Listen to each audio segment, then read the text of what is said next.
Chapter 1 My rules are the rules. Whoa whoa. Please, don't take a video. I'll agree to anything you ask. Please. Xiling City, Yongqing International Hotel.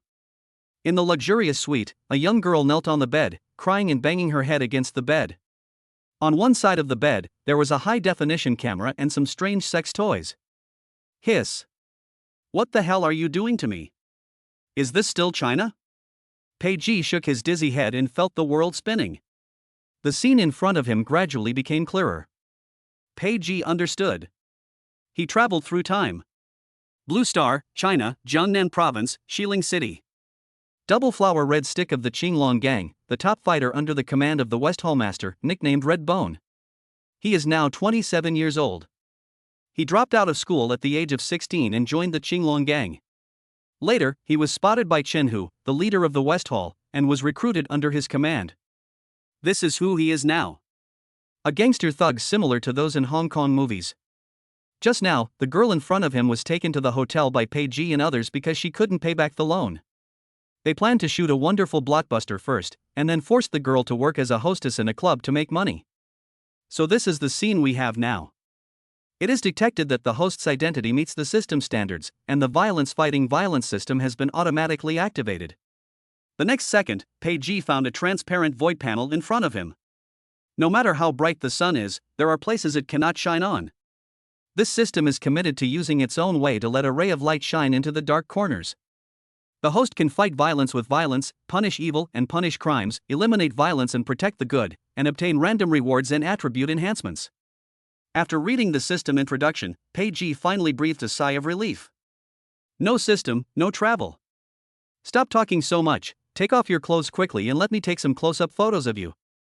TSK, these two long, white, beautiful legs are such a rare commodity. Ha ha ha ha. One of the shirtless fat men teased, and the others followed suit by laughing lewdly. They looked at the girl like hungry wolves, as if they couldn't wait to pounce on her and tear her into pieces. They can't have sex with this kind of beauty for the time being, but they can still satisfy their urge to touch her as long as they don't break the membrane. Ahem. Peiji cleared his throat and suddenly asked. How much does she owe the company? The principal is 8,000, and the interest is 110,000. After deducting the 3,000 I paid back before, I still owe 115,000. Although he didn't know what Peiji meant by asking this question, the younger brother next to him still said it honestly. Okay, deduct the money from my account and she's mine. The younger brother beside him was stunned at first, and then immediately said. Brother Gu, I'm afraid this won't work. Manager Chen has said that we can't touch this chick for now. She can't be used as a prostitute until after tonight. How about we wait until tomorrow? Peiji, as a double-flowered red stick in the gang, has a high status. It is not a big deal for him to have sex with a woman, but it is another matter if he gets instructions from his superiors. Snap. A crisp slap sounded, and the room suddenly became quiet. The other gang members trembled, lowered their heads and dared not speak. He has his own explanation, and I have my own rules. If you have any questions, let the hall master come to me. Peiji said in a cold voice, not taking what the others said seriously. What gang leader or hall master? I have cheats now, and even if people from my country come, I will defeat you. Where's her IOU? The younger brother standing by did not dare to delay and quickly took out Jang Ping's IOU from his pocket and handed it to Peiji. Peiji took the IOU expressionlessly and nodded. Go away. Yes, let's go now. Brother Gu, take your time. Have fun, Bone Brother. Several people supported each other and left the box carefully, fearing that the man in front of them might do something violent. Moody, violent, bloodthirsty, cold, mentally abnormal, averse to women, stubborn, these are the impressions that the members of the Qinglong gang have of Peiji. Crack. The door was closed, and only Peiji and Jang Ping, who was lying on the bed in panic, were left in the room. The atmosphere was a little subtle. Peiji did not rush to speak. Instead, he sat on the sofa beside him, lit a cigarette, and quietly admired the little beauty on the bed. The first thing that is hard to avoid is the delicate oval face, the small and exquisite facial features, and the more beautiful is the pair of red eyes, which makes me feel pity. Two soft, tender little feet are exposed, so white and clean that you can't wait to take a bite of them. The extremely tempting visual impact made Pei, who was reborn, feel a little restless and hot. The little feet are so beautiful, just like carefully carved white jade, white with a hint of pink. Jang Ping still maintained her original posture, kneeling on the bed, not daring to move. Okay, stop crying. From now on, I am your creditor. 115,000, rounding it off, you owe me 120,000. Jang Ping shuddered when she heard this. She wanted to resist, but she didn't dare to open her mouth. Because she knew that resistance was useless. The Qinglong gang had a good reason, and it was written in black and white on the IOU. It was just because she had just entered college and was ignorant that she fell into the trap. Jang Ping's only request now is that Pei can turn off the camera during the next process. Once these videos were leaked, Jang Ping couldn't imagine what kind of insults and abuse she would face. At that time, she really wouldn't be able to survive. How about this, you give me a massage, 10,000 per massage, after 12 massages, we'll be even, how about that? Pei spoke again. Ah? Jang Ping was stunned at first, and then mistakenly thought that Pei meant that as long as she accompanied him 12 times, she could pay off her debt. Compared to working as a hostess in a club and becoming a money-making tool for the Qinglong gang, this is undoubtedly a blessing from heaven. Okay, I promise you. Tears welled up in her eyes. Jang Ping swallowed, rubbed her red and swollen eyes, and then nodded. Before this, people from the Qinglong gang had already threatened her and obtained her home address. If you can't pay back the money, they will come to your door directly. For a rural family, it was already difficult for Jang Ping's parents to support her to go to college, so how could they have the money to repay the loan of more than 100,000 yuan? Therefore, agreeing to Pei request was her only choice.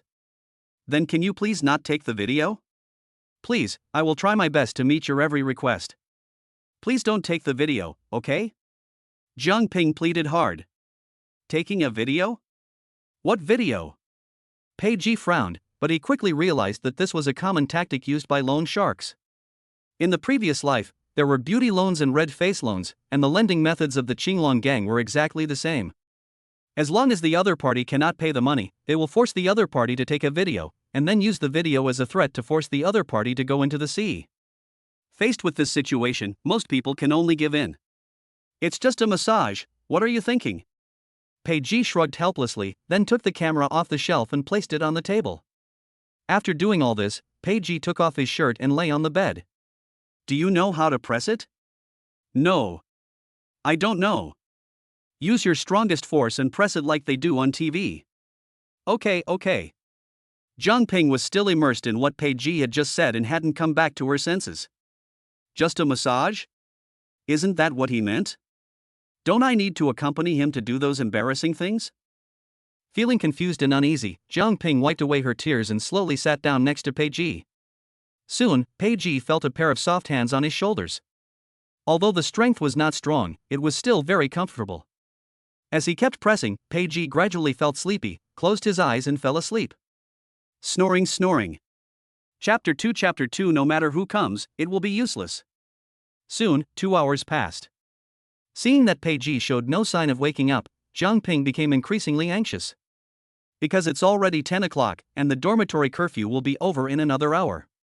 The university town is not close to here, and it takes nearly 50 minutes to get there by bus.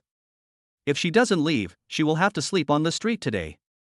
Of course, another possibility is to sleep with Pei for a night, but she is not ready yet.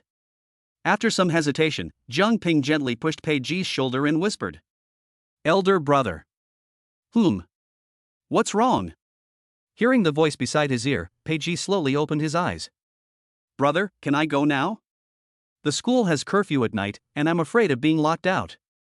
Jang Ping said timidly. She was still very afraid of Pei, so she lowered her head and kept her hands tightly pressed against the sides of her clothes. Go ahead. To Jang Ping's surprise, Pei behaved very calmly and just nodded slightly. Thank you. Jang Ping got up from the bed as if she had been pardoned, bowed deeply to Pei and picked up her bag to leave. How are you going to get back? I'll take the bus. Are there any buses now? Pei raised his hand and looked at his watch. At this time, many buses had stopped running. I have no idea. Don't take the bus. You may not be able to catch it even if there is one.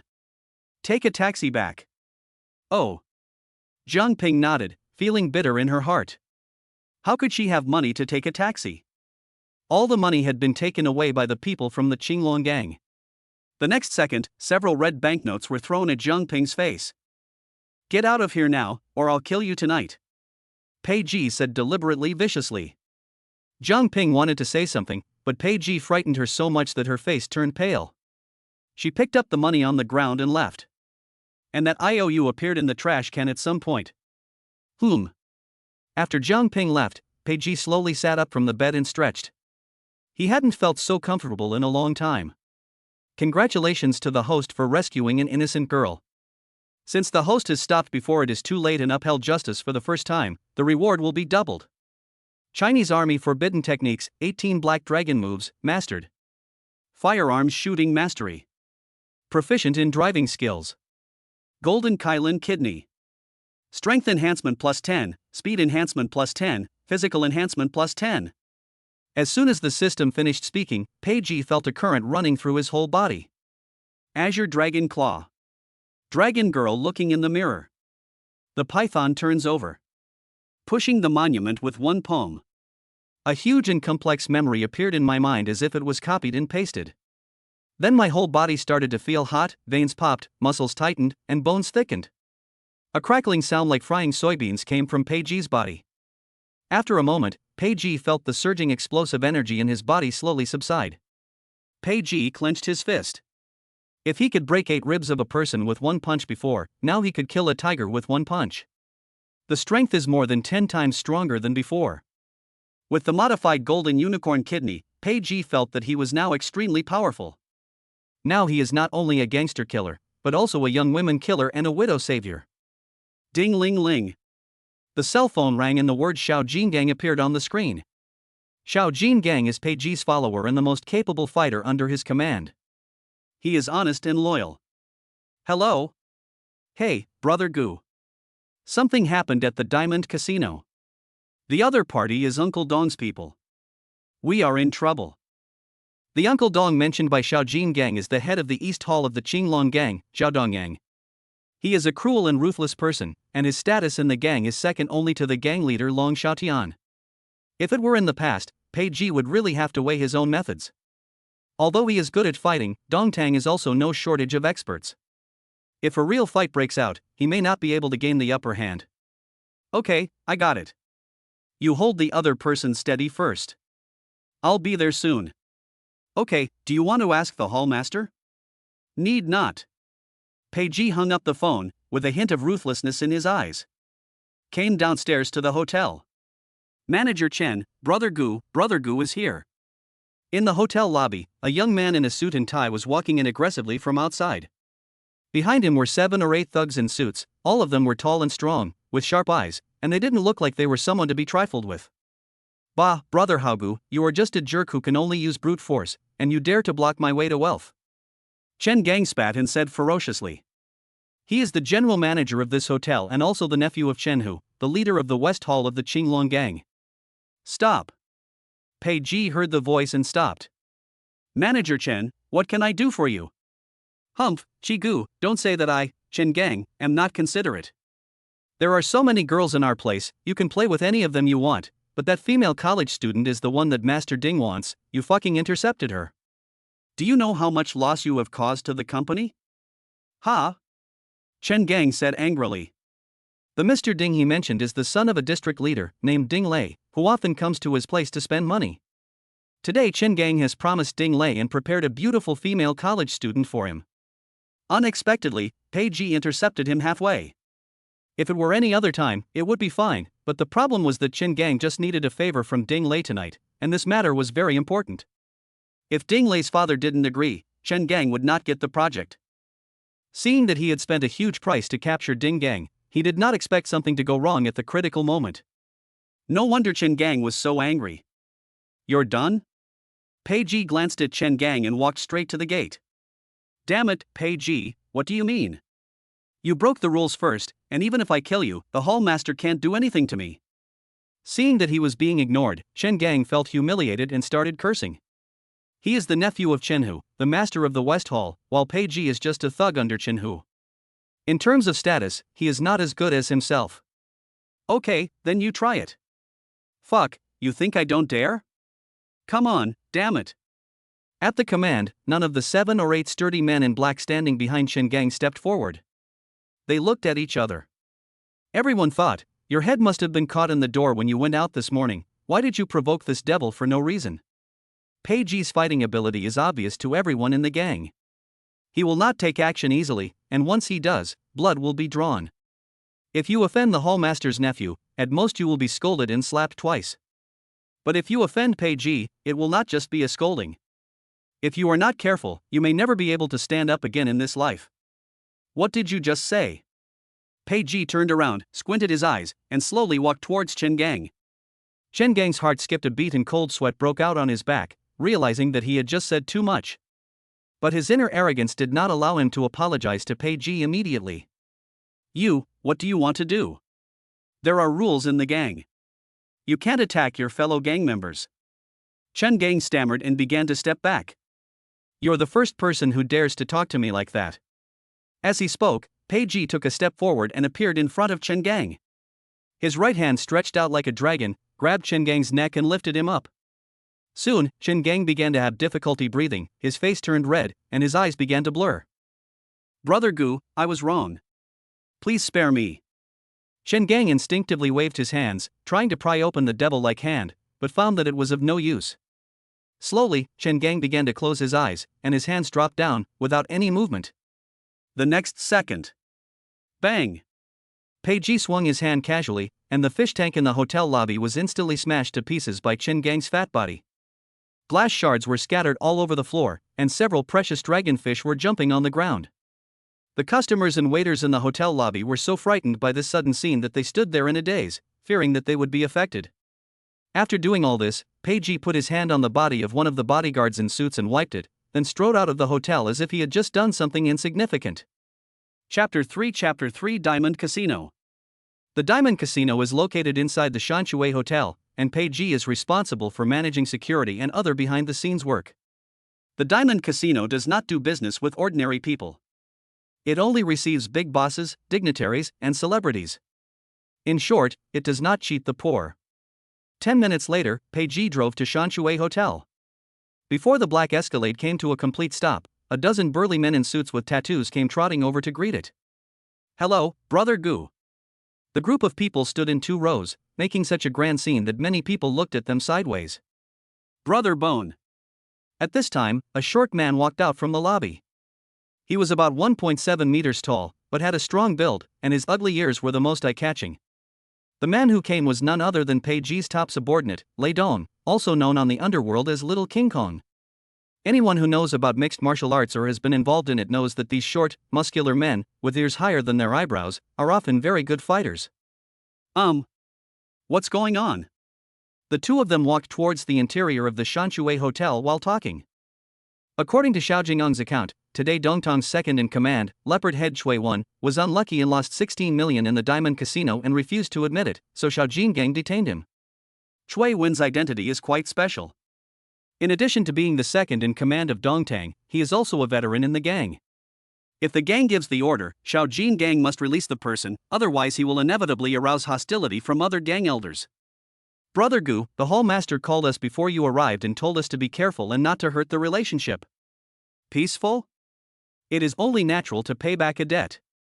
Even if the boss comes, he has to pay the money, not to mention Zhao Dongyang from the East Hall. Pei Ji doesn't care who comes to plead for him. From today on, he has the final say as long as it is on his territory. After hearing this, Xiao Jingeng's heart trembled. He opened his mouth and called Shenhu, and kept silent about the gang leader. He was going to cause a big fuss in the Heavenly Palace. He didn't know if it was an illusion, but he always felt that Pei Ji was a little different today, with a hint of arrogance and the aura of a superior in his eyes.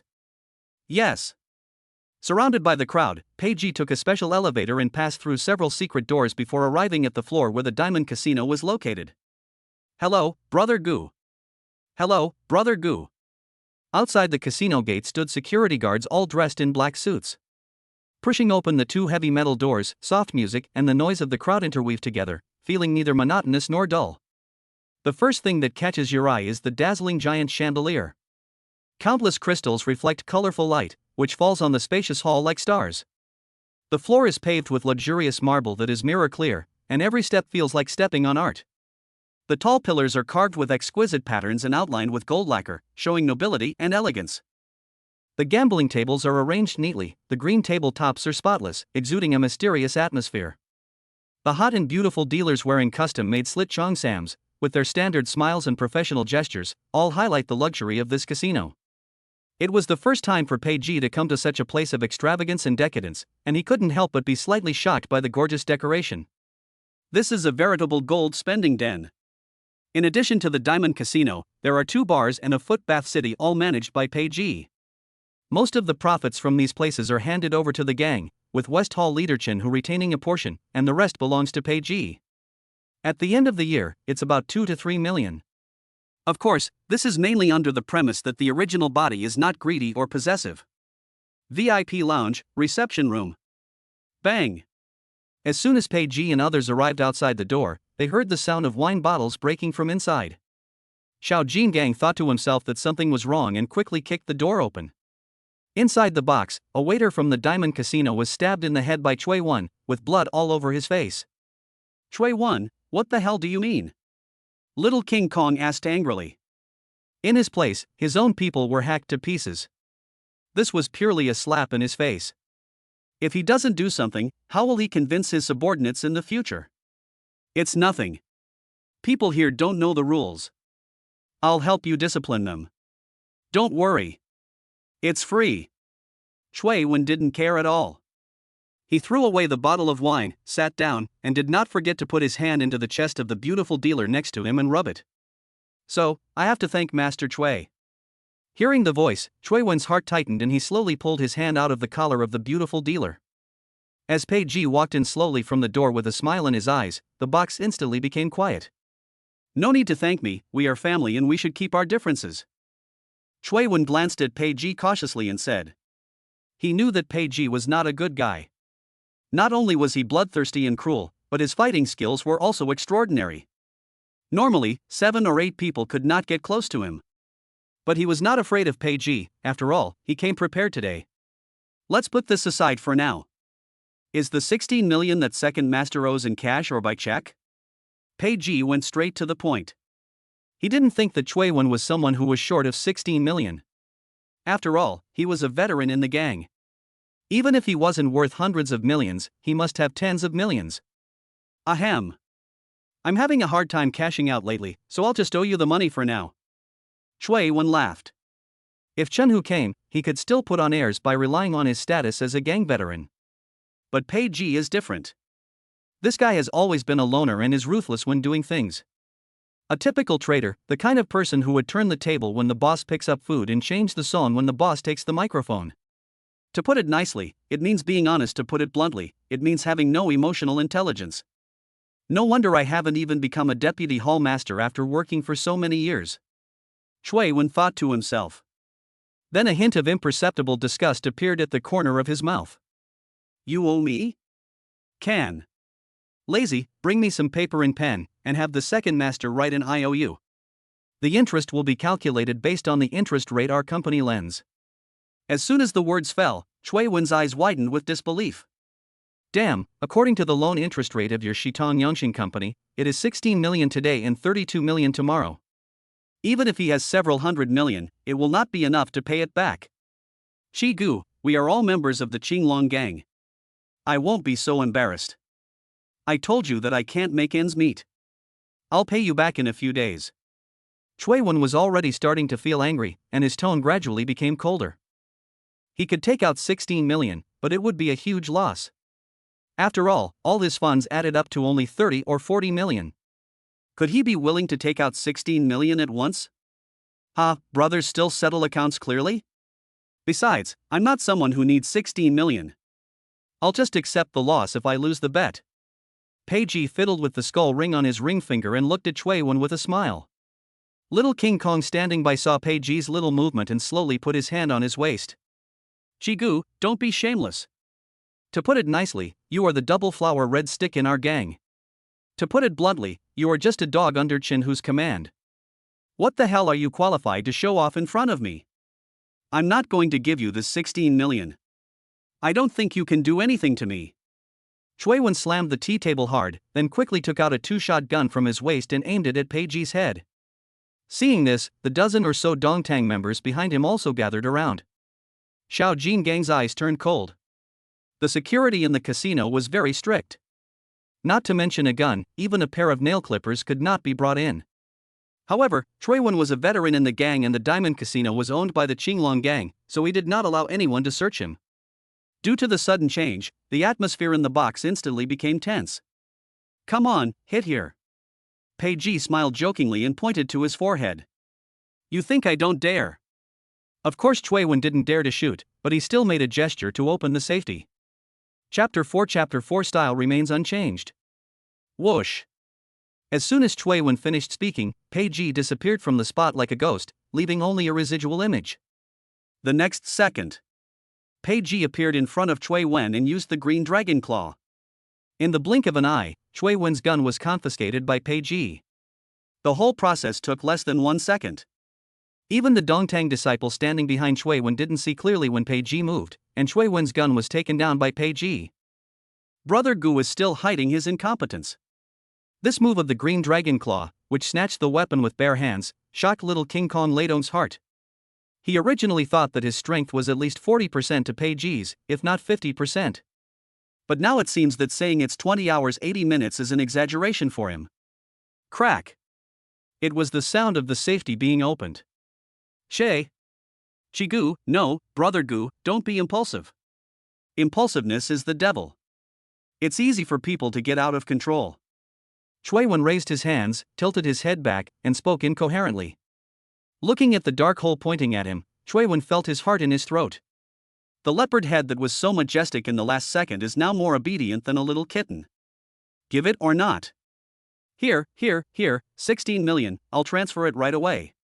Chui Wen didn't dare to hesitate any longer and immediately ordered his younger brother to transfer the money.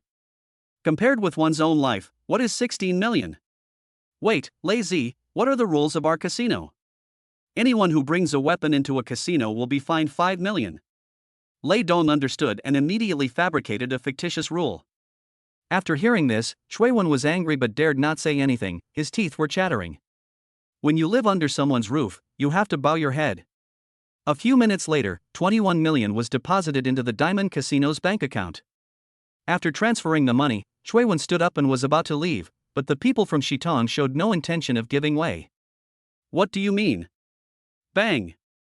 Before he could finish his words, a gunshot was heard and a bullet hit Chui Wen right between the eyebrows. Ah! Ah!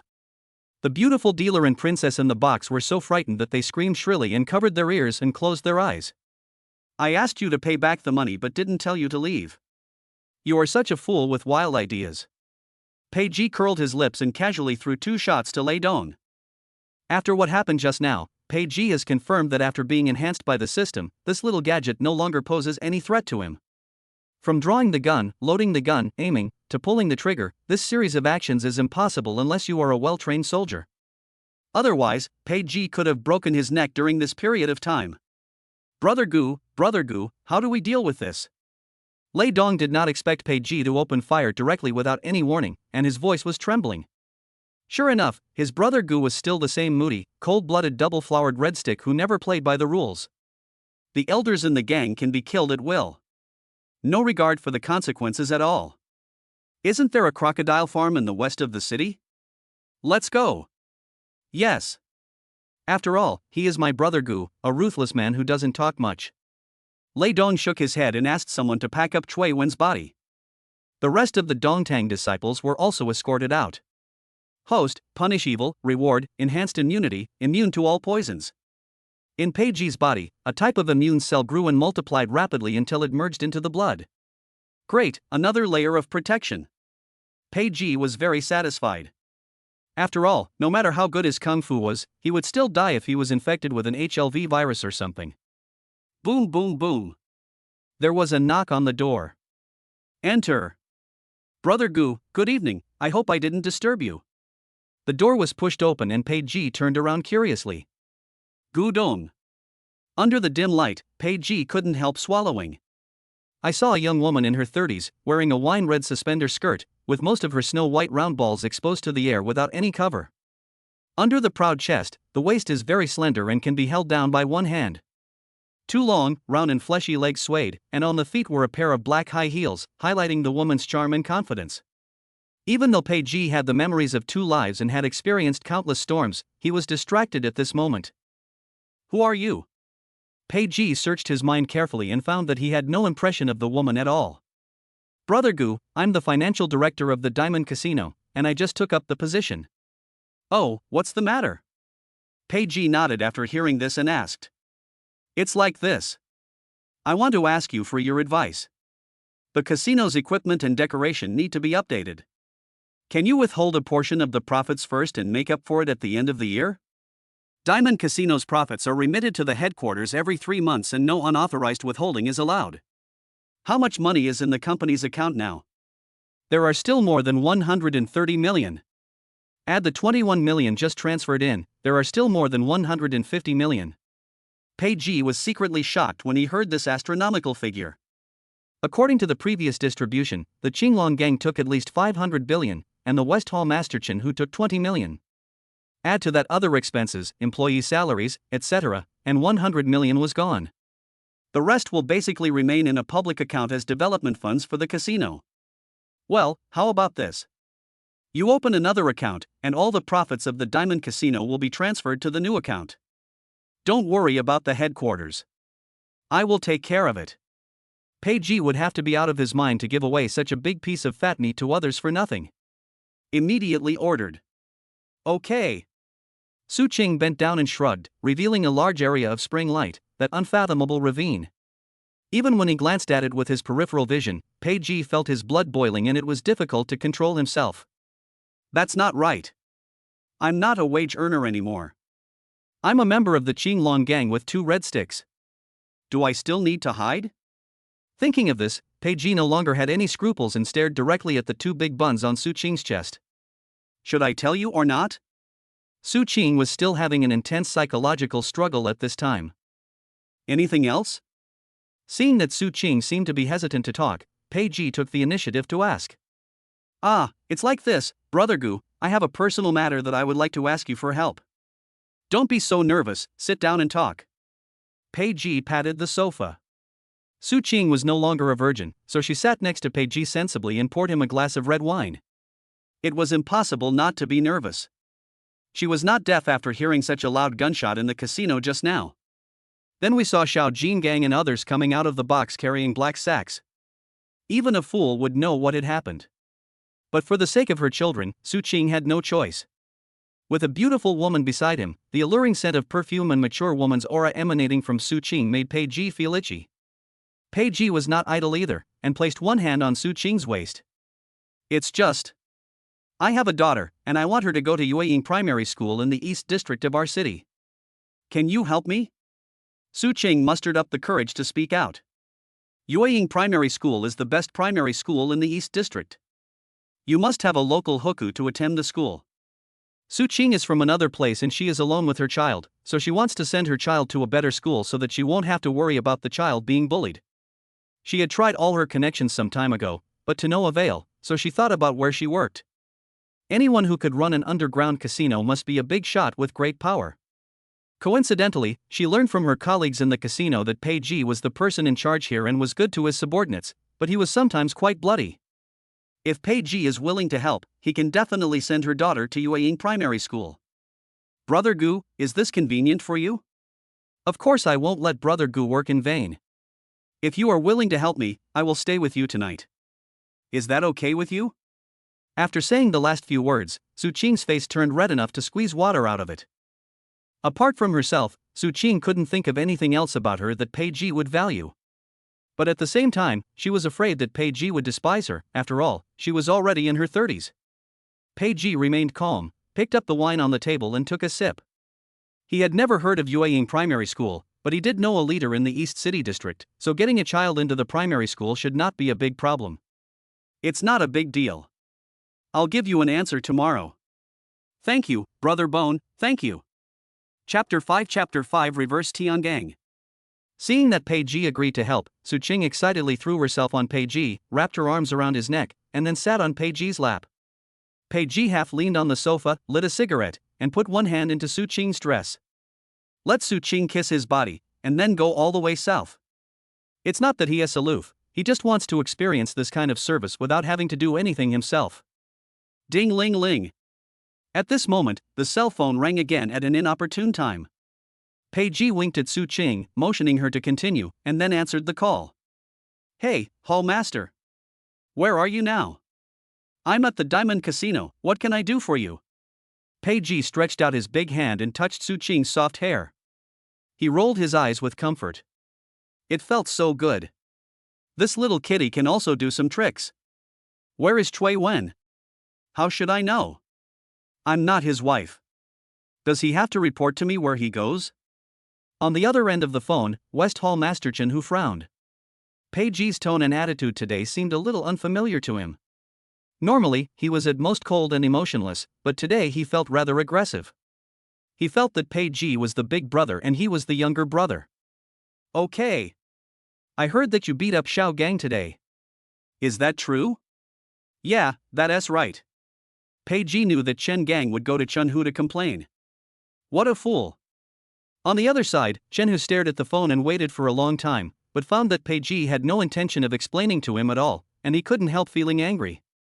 If there's nothing else, I'll hang up first. Pa. Beep, beep, beep. After saying that, Pei Ji hung up the phone without waiting for Chen Hu to reply. That old immortal, give him face and call him boss, if you don't give me face, I will let him die. Brother Gu, don't be angry, I will calm you down. Su Qing looked at Pei Ji with charming eyes and misty gaze. Pei Ji was a martial artist, so naturally he had a perfect body, with sharp features, tight skin, and was full of wild masculine aura. If she was forced to serve at the beginning, she is now actively asking for it. You should know that Su Qing hasn't lived this kind of life for a long time after her divorce. After a moment, the burgundy dress slipped to the ground. Xiling City, in a villa in the Eastern District. Chen Hu was so angry that the call was hung up before he could finish his words that he smashed the phone against the wall. Something is wrong, something is very wrong. Pei Ji seems to be rebelling. Damn, this is outrageous. Boom boom boom. Suddenly, there was a knock on the door. Come in. A middle-aged man wearing gold-rimmed square glasses walked in from outside. His suit was neatly dressed and his leather shoes were polished to a shine. The man's name is Ali, and he is Chen Hu's confidant. Master, the people below just said they saw Xiao Jin Gang and others dragging a black cloth bag into the car. Could it be? Damn, this madman wouldn't really kill Cui Baozi. Chen Hu's eyes went dark and he almost fell off the bed. Even he didn't dare to kill the elders in the gang. Cui Wen owed money to the Diamond Casino and refused to pay it back. Besides the fact that Cui Wen himself was a gambler, there might be other people who secretly instigated him to test Chen Hu's bottom line. Therefore, after receiving the news, Chen Hu immediately called the person in charge of the Diamond Casino, Xiao Jin Gang, and asked them to handle it with caution. Unexpectedly, Pei Ji killed the person directly, and the nature of the situation changed completely. This is hard to say. But if Dongtang asks about this next time, what should we do? Ali asked. Damn, this guy is a lunatic. If used well, it's like a good knife. If used poorly, it's like a time bomb that could explode at any time. Forget it.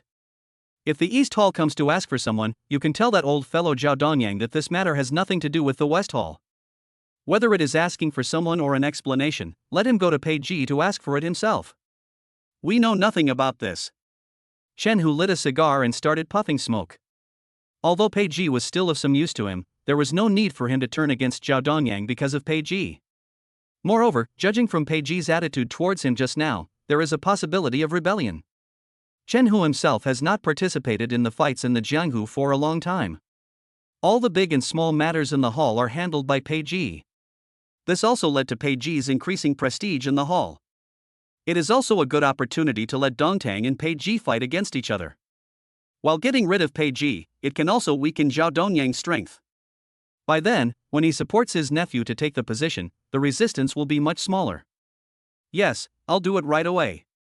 The next day, Pei Ji opened his eyes drowsily and found himself lying in a presidential suite. I had too much fun last night. I dragged Su Ching to drink a lot of wine and fought for 300 rounds. After that, I lost consciousness. In the messy room, there was a tissue box on the bedside table and an ashtray thrown on the floor. The pillow was not on the bed, but on the bay window. The crazy scenes of last night reappeared in Pei Ji's mind. Su Ching should have gone back to work, the smell of perfume and heather still lingered in the room. Ding dong, a day's plan begins in the morning. The system has issued a random task. Tonight, in an abandoned factory building beside National Highway 312 in the suburbs of Hushi, the Poison Scorpion Gang and foreign forces will conduct a firearms transaction. The mission requires disrupting the deal and preventing weapons from falling into the hands of evil forces, which would cause serious consequences. A line of black virtual text appeared in front of Pei Ji. The Scorpion Gang? Pei Ji picked up a cigarette from the bedside table and lit it, then began searching for information about the Scorpion Gang in his mind. As far as he knew, the Poison Scorpion Gang was not a force in Shilin City, but a cancer in the neighboring Jianghai City. As the name suggests, unlike these local tyrants, the Scorpion Gang neither collects protection fees nor runs massage parlors. Their main business is the production and sale of flour. The Viper Gang never takes the initiative to deal with other local bosses, but no one dares to mess with the Scorpion Gang. One is a gangster and the other doesn't care about his life, so they do have some awareness. In recent years, as the profits from flour have been getting higher and higher, many places in Shilin City have started to engage in flour business, so the strength of the Scorpion Gang has become stronger and stronger. What Pei Ji didn't expect was that this group of desperate criminals from the Scorpion Gang were so bold that they dared to trade firearms with foreigners. If any news of this leaks out, it will no longer be a campaign to crack down on organized crime and evil, but a counter-terrorism storm. If things go wrong, all the people in both the black and white worlds of Jianghai City will suffer. What a bunch of crazy people who don't care about their lives. From the known information, Pei Ji could be sure that the members of the Poison Scorpion Gang definitely had firearms, and this should not be their first time to buy firearms. He just doesn't know how powerful the firearms on the other party are. If there are any explosives, he will have to think carefully. After some consideration, Pei Ji finally came up with a plan. Beep, beep, beep. Hello, this is the front desk of Shanshui Hotel. May I ask what you may need? I'm Pei Ji, let Lei Dong come find me. After saying that, Pei Ji hung up the phone. Ding dong. A few minutes later, the doorbell rang. It was not little King Kong who came in, but two young waiters wearing pink uniforms, transparent flesh-colored stockings and flat shoes. There are also cute bows tied on the shoulders and chest. She looks like a college student who has just graduated. Her big watery eyes are full of passion for life. Hello, boss. Hello, boss. The two little girls first bowed and said hello, and after getting Pei Ji's signal, they pushed the food cart in. This is the private butler of the hotel's presidential suite. This service is only available to specific VIPs and is one of the characteristics of the Shanshui Hotel. From food and clothing to daily life to leisure and entertainment, the butler will accompany you throughout the whole process. As long as you want it, there is nothing you can't get. Two young and beautiful housekeepers first brought cups, toothbrushes, and soft towels, so that Pei Ji could finish washing up without having to get up. Then he helped Pei Ji put on a new suit and fastened his buttons and shoelaces. Pei Ji doesn't need to do anything during the whole process, just enjoy it. Boss, we have steak, caviar, sandwiches, eggs, milk, coffee, soy milk. Sandwiches and soy milk. Okay, boss. Please sit at the table for a while. We will cook it for you now. Okay. Pei Ji sat at the dining table, watching with interest the two little girls busying themselves in an orderly manner. A girl of this age is full of vigor and vitality, exuding the breath of youth. The curvy figure and charming background were a feast for Pei Ji's eyes. Rich people live differently. Chapter 6 A plan comes to mind. Day. Brother Gu, are you looking for me? After receiving the news from the front desk, little King Kong Lei Dong hurried to Pei Ji's suite. Well, have you eaten? Pei Ji didn't look up at Lei Dong and asked lightly. Not yet. Let's sit down and eat together. Thank you, Brother Gu. Xiao Jin Gang was a little puzzled as to when his boss started to enjoy such a luxurious life. Two young and beautiful girls are serving me breakfast. I usually go to a breakfast shop on the street and just have a few bites. Looking at the mess in the room, if nothing unexpected happened, a huge battle must have taken place. Could it be that my boss has come to his senses? How's it going? Is everything settled? Pei Ji took a sip of freshly squeezed hot soy milk and immediately felt much more comfortable, with all the fatigue from last night swept away. Everything has been handled, no points left. Little King Kong replied. Thinking of the dozen or so crocodiles that had been hungry for days rolling and biting each other in the pool last night, I couldn't help but feel a chill down my spine. This method should be the first time that Fong Shiling has used it. It won't be long before the name of Pei Ji Chi Gu will once again shock the entire Shiling underworld. Well, notify Heisho, An Yuan, and Kaishin to come here for a meeting later. Pei Ji took a bite of the sandwich slowly and started chewing it. The people he mentioned were the persons in charge of the bar and the footbath city. They were all promoted by him and their loyalty to him was beyond doubt. Good. Xiao Jin Gang nodded. He had a premonition that Pei Ji might fall out with Chun Hu. Oh, by the way, there is one more thing for you to do. Pei Ji told Xiao Jin Gang that Su Qing asked him for help last night. No problem, I'll call District Chief Wu later. This kind of small matter is no big deal to them. They just make a phone call, treat them to a meal next time, and send them some seafood, and that's it. Lei Dong finished his breakfast in no time and then left in a hurry. At noon, Lei Dong called Heisho Kaishin and others to the Shanshui Hotel. Inside the meeting room, there is a long mahogany conference table and 2 rows of leather sofa chairs. Pei Ji sat in the main seat, with the little King Kong Lei Dong next to him. The man sitting opposite Lei Dong, named Kaishin, wore a pair of black half-frame glasses and looked very literary. There was nothing special about his appearance and figure. There are 2 more. A tall and burly man with a broad back and strong arms, wearing a black vest, with a crew cut and fierce eyes. On his left arm is a savage green dragon, and on his right arm is a tiger descending the mountain. It's called Black Hand. The other one had a shaman hairstyle, wore a floral shirt and ripped jeans, and had a bullet-shaped necklace around his neck. He looked no different from a street thug. His name is An Yuan. The 4 of them are Pei Ji's right-hand men. Lei Dong is responsible for managing the Diamond Casino, Kaishin is responsible for running the Footbath City, and Heisho and An Yuan each manage a bar. Among them, the God of Wealth is similar to the think tank in the 4-member group, while Black Hand and An Yuan are typical people who have strong martial arts but dull brains. Brother Gu, I heard that people from Dongtang came to our territory to cause trouble last night? Heisho thought Pei Ji called them to the meeting to prepare for a fight with the people from Dongtang, so he immediately pulled his black vest and asked. It's Cui Baozi, he's been deregistered by Brother Gu. Lei Dong spoke casually. Cui Lao Air. Lei Zi, what did you say? Cui Lao Air was given a. Heisho's eyes widened and he made a gesture of wiping his neck in disbelief. When An Yuan and Kaishin heard the news, they were shocked. Xiao Jin Gang has said it, that means the account has been really cancelled, and it's not a joke. Brother Gu, you are too impulsive. After all, Cui Lao Air is a veteran in our gang. If we do this, it will be difficult to explain to Uncle Dong.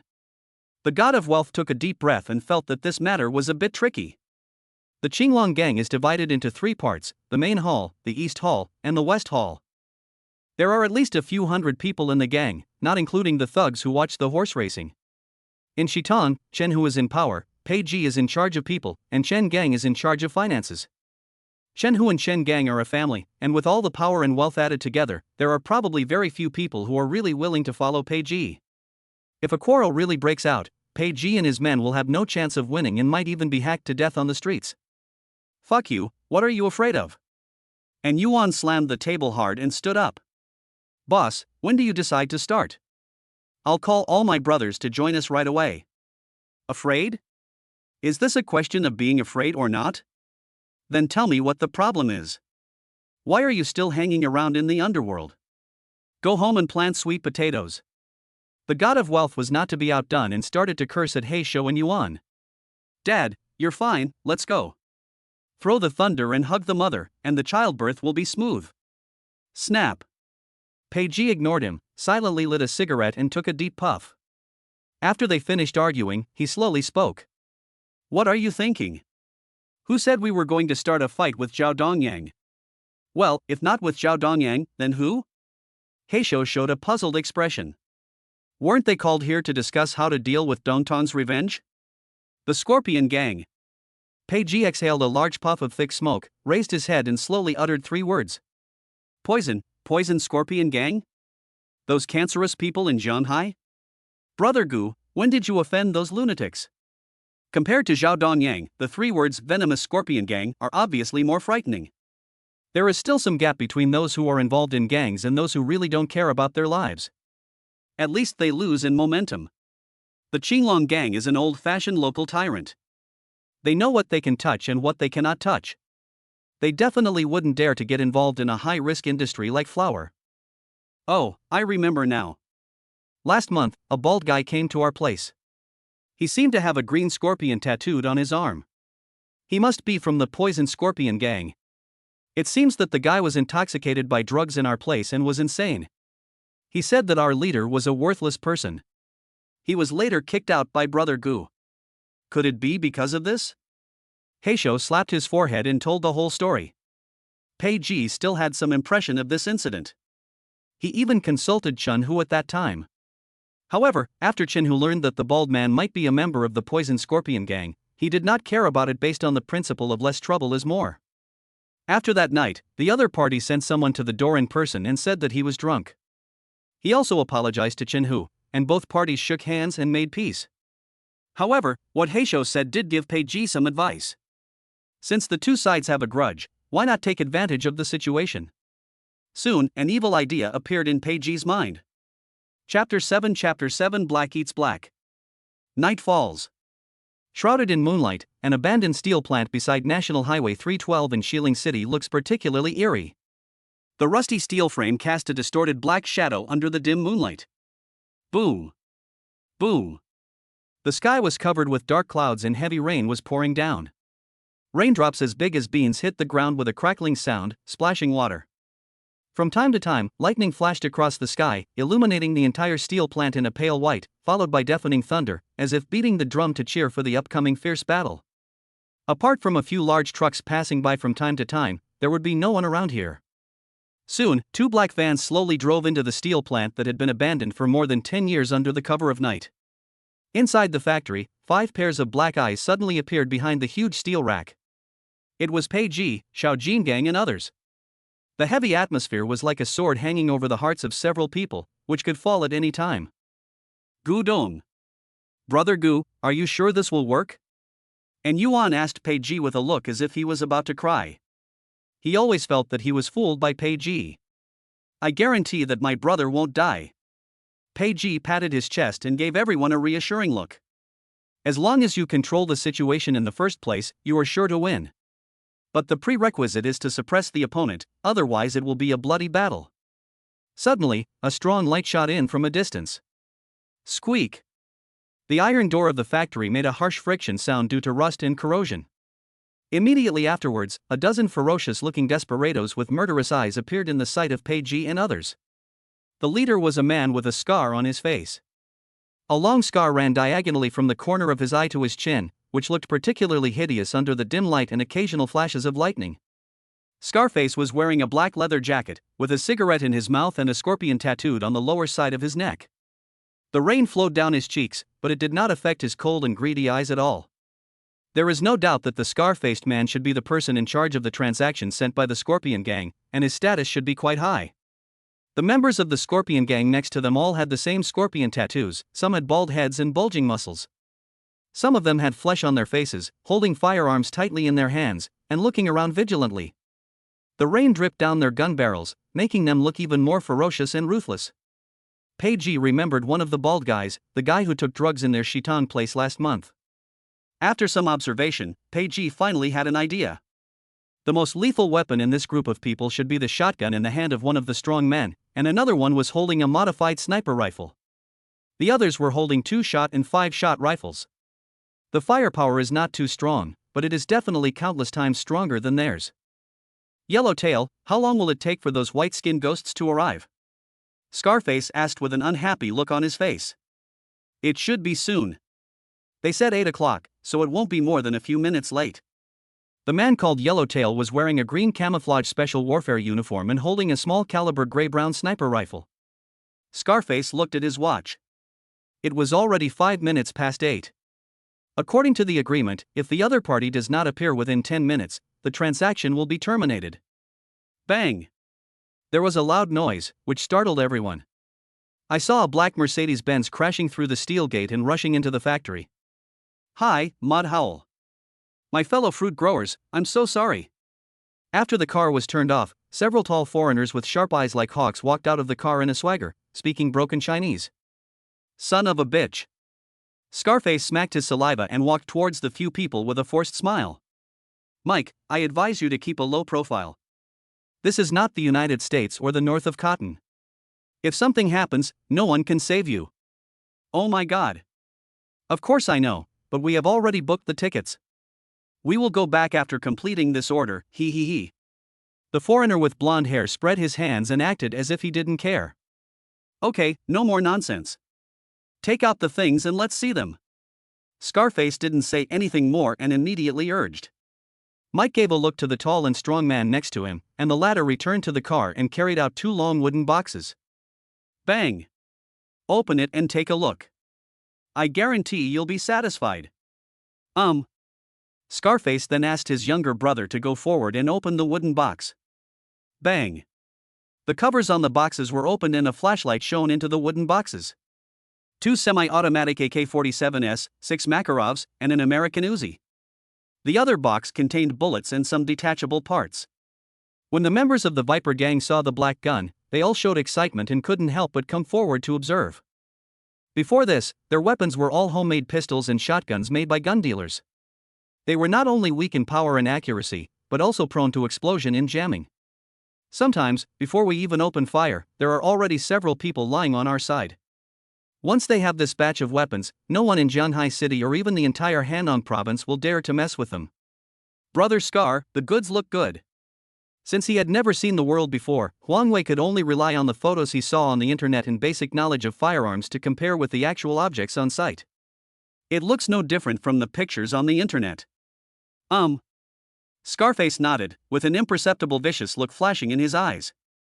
Just as I said before, the money is in the box, you guys count it.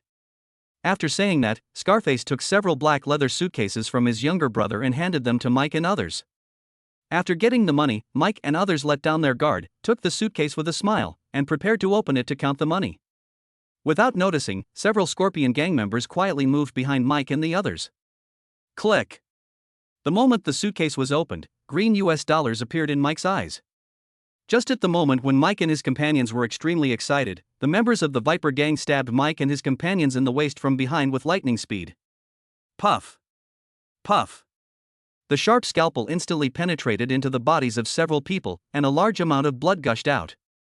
Mike and one of his companions were stabbed to death before they could make a sound.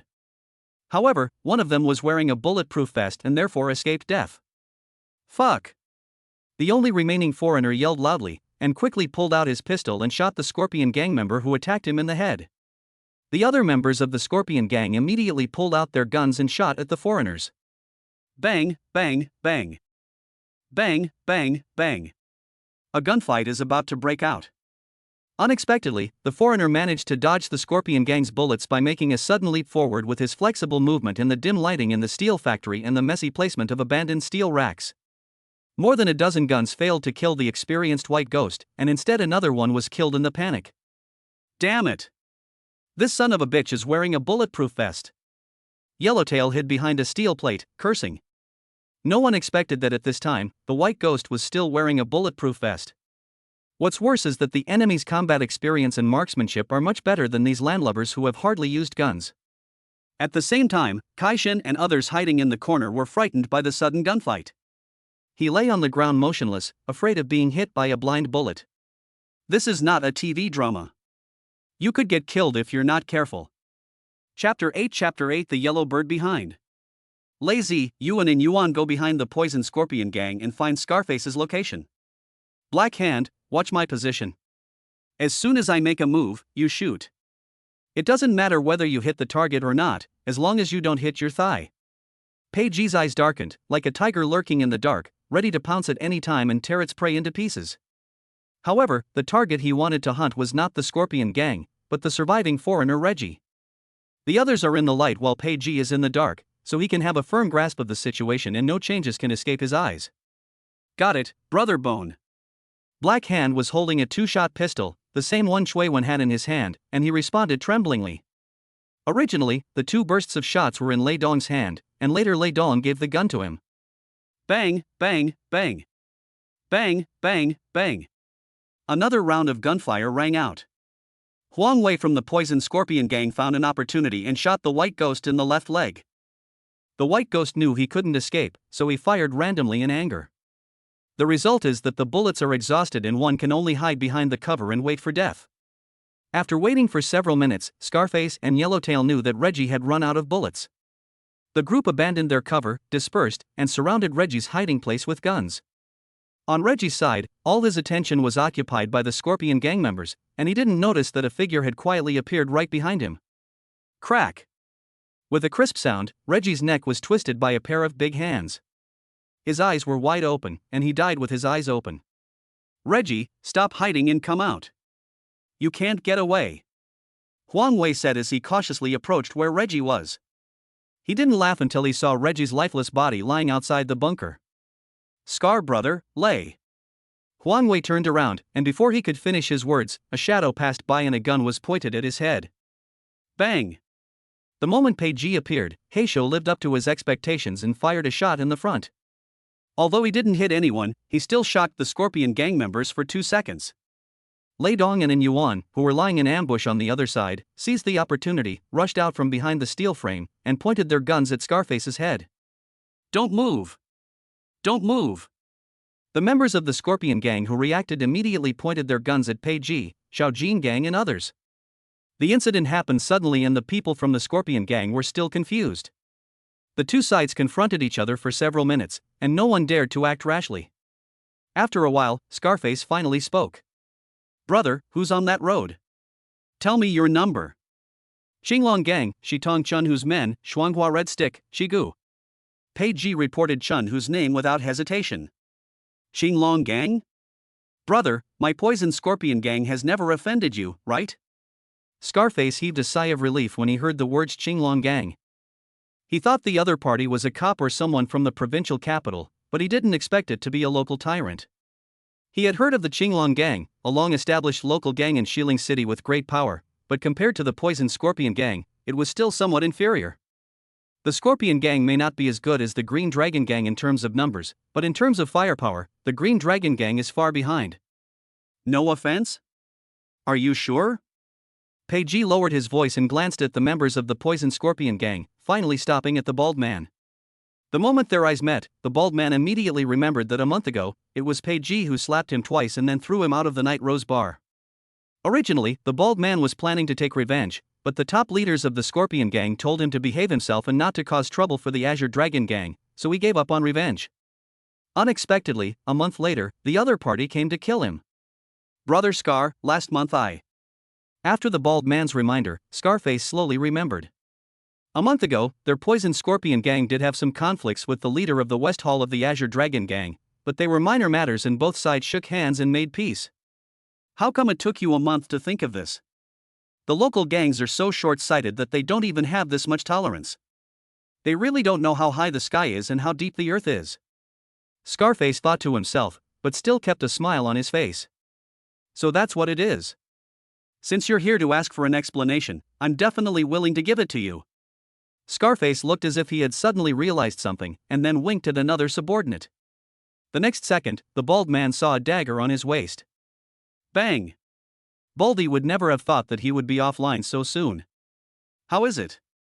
Are you satisfied, brother? Scarface said with a smile. To be honest, he was still a little puzzled. Although the other party wanted revenge, how could he scout the place in advance? Could it be that as soon as they entered Xiling, they were spotted by the Qinglong gang scouts? Well, it's good, but not good enough. My boss is the third in command of the Qinglong gang, and he holds a high position of power. How can a small fry pay for his reputation?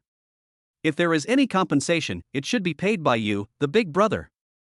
Pei Ji would not be intimidated by Scarface's ruthless and merciless methods.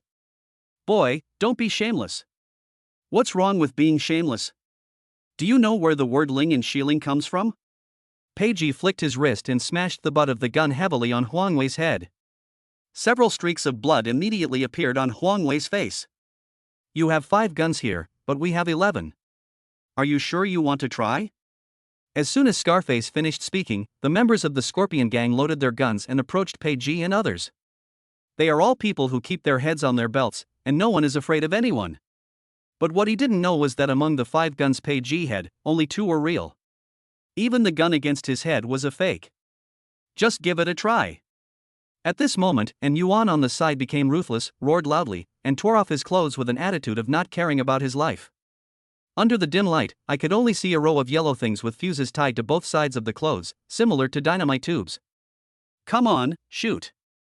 Damn it, if you dare to shoot, I will blow you all to pieces. How about you see what your boss's intestines look like? Shoot, come on. And Yuan held the fuse with both hands, held his head high and puffed out his chest, looking like he was the best in the world. In fact, if you observe carefully, you can see that in Yuan's hands and legs are trembling slightly. He had just yelled at the top of his lungs only to build up his courage and intimidate the members of the Poison Scorpion Gang. Sure enough, this wave of operations made the people of the Scorpion Gang dumbfounded. Their hands holding the guns could not help but tremble, and they didn't dare to point the guns at Yuan. Where the hell do these talented people come from? He would tie so many explosives on himself at any time and die together with others. Is this still a domestic gang? My nephew's wife's brother is my second uncle's grandson. What the hell are these people? Scarface's eyes turned black and his heart was filled with bitterness. He never dreamed that this group of local gang thugs could get so many guns and explosives. Did he really underestimate the strength of the local gang? As for the authenticity of the explosive tube, he had not considered it, and he did not dare to gamble. If it's true, then it's all over. Brother, let's talk it over nicely, don't be impulsive.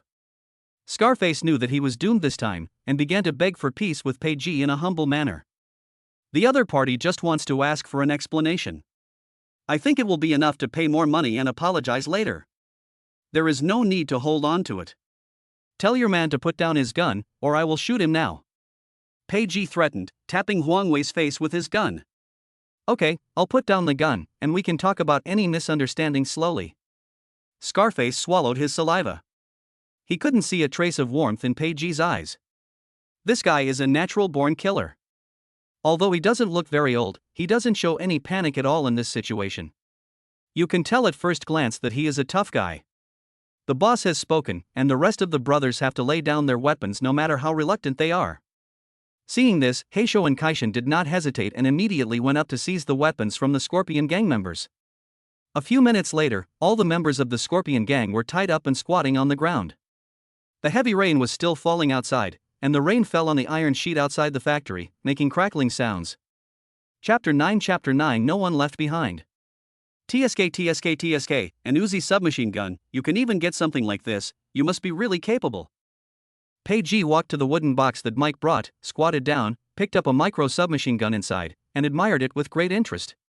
Pei had already acquired the firearms proficiency skill before, so he was able to easily use this American submachine gun. This was the first time he had seen this kind of gun in real life. He had only seen it in European and American blockbuster movies before. Special forces in Western European countries and drug lords in Chicken Roll country are equipped with this type of weapon, which is easy to operate and has great explosive power.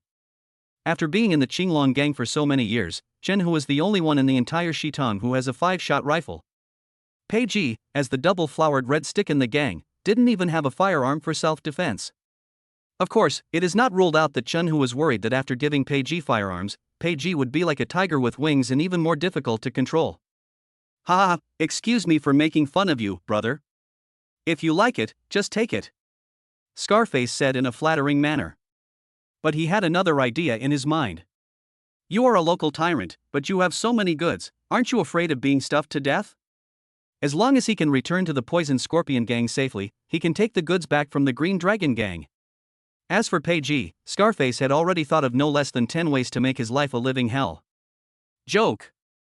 Even if I kill you, this is still mine. The next second, the scene changed and the black muzzle of the gun was pointed at the scarred man. Thump, thump, thump. Thump, thump, thump. In an instant, the sky was torn into countless pieces by lightning, and a dazzling fire burst out from the barrel like a fire snake, cutting through the dark night sky. Accompanied by deafening thunder, it seemed as if the whole world was shaking. Pei was like a cold-blooded killing machine, his eyes were icy without any warmth, his finger tightly gripped the trigger, and bullets fired out. As time passed, the bullets in the magazine gradually decreased, but Pei-Ji's movements did not stop or hesitate at all. Not until the last bullet was fired did Pei-Ji slowly loosen his hand and, expressionlessly, threw the already hot submachine gun to Lei Dong beside him. At this moment, Pei-Ji exuded a terrifying aura. It's like a devil from hell, wantonly reaping lives on earth. Gudong. Gudong.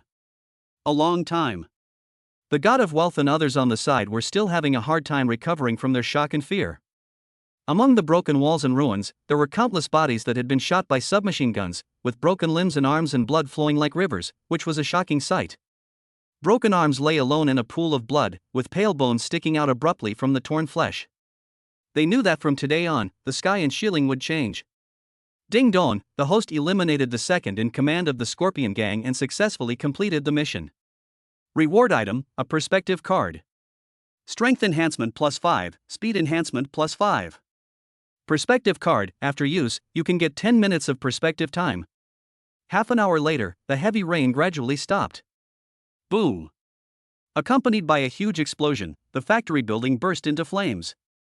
Before leaving, An Yuan took off his jacket and threw it into the fire. Bang, bang, bang. Bang, bang, bang. In an instant, more than a dozen gorgeous fireworks shot up into the sky, tearing through the night sky and bursting into dazzling light. Ah, Brother Gu, now we're rich. Fuck you, submachine guns, AK-47s, shotguns. I will lead my brothers to the headquarters tomorrow and capture all of Chen Hu's mistresses and send them to Brother Gu's room. Ha, then Brother Gu has to cook a few more skewers of kidneys today, otherwise I don't know if I can stand up tomorrow. Ha ha ha ha ha ha. On the way back, Xiao Jin Gang and his men took the stolen firearms, touched them left and right, looked at them as if they were their wives, and couldn't let go. Pei-Ji smoked a cigarette and looked at the fleeting scenery outside the window, without any emotion in his heart. Several of his men have not yet completely transformed from their previous identities as thugs, and their focus is still on the Qinglong Gang. Of course, it's not their fault. After all, they are not like Pei-Ji, who is a cheater. In the future, stepping on Iron Man and punching Homelander will not be a big problem. The Green Dragon Gang and the Poison Scorpion Gang, one a local tyrant and the other a cancer, what do they count for? Brother Gu, we made such a big noise today, will we be targeted by others? The god of wealth suddenly asked. More than a dozen lives and a few white-skinned ghosts. If the Ministry of Public Security starts investigating, it might be a bit troublesome. Nonsense. This is clearly a conspiracy between drug cartels and foreign forces. The benefits are not evenly distributed, which led to a gunfight and an explosion after a stray bullet hit the gas station. You said so, Brother Bone. And Yuan said in a mean way. Hey, how come you saw the documents for tomorrow's press conference in Shilling City in advance? Pei-Ji felt that this funny guy in Yuan still had some wisdom. He was worthy of being the only one among them who had attended high school and understood some of the unspoken rules of society. Lazy, find a place to bury these heavy weapons later, and don't bring them back to the field. In addition, from today on, the bar and foot bath city will begin rectification. All flower and miners-related things must be cleared out. If I find out that someone's place is not clean, don't blame me for being ruthless. Pei-Ji warned in a cold voice. As a model citizen who had experienced the special campaign to crack down on gangsters and eliminate evil in his previous life, Pei-Ji naturally knew what he could touch and what he could not touch. These high-voltage lines will inevitably suffer a severe blow when the economic situation slows down in the future. This is not accidental, but an inevitable trend of social development and civilization progress. A real underground boss would not do this kind of high-risk, low-return business. Earthwork, construction materials, construction waste transportation, and garbage recycling and disposal are the things that are truly invisible. Not only is the risk low, but the profit is also extremely high, and many people may not even have heard of it. From the current perspective, Shilling City is still in a period of vigorous construction, and the real estate industry is still in a stage of rapid development. If we can get a piece of the pie here, it will be 1,000 times better than just guarding a few bars and footbath parlors. Pei-Ji already had a plan. After dealing with the internal affairs of the Qinglong Gang, he would also plant a flag in these industries where gold was everywhere. Got it, big brother? Yes, Brother Bone. Several people nodded in agreement. The rules set by Pei-Ji were such that they would not dare to break them even if they had 100 courages. Don't think that Pei-ji is laughing and joking with them now, he is no different from ordinary people. If Pei-ji's bottom line is really touched, the lesson of the Scorpion Gang will be there. That's all for today. Boss, why don't you come over to my place today and relax? The god of wealth suggested. He is in charge of a high-end footbath city called Jiangnan Watertown, which is one of the top high-end footbath cities in Shilin City. The ladies inside are all young and beautiful, and their skills are first class. Maybe some other time. I have something to do later. Pei-ji said. If Brother Gu doesn't go, I will. God of wealth, the little orchid must be left to me today, and no one is allowed to snatch it from me. Black Hand said excitedly. Go away, who wants to snatch it from you? Do you think our tastes are the same as yours? On Yuan, what do you mean? Chapter 10 The Taste of Memory. The car drove into the city and stopped in front of an old alley. There is an archway at the entrance of the street, on which you can vaguely see the three words Wunan Lane. Pei-ji got out of the car alone. The last time I came to Wunan Lane was half a year ago. As I recall, this snack street has always been bustling with people. But now it seems deserted, with scattered pedestrians and flickering old streetlights. Without the strong smell of fireworks, it instead feels a bit more desolate. I don't know when slogans about demolition and reconstruction were sprayed on the high wall made of blue bricks. The old street has been given a new look and a new chapter has begun. Actively cooperate with the demolition and reconstruction to welcome the bright future of Wunong.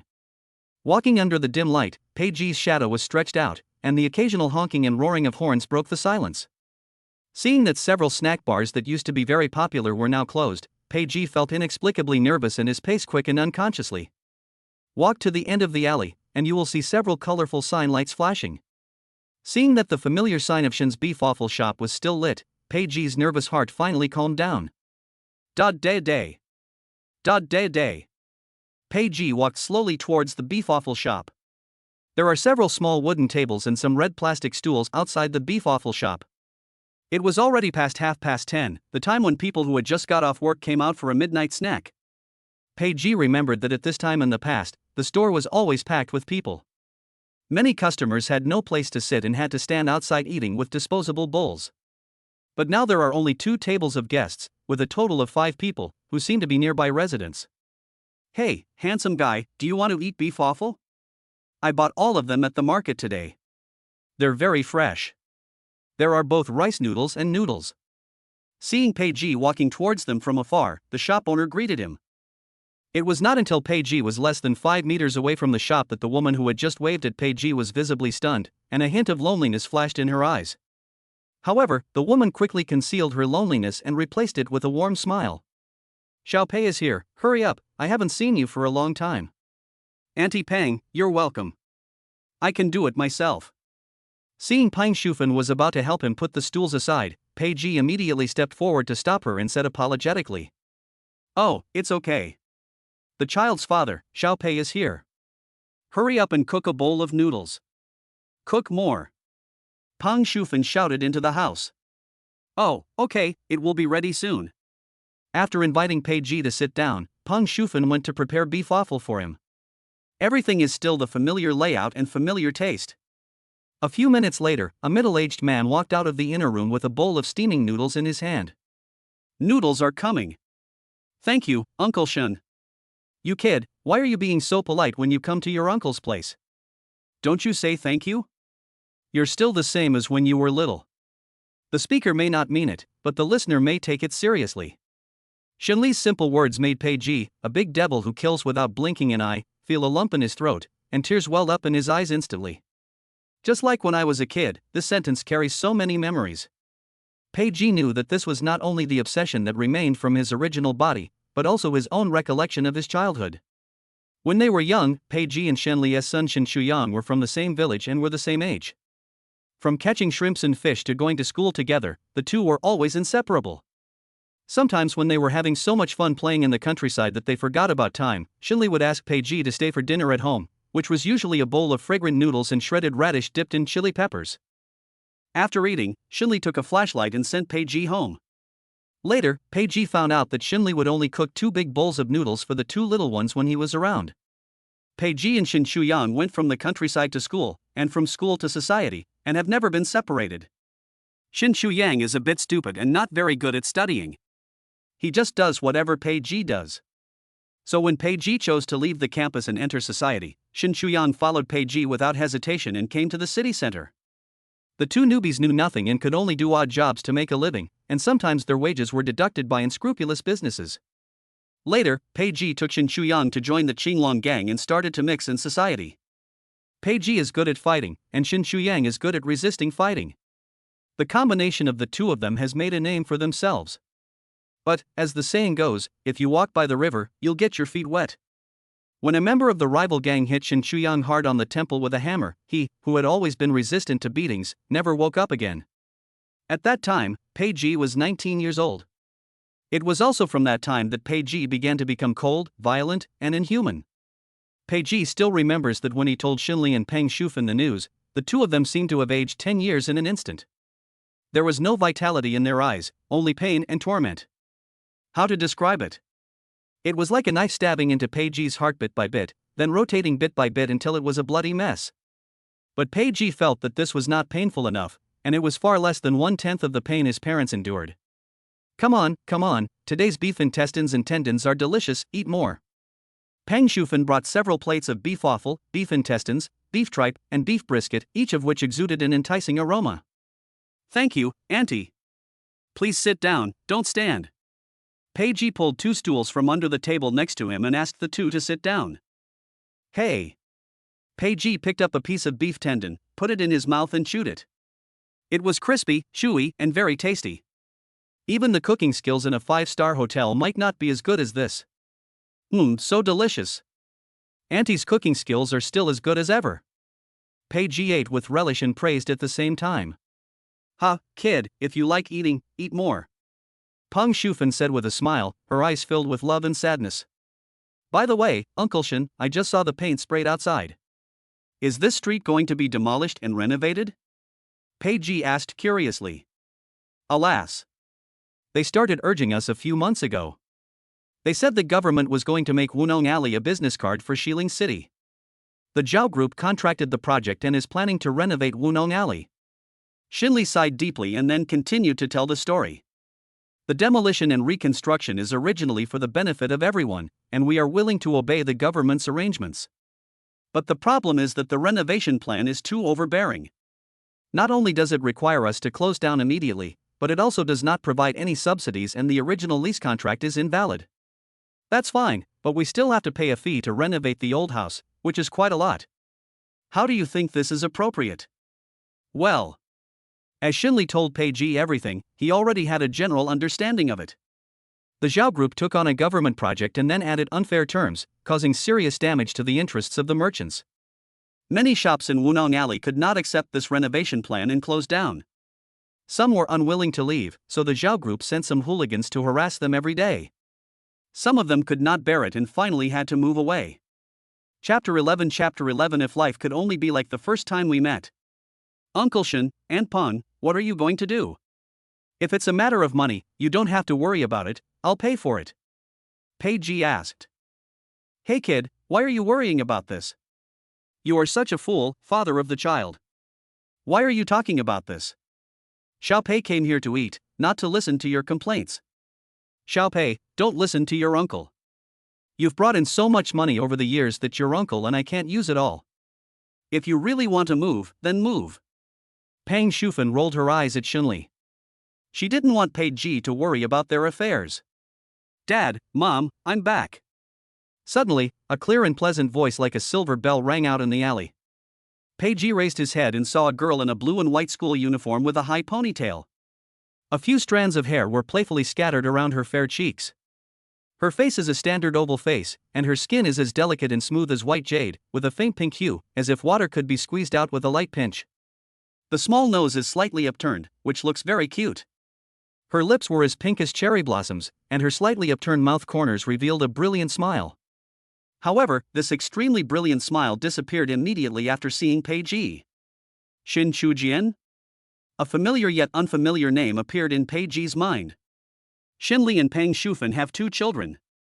The elder one is Pei Ji's brother Xin Shuyang, and the younger one is Xin Chujian. When he was a child, Xin Chujian often played the role of a follower, playing behind the two of them.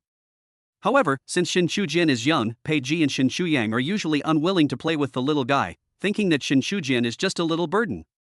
After Pei Ji and Shin Shu-yang dropped out of high school, Pei Ji rarely saw Shin Shu-yang again. "What are you doing here?" "Dad, Mom, didn't I tell you not to allow this bad guy to come to our house anymore?" Shin Shu-jian's face suddenly turned cold, and he pointed at Pei Ji's nose and said. Ever since Shin Shu-yang's accident, Shin Shu-jian hated Pei Ji. "I hate him for killing my only brother, I hate him for destroying my happy family, I hate everything he did." Therefore, whenever Shin Shu saw Pei Ji, he felt like he saw his enemy and became extremely jealous. "Girl, what nonsense are you talking about? Are you still polite? Is this what your teachers taught you in school?" When Pang Shufan saw Shin Shu-jian coming back and heard her say this, she felt bitter. She immediately stepped forward, grabbed Shin Shu-jian's hand, and scolded her in a low voice. "My teacher only taught me to be polite to my family and elders, but he didn't teach me to be polite to a gangster." Shin Shu-jian gritted his teeth and stared at Pei Ji fiercely, without a sign of retreat. She still remembers that when she was 9 years old, when she was still an ignorant little girl, she experienced the pain of the departure of a loved one for the first time. She no longer has that big brother who can harass, contact, and bully her at any time. After school, when Shin Shu-jian saw other brothers waiting at the school gate to pick up their sisters, he would always show envy, and at the same time he would think of his own brother. That brother with a sharp tongue but a soft heart. Although he said he disliked her, he would always buy her some snacks and toys from time to time, and warn the naughty boys in the class so that they would not dare to bully him. "Girl, Xiao Pei is your brother. He watched you grow up. How can you say that?" "It's okay, Auntie, don't say it's our first time meeting." Pei Ji took a deep breath, suppressed the pain in his heart, and said with a smile. She could understand Shin Shu-jian's feelings, and this was not the first time Shin Shu-jian had treated him like this. During the period when Shin Shu-yang had just gotten into trouble, when Shin Shu-jian saw Pei Ji, he would even rush into the kitchen, take out a kitchen knife, and shout that he wanted to avenge Shin Shu-yang. Therefore, every time Pei Ji came later, he would try to choose the time when Shin Shu-jian was at school so that Shin Shu-jian would not see him. As time went by, and Pei Ji was also very loyal, he would go to Shin Shu-yang's grave every New Year and other festivals to pay respects to him, and visit Shin Li and Pang Shufan every once in a while, doing some odd jobs. Now Shin Shu-jian's attitude towards him is 10,000 times better than at the beginning. At least he won't chop him with a knife anymore. However, it may not be easy for Shin Shu-jian to completely eliminate his grudge against Pei Ji. Shin's father and mother had no good solution for this. They couldn't force their daughter to forgive Pei Ji. Snort. Leave immediately after eating. You are not welcome in our home. Don't come again. Shin Shu-jian made some harsh words and walked into the house carrying his school bag. Xiao Pei, don't mind it. This girl is just like this. She's like this at home. How could that be, Auntie? You treated me like this when we first met. It was all my fault because I was ignorant before. Pei Ji smiled bitterly. The obsession with Shin Shu-yang's family is probably the only regret of the original body. No matter how Shin Li's family treated him, scolding him, or beating him, he had no complaints. "Madam Boss, give me 2 servings of beef waffle, with more coriander and chopped green onions." "Hey, okay, sit down for a moment, it will be ready soon." At this time, a young couple came outside. Pang Shufan and Shin Li stopped talking to Pei Ji and turned into the kitchen to busy themselves. Several more guests came one after another, and Shin Shu-jian also came out to help. Pei Ji sat in the corner, looking up from time to time. If they accidentally met, Shin Shu-jian would roll her eyes at him and warn him to leave quickly, otherwise she would teach Pei Ji a lesson. Boom boom boom. Boom boom boom. Suddenly, the sound of heavy footsteps and the noisy sound of iron rods and steel pipes hitting the road caught the attention of the customers in the store, and everyone raised their heads and looked towards the corner of the alley. "Damn it, you're still hanging around here, are you tired of living? If I don't teach you a lesson today, are you guys really just here to eat and do nothing?" Grass. Accompanied by a burst of noisy and harsh obscenities, a group of aggressive thugs rushed in. Each of them had a ferocious face, wore gaudy clothes, had a cigarette in their mouth, chewed betel nut, and looked very cool. Bang! There was a dull thud, and the leading thug was seen waving a baseball bat in his hand, hitting a wooden table outside the store heavily. The wooden table shattered into pieces in an instant, and all kinds of tableware and chopsticks were scattered all over the floor, creating a mess. "Listen up. This store is going to be demolished soon, get out of here if you know what's best for you." The scene suddenly fell into chaos, and the originally warm atmosphere was completely broken by this group of uninvited guests. The customers were frightened and panicked, and they all got up and left, fearing that the fire would catch on the city gate and affect them. As for Pei Ji in the corner, he was naturally ignored by the gangsters. Chapter 12 Brother Gu is really good at judging people. Hey, why are you doing this? This is against the law. Xinli and Pang Shufan opened their arms and tried to stop the group of thugs. Breaking the law? Ha ha ha, brothers, this old woman said we broke the law and the police will come to arrest us soon. I'm so scared. Ha ha ha ha ha ha ha. Pang Shufan's words not only failed to scare the gangsters, but instead caused a burst of laughter. Get out of here, everyone, get out of here. I'll chop anyone who dares to bully my mom to death. Suddenly, a thin figure rushed out from the inner room. Shin Shujian was seen holding a kitchen knife and yelling viciously at the group of thugs. Although his movements were a little funny and his hands holding the kitchen knife were still shaking slightly, Shin Shujian did not back down. Yo yo yo. Where did this little beauty come from? Brother, why didn't I see you last time I came? This little face is so handsome, ha ha ha. The gangsters were startled at first, but after seeing Shin Shujian's appearance clearly, a hint of evil thoughts suddenly flashed in their eyes. Isn't this a perfect campus goddess? She has a fair oval face, and her skin is as delicate and smooth as white jade, with a faint blush. The loose school uniform bulged high, revealing a slender waist that could be held in one hand, and a pair of straight long legs that were faintly visible under the skirt. One of the yellow-haired men raised a malicious smile and said frivolously, "My little beauty, I don't have a girlfriend yet. Would you like to consider being my little baby? My big baby is really great. Ha ha ha ha ha ha." Minggu also wants to try high school students. The hooligans also joined in the commotion, their eyes wandering wantonly over Shin Shujian. When Shin Shujian heard what they said, an angry look appeared on his face, and his hand holding the kitchen knife tightened a little. She shouted sternly, "Don't mess around. Otherwise I will fight you to death." However, the gangsters were not intimidated by her aura at all. Instead, they moved closer and closer, and their ugly faces continued to grow larger in the girl's eyes. Shin Shujian's heart was beating rapidly, and he kept retreating. At this moment, two figures suddenly appeared in her mind. One was her mighty and majestic brother, and the other was. Come on, chop here, little beauty." The yellow-haired boy patted his face and continued to tease. Puff. The next second, a black shadow flashed by. The kitchen knife in Shin Shujian's hand had disappeared, and after the yellow-haired man said chop him, he fell in a pool of blood. Cut it off, and then what? Shin Shujian turned around tremblingly, and the knife in his hand appeared in Pei Ji's hand without him knowing when. So, the one who just took action was Pei Ji? Boy, who the hell are you to dare to chop our boss? We are protected by Brother Nan. Brother Nan, do you know that you are the leader of the West City District? Don't mess around. The gang of hooligans were so frightened by this sudden scene that they couldn't speak clearly. The Minggu they were talking about was still lying on the ground, blood all over the floor, and his life or death was unknown. Chu Jin, take your uncle and Ann in first, I'll take care of this. Pei Ji ignored the gangster's words.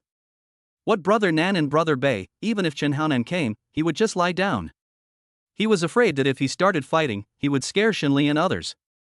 After hearing this, Shin Shujian did not respond to Pei Ji, but pulled Shinli and Pang Shufan into the inner room. For a moment, she seemed to see that familiar, tall figure, like a towering mountain that would not collapse even if the sky fell. Xiao Pei, don't be impulsive. Don't be impulsive. Uncle and Auntie, call the police immediately, don't fight them. Pang Shufan and Shen Li said this worriedly. In fact, they were also distracted and at a loss, not knowing what to do. They were just ordinary workers and had never seen such bloody and violent scenes. Even though they had heard about the work Pei Ji was doing, they couldn't help but be at a loss and panic when they saw Pei Ji hurting people with their own eyes. Uncle, Aunt, don't worry, don't you know what I'm doing? Nothing will happen, don't worry. Pei Ji said with a smile, and at the same time gave a few people a relaxing look, comforting them not to worry. Soon, Shin Shujian dragged Shinli and Pang Shufan into the house. Outside the store, only Pei Ji and a dozen thugs were left confronting each other. Boy, from what you said, you are also a gangster? One of the hooligans in tight jeans asked tentatively. Looking at Pei Ji's aura, it is indeed something that ordinary people cannot compare to, otherwise they would not even have the courage to take action. Call everyone you can within 5 minutes. After saying that, Pei casually pulled over a stool, slowly sat down in front of everyone, and then lit a cigarette. The gangsters looked at each other, and finally took out their cell phones and called the man they called Brother Nan. The yellow-haired man who fell to the ground was carried away by two of the thugs. It seemed that he would never wake up even if he was not dead. Time passed by minute, and 5 minutes were soon up. Pei also finished smoking the second Lichuan in his hand and slowly stood up from the stool. The big brother that the gangsters talked about finally lived up to everyone's expectations and appeared in the alley driving a Mercedes-Benz and two Toyota Hiaces. Beep, beep, beep. Beep, beep, beep. The door opened before the car stopped, and Guangong's sword was extended before anyone could see it. Immediately afterwards, a dozen people rushed out of the van. Do you think that's the end? Less than half a second later, 7 or 8 more people squeezed out, holding various weapons. A total of more than 30 people got off the two vans, filling Wunong Alley to the brim. The originally nervous thugs immediately put on arrogant faces when they saw the large army coming, baring their teeth, as if they wanted to skin Pei alive. Hello, Brother Nan. Brother Nan. In the back seat of a Mercedes-Benz, a big-bellied man wearing a big gold chain and sunglasses, with various animal patterns tattooed on his arms, walked up to the crowd with a ruthless step. Brother Nan, this is the guy who killed Irmo. We told him your name, but he didn't take it seriously at all. He even said that you are a worthless person if you don't come. The gangster described the incident with exaggerated details, and when he looked at Pei, his eyes were full of excitement. It seemed as if in the next second Pei would be chopped into pieces by the 30-odd people brought by Brother Nan. Bang! The next second, the scene that the gangster imagined did not happen, but he was slapped in the face by Brother Nan instead. The slap was so solid and without any mercy that it sent the gangster flying. His teeth and blood formed a parabola in the air. The gangsters opened their eyes wide and looked at each other, with expressions of confusion and shock on their faces. Where the hell did this come from? You ignorant bastard, why are you talking so loudly? Did Brother Gu say something wrong? Chapter 13. In fact, he has always been there. The big-bellied man took off his sunglasses, bent over, and moved to the side of Pei like a dog, and said in a low voice. Hey, Brother Gu, I didn't know that the person these brats were talking about was you. He was wearing sunglasses just now and did not recognize Pei until he walked up to Pei and then he remembered. The Green Dragon Gang, the double-flowered Red Sticks, and the Red Bone Pei. His name is so well known in the underworld that everyone calls him Brother Gu when they see him. What are you still standing there for? Call me Brother Gu.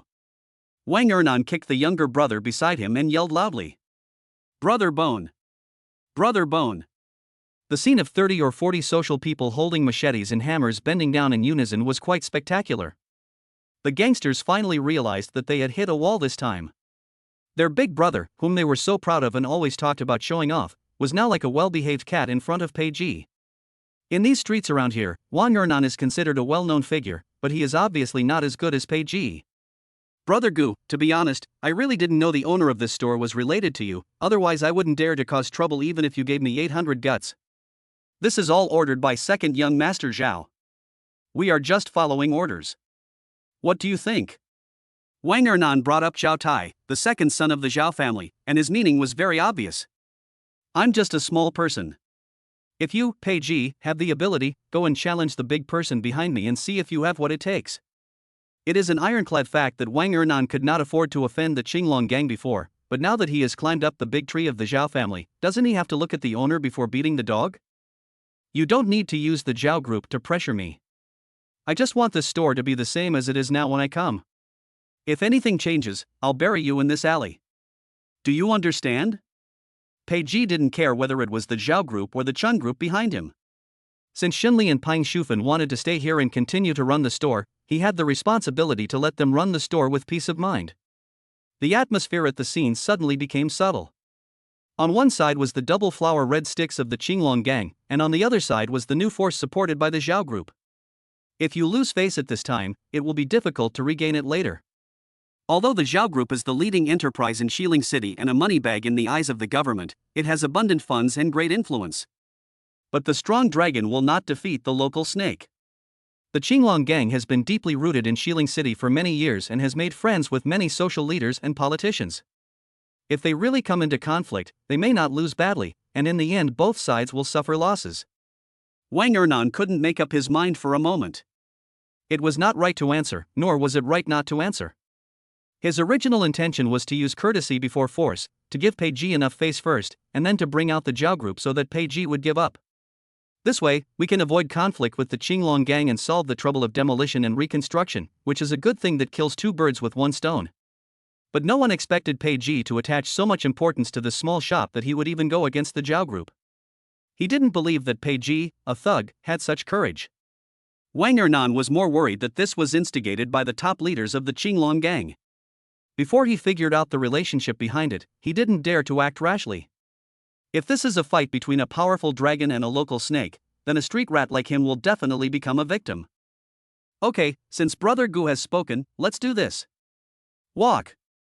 After some consideration, Wang Ernan was still unsure and did not dare to confront Pei Ji. Out of consideration for his face, he said a few words and left without looking back. Looking at Wang Ernan's departing back, a sinister look flashed in Pei Ji's eyes. From Wang Ernan's eyes just now, he could clearly feel Wang Ernan's unwillingness and anger. This matter might not be so easy to let go. Just as Wang Ernan just said, the mastermind behind this project is the Zhao group, not a small Zindongui. Even if Wang Ernan was killed, it would probably be of no use.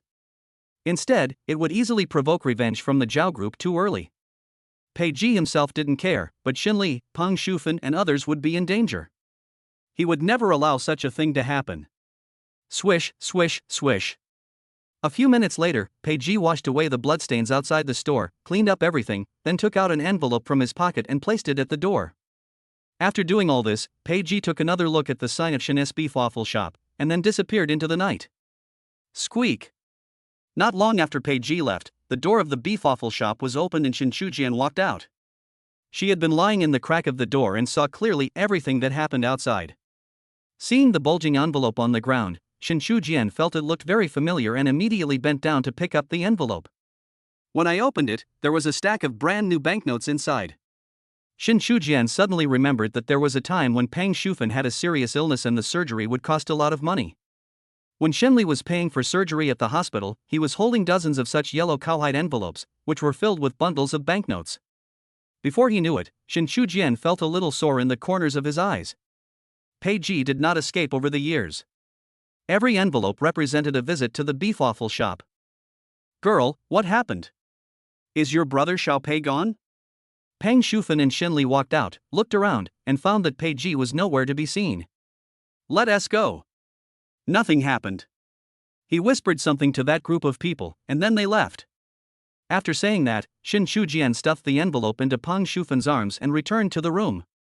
Peng Shufan looked at the envelope in her hand with mixed feelings. Alas, Xiao Pei has been living in guilt all these years. The girl used to love following him around, but now she doesn't like him so much. Xiao Pei feels bad. Peng Shufan shook her head helplessly.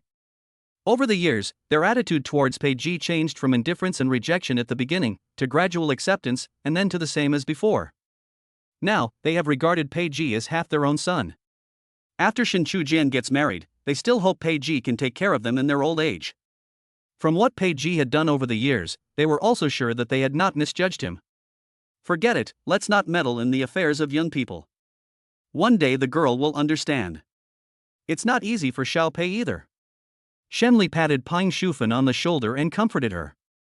Over the years, Xiao Pei has given us more than 1,000,000 yuan. I spent some of it on surgery last year, so there's still a lot left. It's enough to buy another shop. Well, if Xiao Pei brings us money again in the future, we will definitely not accept it. He is already an adult, and it is time for him to get married. Then he can buy a house and a car without spending any money. Peng Shufan nodded and agreed with Xinli's words. Chapter 14 Starting a New Life. 2 days passed in a flash.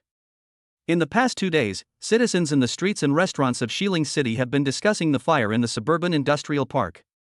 I don't know who leaked the news or if an organization deliberately spread the rumor, but it is suspected that some criminal gangs had a gunfight in the industrial park and were eventually wiped out by one person. The official website of Xiling City responded that the explosion occurred due to years of abandonment of the industrial zone, aging firefighting facilities, and unsatisfactory management and maintenance of the gas station. As for other information, the Public Security Bureau is investigating and collecting evidence. Please do not spread or make up rumors. That's bullshit. My buddy is from the narcotics squad. He told me that the people killed were members of a drug-making gang in Shanghai City. More than a dozen of them died at once. Is this true? Did they do this to our gang? That's impossible. I haven't heard of anyone having any contact with this toxic person. It must be a gang-robbing gang. Only people in the flower industry would do such a cruel thing. East of the city, Magnolia Road. Inside a breakfast shop frequented by local residents. Peiji sat in an inconspicuous corner, slurping noodles while listening to people around him talking about the fire in the industrial park the day before yesterday. As the saying goes, those who know about political mistakes are in the fields, and those who know about roof leaks are under the eaves. Although these gathering places of local residents may be suspected of exaggerating the facts, it does not prevent there from being people among them who know the truth of the matter. Just now, Peiji heard the news closest to the truth from an old man in a white vest. But what is certain is that the authorities are doing their best to quell the impact of this incident. The Public Security Bureau has probably also been under pressure from the provincial department, and investigation activities are also being carried out intensively. However, since the fire burned the entire scene, only a few steel frames were left of several vehicles, making investigation extremely difficult. Even if we know that this matter is related to the Scorpion Gang, it is difficult to find strong evidence. After eating the noodles, Peiji walks slowly towards the Shanshui Hotel. The people from Dongtang have been looking for Cui Lauer these past 2 days. They almost turned Shilin City upside down, but they didn't find anything useful. So they had to give up the search and focus their attention on Peiji. Chen Hu did not contact Peiji, as if this matter had nothing to do with him. Peiji was well aware of this. Chen Hu chose to remain silent and gave up his horse to save the chariot. He might have secretly informed Zhao Dongyang a long time ago. Otherwise, the West Hall would have been swept away by the people from the East Hall long ago, and how could there be the peaceful situation we have now? Ding ling ling. Ding ling ling. Peiji took out his cell phone, which showed an unfamiliar local number. Hello, is this Mr. Pei? As soon as the phone was connected, a mature and seductive voice sounded. It's me. Boss Pei, sorry to bother you. I'm Su Qing. Are you in the office? I have a document that needs your signature. Okay, I'll be there right away. Peiji hung up the phone, and Su Qing's seductive figure appeared in his mind again, and he felt a little hot unconsciously. Ever since his body was strengthened by the system, and he also had the modified golden unicorn kidney, Peiji always felt that his concentration was not as good as before. When I see a graceful woman on the street, I start to have dirty thoughts. A few minutes later, Peiji returned to the administrative building of Shanshui Group. All the friends and relatives who were previously placed in Shanshui Group by the Qinglong Gang's top brass and Chen who had been liquidated in the past 2 days. Su Qing was still responsible for drawing up the specific implementation plan. Peiji only took a brief look at it and agreed. He had originally planned to start a new business, and Shanshui Group would be his base in the future. Shanshui Group was originally a group of small companies involved in tourism, transportation, hotels, restaurants, etc. Later, the bosses of these companies lost money in the Diamond Casino and could not repay their debts, and were finally forced to mortgage their companies to the casino. Later, Peiji merged and reorganized these companies to form the current Shanshui Group. Dong dong dong. Enter. Su Qing was wearing a simple black suit today, with a white silk shirt on top. The collar was slightly open, revealing just the right amount of scenery. The lower body is a tight hip-hugging short skirt, outlining the plump and sexy figure. Under the short skirt, 2 slender and round beautiful legs are wrapped in a pair of thin black stockings, adding a bit of hazy temptation. Therefore, as soon as Su Chun walked into the office, Peiji was fascinated by her and couldn't take his eyes off her. Since ancient times, heroes have found it difficult to resist the temptation of beautiful women, let alone a hot-blooded man like Peiji. Mr. Pei, good morning. Su Qing came in and paused for a moment, then said hello to Peiji. Sit down. Thank you, Mr. Pei. Su Qing walked in her high heels, trying not to make any noise, and carefully sat on the leather sofa next to Peiji. Pu'er or Longjing? Peiji asked suddenly. Ah. I prefer coffee. Su Qing was stunned at first, then quickly waved her hand. How could an employee ask her boss to make tea for her? She didn't dare to drink it. Okay, I'll ask the front desk to order a cup of coffee and send it to your office later. Peiji said jokingly, turning around and making himself a cup of Westlake Longjing tea. Ah, no need, no need. Mr. Pei. Xiaoran has already enrolled. Thank you. After Su Ching and Pei Ji finished their business that day, they received a call from the Director of Admissions Office of Yueying Primary School the next day, who helped them complete the admission procedures smoothly. I have to say that Xiao Jinggang is very efficient. Pei Ji was very satisfied with this. He had strong execution ability and would be able to take on important tasks in the future. You're welcome. If you encounter any problems that you can't solve in the future, just tell Lei Dong and let him help you solve them. Pei Ji nodded. Thank you, Mr. Pei. Thank you. Su Ching was flattered and nodded repeatedly to thank Pei Ji, with a smile on her face that almost reached her ears. At the same time, my admiration for Pei Ji deepened. With such a good boss, tall, handsome and considerate, what else does she need a bicycle? Boss Pei, the division of responsibilities of each department has been reorganized and the process has been optimized. The two departments of administrative logistics and event planning have been eliminated, and a new data analysis department has been added. The resignation notices of Lu Chang, Ma Teng, and other senior executives of the group have been drafted. In the future, the staff of our administrative department will be further streamlined. Now that we have finished talking about family matters, it's time to get down to business. Su Ching opened the folder, took out a set of documents from it, and then methodically explained the preliminary plan for the group's rectification over the past 2 days and the situation regarding the dismissal of relevant employees. The sound is crisp and clear. Although Pei Ji didn't know much about this aspect, there was little he didn't understand from Su Ching's report. I have to say that Su Ching, a graduate of a prestigious university, does have some working ability. Previously, I worked as a financial officer at the Diamond Casino, which was a bit of a waste of my talent. Oh, by the way, Mr. Pei, this is the contract that I drafted with the hardcover company yesterday. Can you take a look at it? Is there anything that needs to be modified? Su Cheng found a contract from the folder, stood up and handed it to Pei Ji. How could Pei Ji understand a contract? The knowledge and social experience he gained from 2 lifetimes were useless and of no use at all. But since it's already been written, I can't just do it half-heartedly. So Pei Ji opened the contract and pretended to read it. During this process, Su Ching squatted next to Pei Ji's thigh very sensibly, with her eyes wide open, looking up at Pei Ji. After looking at it for a few minutes, Pei Ji felt that it was about right and should be good enough, so he prepared to take a pen and sign. As soon as he lowered his head, he inevitably saw a large area of snow white and long ravines at Su Ching's neckline. Chapter 15 Hongmen Banquet. So big and so white. Pei Ji couldn't help but sigh in his heart, she is simply a fairy. Su Ching, who was squatting beside him, also felt Pei Ji's fiery gaze. Her face turned red and she even bent even lower. Seeing this, Pei Ji stopped being a gentleman and reached his big hand into Su Ching's collar, stirring up trouble wantonly. Boss Pei. Su Ching's face turned red and her body became tense. She tried hard to restrain herself, but the strange feeling coming from a mysterious area made her unable to help but let out a few proud hums. Pei Ji felt unsatisfied after touching her for a while, so he threw the documents in his hand aside, pulled Su Ching into his arms, leaned over, and bit Su Ching's tender lips roughly. Su Ching collapsed in Pei Ji's arms, her eyes seductive and her face flushed, letting Pei Ji take whatever he wanted from her. Although it was not her first time, she still felt nervous and excited, and of course a little bit of anticipation. Su Ching didn't expect Pei Ji to give her any status after sleeping with her. She just needed someone to rely on, a strong enough arm. Beauty is the hero's lover, and hero loves beauty.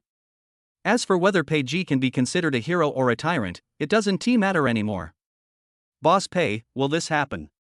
Won't. 2 hours later, Su Ching picked up the document signed by Pei Ji, covering the red mark on her face, and walked out of the office shyly. After finishing his work, Pei Ji did not feel tired at all, but felt refreshed. Pei Ji spent the entire afternoon sitting in the office, which was rare, reading books about business management. Even if he is not needed to take the helm in the future, it is always a good idea to learn more. If it really doesn't work, can't you still use it to pretend to be X?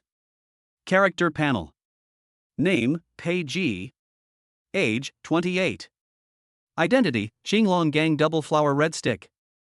Strength, 108. Speed, 99. Physique, 121. Special, Golden Qilin Kidney. Skills, Firearms Proficiency, Driving Proficiency. Chinese Army Forbidden Technique, 18 Moves of the Black Dragon. Ancient Martial Arts, Golden Bell Cover and Iron Cloth Shirt. Comprehensive Force Value, 164. System Evaluation, some small success. Page G looked at the system panel and was very satisfied. 1 attack and 1 defense, you can advance or retreat. Even if he were to break into the Scorpion Gang's headquarters alone, he would be able to escape unscathed without having to worry about being injured by firearms. Ding ling ling. Ding ling ling. Page G knew who was calling without having to guess. Hey! Hall Master. There will be a meeting of elders in the gang tonight. All the hall masters and bosses will be there. You should come too. Okay. Shitong Headquarters, Yongxing Club. Chen Hu hung up the phone without changing his expression, tapping his fingers lightly on the marble tea table, as if he was thinking about something. In the hall, there stood dozens of burly men in black suits and tattoos, all with fierce and unfriendly eyes. Chen Hu's confidants and some veterans of the old team were sitting aside, deep in thought. In addition, there was a man with a crutch and a bandage wrapped around his head. He was undoubtedly Chen Hu's nephew Chen Gang. Uncle, if it were you, I would just send someone to cancel the account of that bastard Shigu. Why would you need to go through so much trouble? Chen Gang continued to speak without giving up, his sinister eyes showing hatred towards Pei Ji. Send someone? Who? You go? Chen Hu asked back. I. Chen Gang was speechless for a moment, lowered his head silently and stopped talking. Do you think he has worked so hard over the years to get to where he is today, just like you? Cancel your account? Ha, that's easier said than done. Which of his subordinates, Little King Kong, Black Hand, and God of Wealth, is the more capable one? Chen Hu scolded with a look of disappointment on his face. If Chen Gang wasn't the only son of his younger sister, and if he himself hadn't had some problems with that, he would have thrown Chen Gang to the countryside long ago. Of course, Chen Gang is not completely without ability. He is quite good at managing relationships and running a company. The problem is that young people cannot control themselves, are arrogant, easily impulsive, and act like they are the best in the world as soon as they achieve a little success. This is also one of the reasons why Chen Hu is not confident in handing over too many industries to Chen Gang to manage. Xiao Gang, don't hold a grudge in your heart. What the hall master said is reasonable. In your opinion, we gangsters usually just fight and kill, fight for territory, and cancel other people's accounts at any time, but in fact, there are many tricks involved. Don't think that Pei Ji is just a lackey under your uncle's command. It seems that it doesn't matter whether he is there or not. But in fact, there are many shady things in our hall. Apart from Pei Ji, there is no one else who can replace him. He is not only a good fighter, but also thoughtful and calm. He knows exactly what to say and what to do, and never shows off. As a result, everyone has ignored his existence over the years. Chen Hu's confidant Haley patted Chen Gang's shoulder meaningfully. It seemed that while he was educating Chen Gang, he was also reminding the elders present not to underestimate Pei Ji's strength. Being able to wipe out the second in command of Dongtang from the world without anyone noticing is already sending a certain signal. Okay, it's almost time, let's go to the main hall. Yes. Afterwards, the group drove towards the Qinglong Gang headquarters in a mighty manner. At the same time, the convoy of East Hall Master Zhao Dongyang and several other street leaders were also on their way to the Qinglong Gang headquarters. Landscape Hotel. After receiving the news, Pei Ji was not in a hurry to go to the headquarters of the Qinglong Gang. The reason why the Elders' Council was convened in such a hurry was not only because the leader Long Xiaotian had returned to Xiling from abroad, but also to deal with the Cui-Wen matter. Zhao Dongyang, the head of the East Hall, is not a fool. He naturally understands the principle that when the snipe and the clam quarrel, the fisherman benefits. At the critical moment when the old gang leader Long Xiaotian was about to retire, this was obviously a trap dug by Chen Hu, wanting him to jump into it. If Zhao Dongyang directly sent people to sweep Chen Hu's place, not only would he not be able to win, but it would also be easy to infringe on the interests of other elders. At that time, those who supported him in the gang would most likely turn to Chen Hu. Therefore, before he was absolutely sure, Zhao Dongyang chose the safest way. Please ask Long Xiaotian to come out and handle this matter personally. If Chen Hu intends to protect Pei Ji, then he can use this as an excuse to shut up other big guys in the future. If Chen Hu did not protect Pei Ji, then according to gang rules, Pei Ji would only end up dead. This would not only cut off one arm of Chen Hu's, but also hit the loyalty of Pei Ji's subordinates. In this way, no matter what the final result is, it will definitely be beneficial to Zhao Dongyang. As for Cui Wan, he was just a gambler, and he would be dead if he died, so where did all the brotherhood come from? Pei Ji also knew in his heart that this was a hangmen banquet, but the situation was different now. It was still unknown who was the prey and who was the hunter. Chapter 16 Elders Council 7:50 p.m., Qinglong Gang Headquarters, Guangdong Hall. A group of Qinglong Gang bosses arrived at the headquarters one after another. Some are Toyota Prado teams, some are Mercedes-Benz teams, and some are Land Rover teams. The grade of the fleet represents the identity of the big guys sitting in the cars. It is clear at a glance who has greater power and who has more territory. As luck would have it, the two motorcades of Chen Hu and Zhao Dongyang, one on the left and one on the right, arrived outside the main hall almost at the same time. One drives a Bentley and the other drives a Maybach, but it's hard to tell who is weaker than the other. With a slight braking sound, the vehicle stopped steadily on the side of the road. Then, the car door was quickly opened, and as if well trained, people on both sides walked out of the car in an orderly manner like a tide. The movements are agile and the steps are vigorous, without any sense of dragging. Zhao Dongyang was wearing a black Zhongshan suit, with a fine body bracelet on his right hand, and there was a sense of domineering power hidden between his brows. On the other side, there is another equally eye-catching boss, Chen Hu, the head of the West Hall. He was wearing a black tang suit and a pair of old Beijing cloth shoes. He had a calm look in his eyes and looked a little old, but despite having held a high position for many years, he still had a strong aura. The two men were several meters apart. After looking at each other, Chen Hu smiled first, then walked quickly towards Zhao Dongyang. "Ah, Hall Master Zhao, long time no see. How have you been lately?" Chen Hu had a smile on his face and greeted everyone warmly, like an old friend who hadn't seen each other for many years. Zhao Dongyang nodded slightly and responded. "Thanks to you, Chen Hu, I'm not doing well. The people under your command dared to touch even my brothers. Is there anything that you, Master Chen, dare not do?" "No, Master Zhao, every wrong has its perpetrator, and I, Chen Hu, dare not take the blame. I was unaware of Mr. Chui's affairs from beginning to end."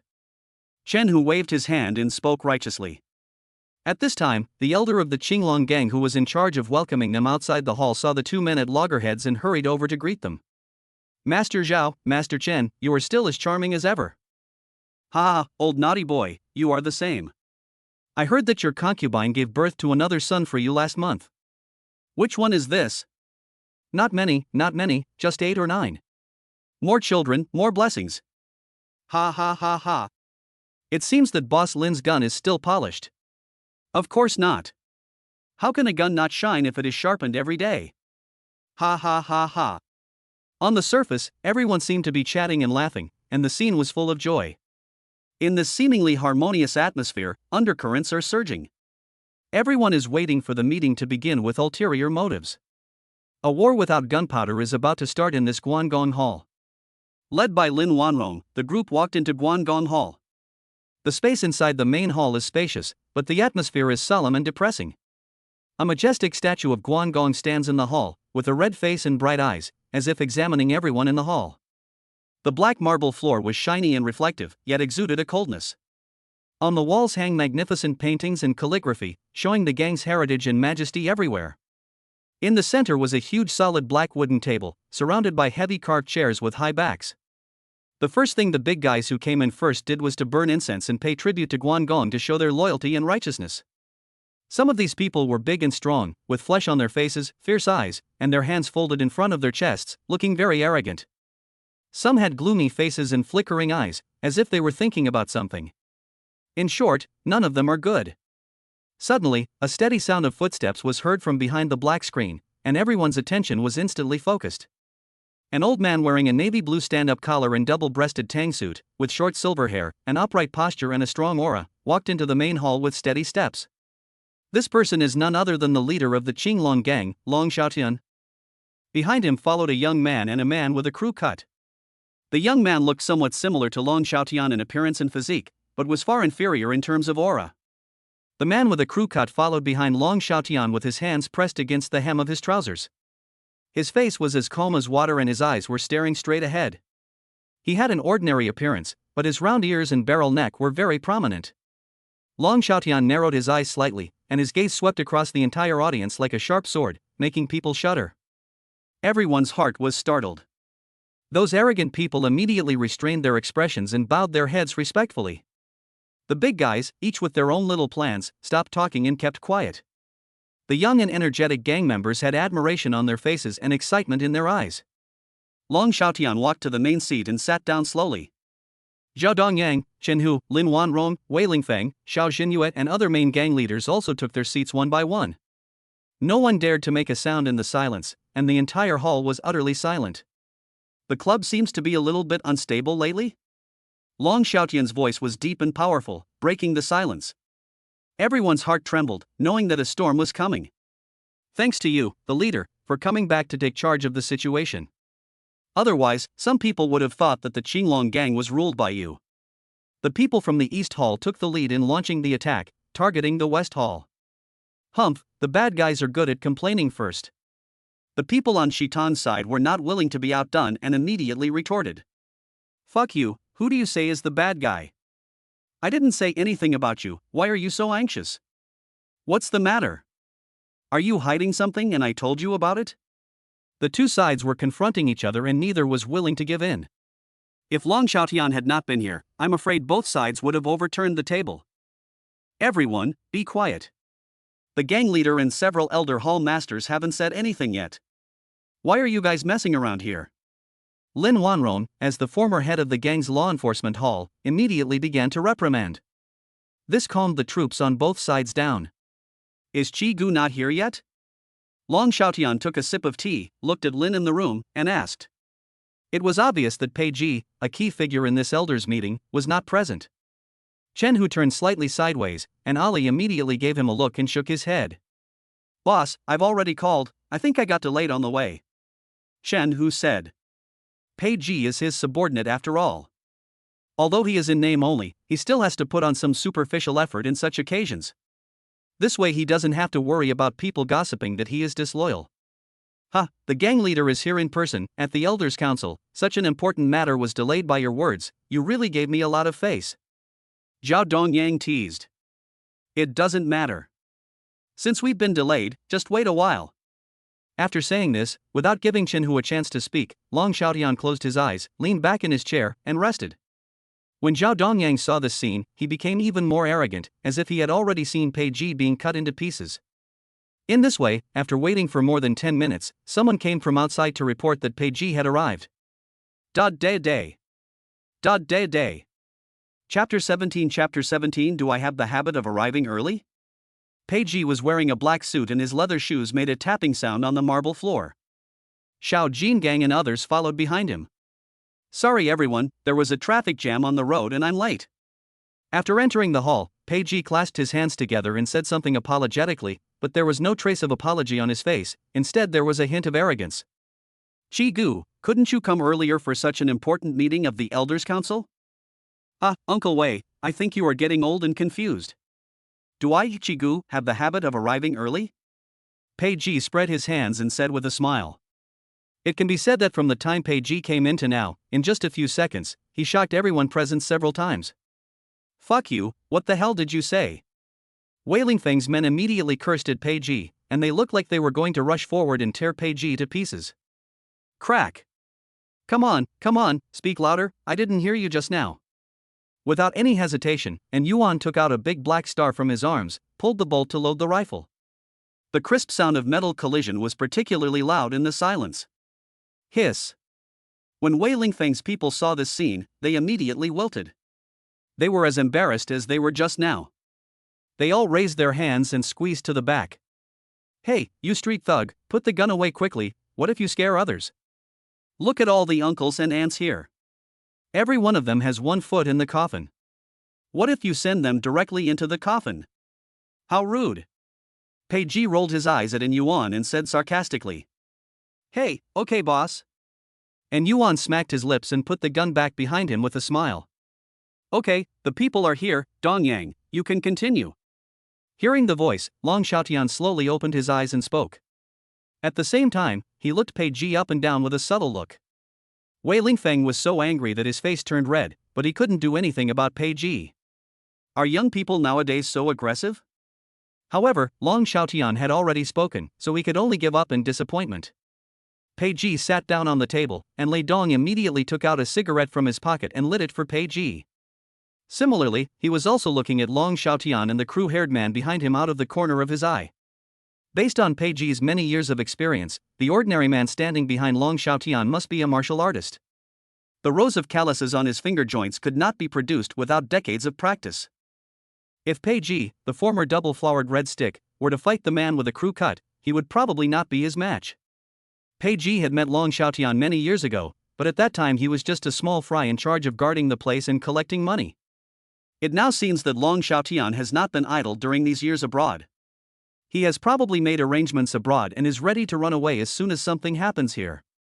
Brother Tian, although Chui Wen is my man, he is also a veteran of the gang. How to deal with him is up to you.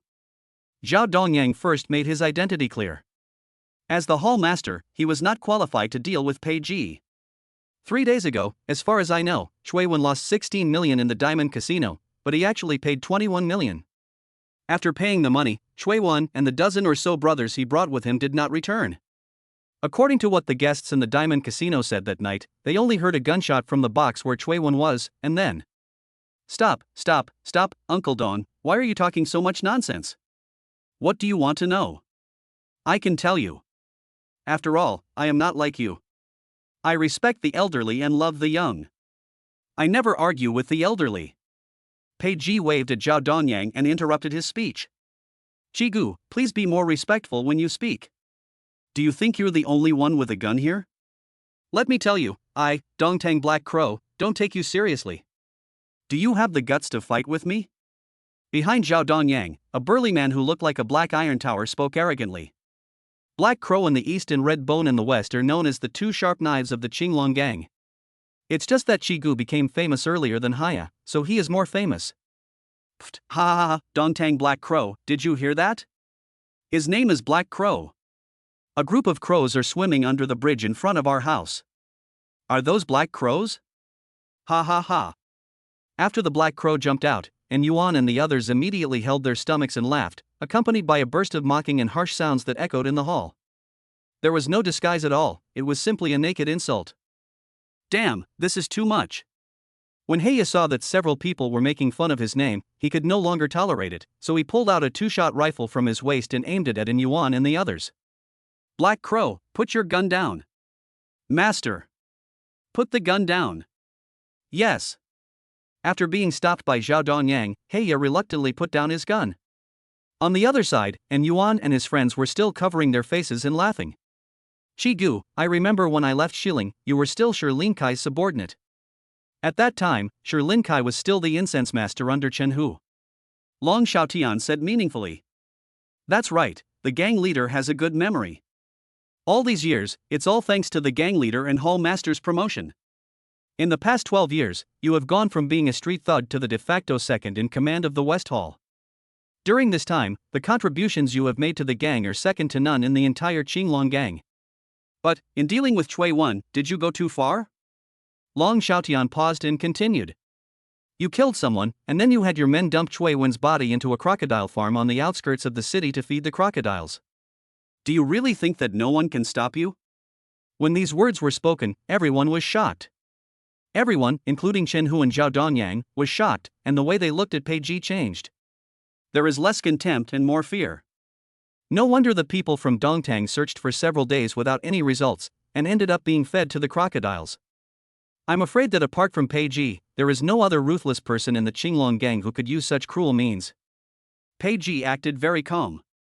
With Long Xiaotian's means, it was not difficult for him to place his spies in various halls. Bang! Article 9 of the Qinglong gang's rules, if you harm a fellow gang member without reason, you will be punished with a life for a life. Shi Gu murdered the elders in the gang, which is an even greater crime. Lin Wanron, the head of the law enforcement hall, slammed the table, stood up, and then shouted angrily. As soon as he finished speaking, dozens of Qinglong gang disciples wearing vests with dragon and tiger patterns and holding machetes and iron sticks immediately surrounded Pei Ji and others. The law enforcement team of the law enforcement hall immediately took out firearms and pointed them at Pei Ji's head. If we don't take some concrete action today, the Qinglong gang will have no place in Shilin Road. Chapter 18 A punch to the head. Fuck you. The battle is about to begin. Lei Dong took the first step and rushed into the crowd like a tiger out of a cage. Bang! Bang! Several Qinglong gang disciples holding machetes were instantly knocked several meters away and lost their combat effectiveness. Baji collapses, Taizhan relies on it. Back then, Lei Dong relied on this skill to evenly fight with Pei Ji. Go ahead, kill them. Draft dam. Cut. The Qinglong gang has a large number of people and, encouraged by a sense of righteousness, they kept rushing towards Lei Dong and others with knives, guns, sticks, and clubs. The scene was in chaos for a while, with people being beaten out from time to time with blood all over their heads and broken bodies. As for Pei Ji, no one dared to attack him. Everyone rushed towards Lei Dong and Yuan and others in unison. After all, they had more or less seen Pei Ji's martial arts and methods. And Yuan and the others all had weapons on them, so Pei Ji was not worried that anything might really happen to them. He just treated it as an inspection to see if they had lost their skills recently. Dry. At this time, Dongtang Black Crow punched Pei Ji's forehead from behind, the wind from the fist whistled, and went straight to the vital point. Pei Ji remained calm and tilted his head slightly, allowing Heiya's punch to miss. Black Crow reacted quickly, changing his fist into a palm and slashing at Pei Ji's neck with a palm knife. Pei Ji was not in a hurry. He took a step back to the left, then jumped into the air and kicked Heiya's head with a side kick. Bang! A flash of panic flashed across Black Crow's eyes, and he quickly raised his arms to shield his chest. Click! The moment his hands and feet touched each other, the sound of broken bones and flesh was heard, and then a look of pain appeared on Black Crow's face, and his body was also shaken several meters away by this huge force. With just one move, Black Crow was completely defeated, without even a chance to fight back. In the face of absolute power, any move is just fancy. Ha! A shadow flashed by, and Pei Ji attacked again, pushing the steel with one hand, hitting Black Crow's chest. At this time, Zhao Dongyang, who was watching the fight, could no longer hold back his temper. He threw out a chair and grabbed Pei Ji with his 5 fingers. Ginger is still spicy with age. Seeing this, Pei Ji immediately became interested. The power of this claw is quite remarkable. Bang! Pei Ji dodged to the side, and Zhao Dongyang's claws slapped the wooden table, which instantly broke into pieces. If this were a human's head, it would probably split apart. What a quick reaction! Zhao Dongyang was shocked and couldn't help but speak. The two of them moved closer, moving back and forth, their figures interweaving, as fast as lightning. Suddenly, Pei Ji exerted his strength and kicked with a sweeping kick, bringing with it a gust of wind. The speed was so fast that Zhao Dongyang had no time to dodge, so he had to lower his shoulders to block. Bang! Zhao Dongyang was knocked back several steps. The strong force spread through his shoulders and spread throughout his body, making him feel like vomiting blood. When he raised his head again, Pei Ji's black dragon punch had already hit him in the face. With a muffled sound, a dent appeared on Zhao Dongyang's chest, and the suit on his back was shattered by the internal force, revealing a fist-sized hole. Uncle Dong, you haven't mastered the eagle claw kung fu yet. Pei Ji smiled, retracted his fist, and put his hand back behind his back. Although he used less than 50% of his strength, Zhao Dongyang was able to hold on for several moves without being at a disadvantage. He can be regarded as a master in the gang who is able to show his abilities without revealing his true abilities. None of these old people are simple. Swoosh! Suddenly, amid the noise, a gunshot was heard, making only a faint muffled sound. The bullet rotated at high speed in the barrel and rushed forward. With an almost imperceptible flash of fire, the bullet whizzed out like an arrow. Wherever it passes, the air is violently disturbed, forming an air vortex that is difficult to see with the naked eye. In that brief moment, time seemed to freeze, leaving only the unstoppable figure of the bullet, leaving a vague track in the air. Court death. Although a silencer was installed, Pei Ji still caught the slight sound. In an instant, Pei Ji twisted his body in an extremely tricky posture to avoid the bullet that was shot at his head. Puff! After Pei Ji dodged the bullet, he directly killed a member of the Qinglong gang. Lin Wanrong hid behind the crowd and finally found an opportunity, but unexpectedly Pei Ji easily avoided it. He can even dodge bullets, is he still a human being? Lin Wanrong didn't think much and fired several shots at Pei Ji again, but Pei Ji dodged them easily. When he raised his head again, Pei Ji's sandbag-sized fist had appeared in front of him. The next second, blood spurted out. Lin Wanrong's head was smashed into pieces by Pei Ji's punch, turning him into a headless corpse. What Pei Ji hated most was someone attacking him from behind, because Xin Shuyang was killed by someone's sneak attack back then. This punch is very powerful, not a bit less. Bang! Lin Wanrong's headless body fell straight down. At this moment, everyone stopped what they were doing and looked at Pei Ji in fear, as if they were looking at a devil who kills without blinking an eye, and their souls felt cold. Chigu, let's just write off everything that happened before and stop here. Zhao Dongyang was really scared and spoke with trembling voice. If Lin Wanrong hadn't fired the shot, he would be the one lying on the ground now. Pei Ji is a guy who really dares to kill. Smashing a person's head with one punch, even a movie wouldn't dare to film it like this. Isn't this more exciting than tearing the Japanese apart with bare hands? Brother Gu, no. Master Gu, I was wrong, please show mercy and let me go. On the side, Heya was so scared that he knelt on the ground, cowed out continuously, begging Pei Ji's forgiveness. Drip, drip, drip, drip. Drip, drip, drip, drip. Hey, Captain, we are having a company reunion today, please give me some face. Don't block it, get out of the way, or I'll detain you for provoking trouble, get out of the way. What's wrong with the security team? Can the security team break into private houses? This is a routine summons. Let Long Xiaotian come out immediately. At the critical moment, a noise came from outside Guangong Hall, attracting everyone's attention. Pei Ji, Long Xiaotian and others looked outside the door at the same time, while Zhao Dongyang and Heya breathed a sigh of relief. They had never thought that one day they would be so looking forward to the arrival of the sheriff uncle. Pei Ji's eyes turned, and after looking at Lei Dong and others, he left from behind the screen. We can't delay outside for long. Once the bloody scene inside is seen, it will definitely attract the investigation of the security team. Pei Ji didn't want to get involved with the authorities for the time being, and his goal had been achieved, so there was no need to stay any longer. After taking a deep look at Long Xiaotian, he left the headquarters. Tell the brothers outside to delay a little longer. The rest of you brothers, get moving and clean up. Long Xiaotian was worthy of being the gang leader. After the tension, he immediately calmed down and directed his men to clean up the scene. A few minutes later, the security team arrested all the members of the Qinglong gang outside and rushed into Guangong Hall. Ha ha ha, it's Captain Liu. Long time no see. I missed you so much. Long Xiaotian bowed and walked forward to greet the sheriff who was leading the team. Long Xiaotian? Didn't you go abroad to settle down? Why are you back? Lu Wei looked at Long Xiaotian suspiciously, frowned and asked. Although the scene had returned to normal, there was still a hint of blood in the air that could not escape his nose. I'm getting old now, so I just want to go back to my hometown to have a look. Although foreign countries are developed, they can't compare to this land where I was born and raised. My roots are here. Long Xiaotian's answer was flawless. Although Lu Wei had doubts, he came here just for routine inquiries and did not have a search warrant.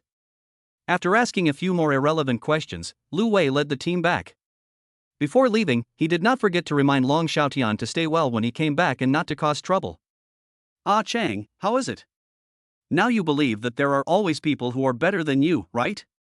After Lu Wei left, Long Xiaotian took a deep breath and said to the man with a crew cut behind him. Godfather, I know. The man with a crew cut named Aching nodded with lingering fear. When Zhao Dongyang and Pei Ji were fighting just now, he wanted to intervene and test Pei Ji's skills. If Lin Wanrong had not suddenly opened fire and interrupted him, the consequences would have been disastrous, and he would have been disabled even if he hadn't died. Chapter 19 Honest and Trustworthy Jang Ping. A few days passed in a flash. Shanshui Group officially started the rectification, and Su Qing poached many professional talents from other companies with high salaries, so Pei Ji didn't have to worry about anything and it was good to be a hands-off boss. On the Qinglong gang side, Chen Hu very readily transferred the businesses originally managed by Pei Ji to the Shanshui Group, including a bath city and 2 bars. So now Pei Ji has no shortage of money and no shortage of people, and he is very comfortable. Boom boom boom. Enter. A young secretary wearing an OL uniform and Pei Ji's favorite black silk stockings on her legs walked in. The young secretary was the housekeeper who helped Pei Ji change clothes and made breakfast in the presidential suite that morning. Boss Pei, there's a girl downstairs who said she's here to give you a massage. The young secretary said quietly, looking at Pei Ji with some resentment in her eyes, as if she was a little jealous. I was thinking, can't I give you a massage, boss? Why go through all the trouble to order a massage girl from outside to come to the company? Massage? Pei Ji frowned slightly and said with a little confusion. He didn't call a technician in broad daylight. Could it be that Lei Dong saw that he had been overworked in recent days and called him specially? Probably not, right? Lei Dong is not the kind of person who flatters others. If there was a technician, he would go there by himself, so how could he remember Pei Ji? After thinking about it for a while, Pei Ji nodded and asked his secretary to bring the person over. He wanted to see what the other party was up to. A few minutes later, Jang Ping, carrying a small white school bag, followed the secretary tremblingly and came to Pei Ji's office. This is Mr. Pei's office. Just knock on the door and go in. Mr. Pei is waiting for you inside. After saying that, he Weiwei left without looking back. She even felt a little ashamed of herself in front of this girl who was younger and prettier than her. Okay, thank you. After He Weiwei left, Jang Ping stood at the door, adjusted her breathing, smoothed her hair, and then knocked on the door gently. Boom boom boom. Come in. Pei Ji was turning his pen out of boredom. When he saw someone finally arrive, he looked up with interest. Seeing Jang Ping's oval face that was delicate yet simple, Pei Ji remembered that last week he asked Jang Ping to give him 12 massages to repay the loan.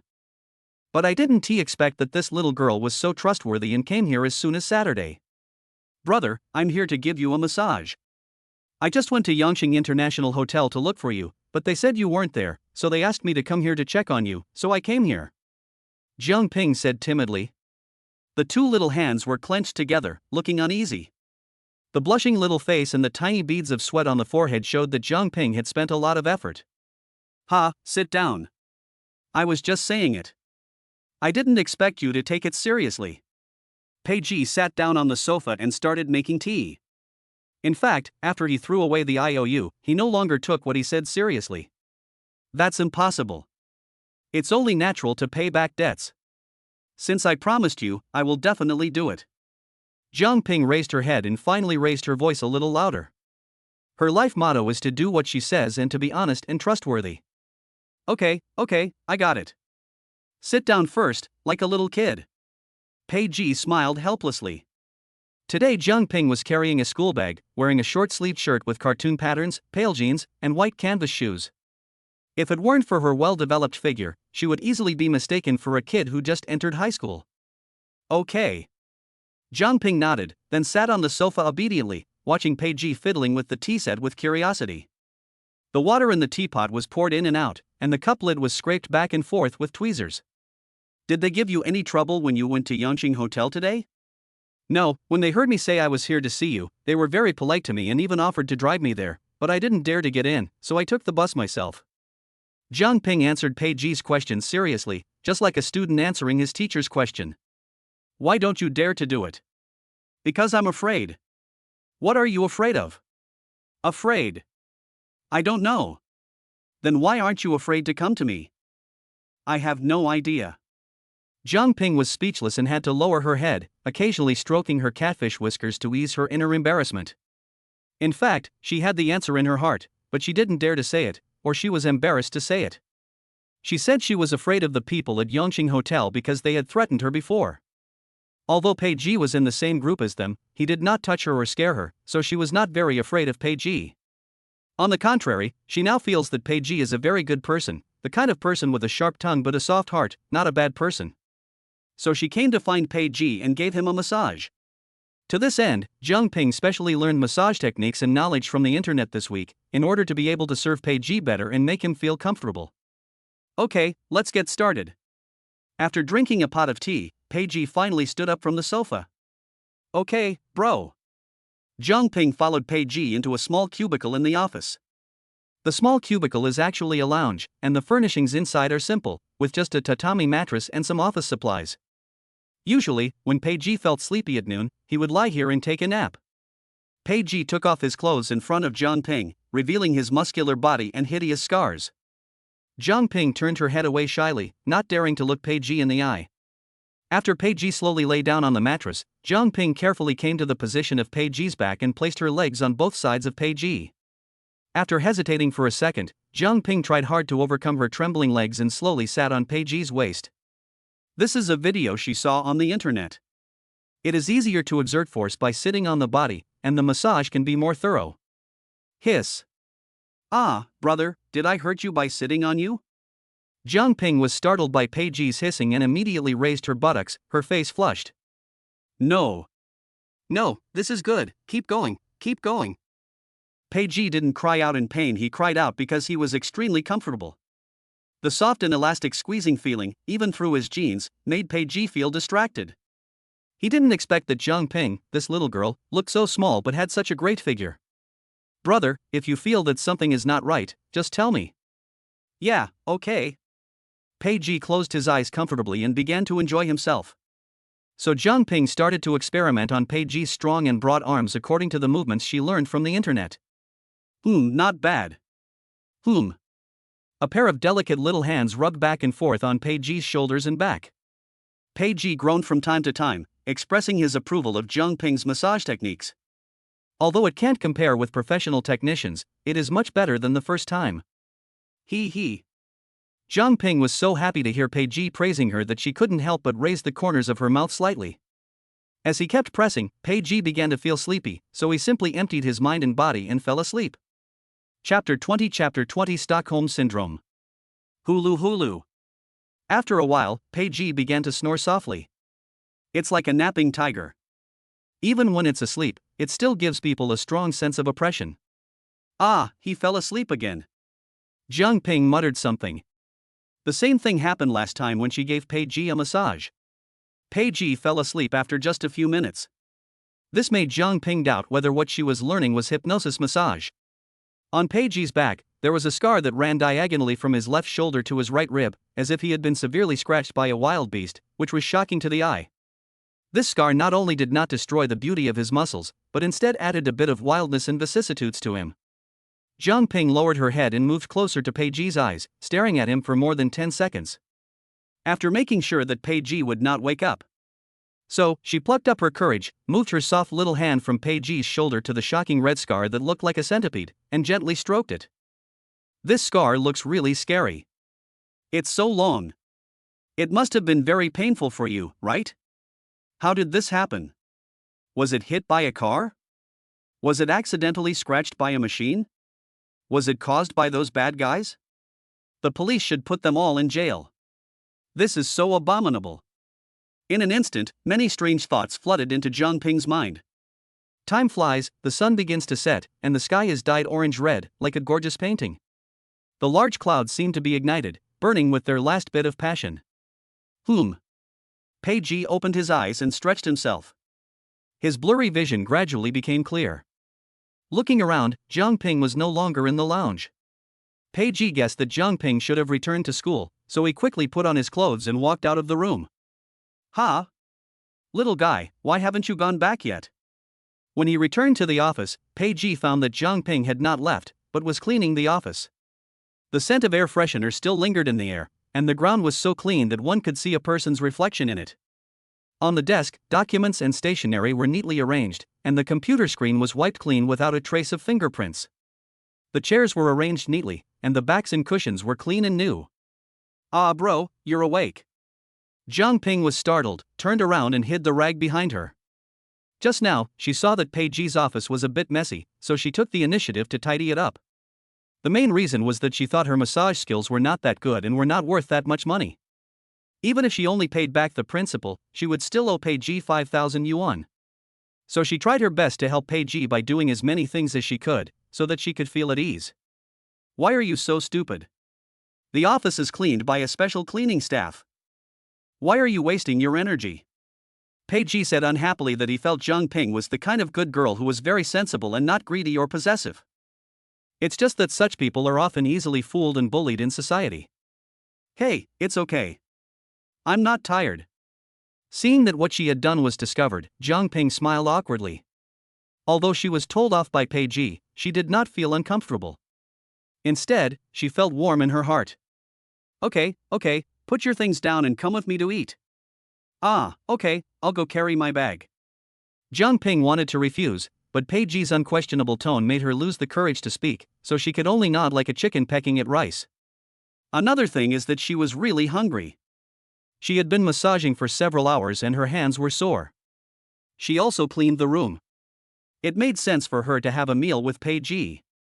After running back and putting on her small school bag, Jang Ping happily followed Pei Ji. At this time, all the employees in the company have gone off work. So no one saw Pei Ji and Jang Ping, otherwise it would definitely cause speculation from others. Anyone would think too much if a girl with a high ponytail followed the big boss of a group. "What do you want to eat, little guy?"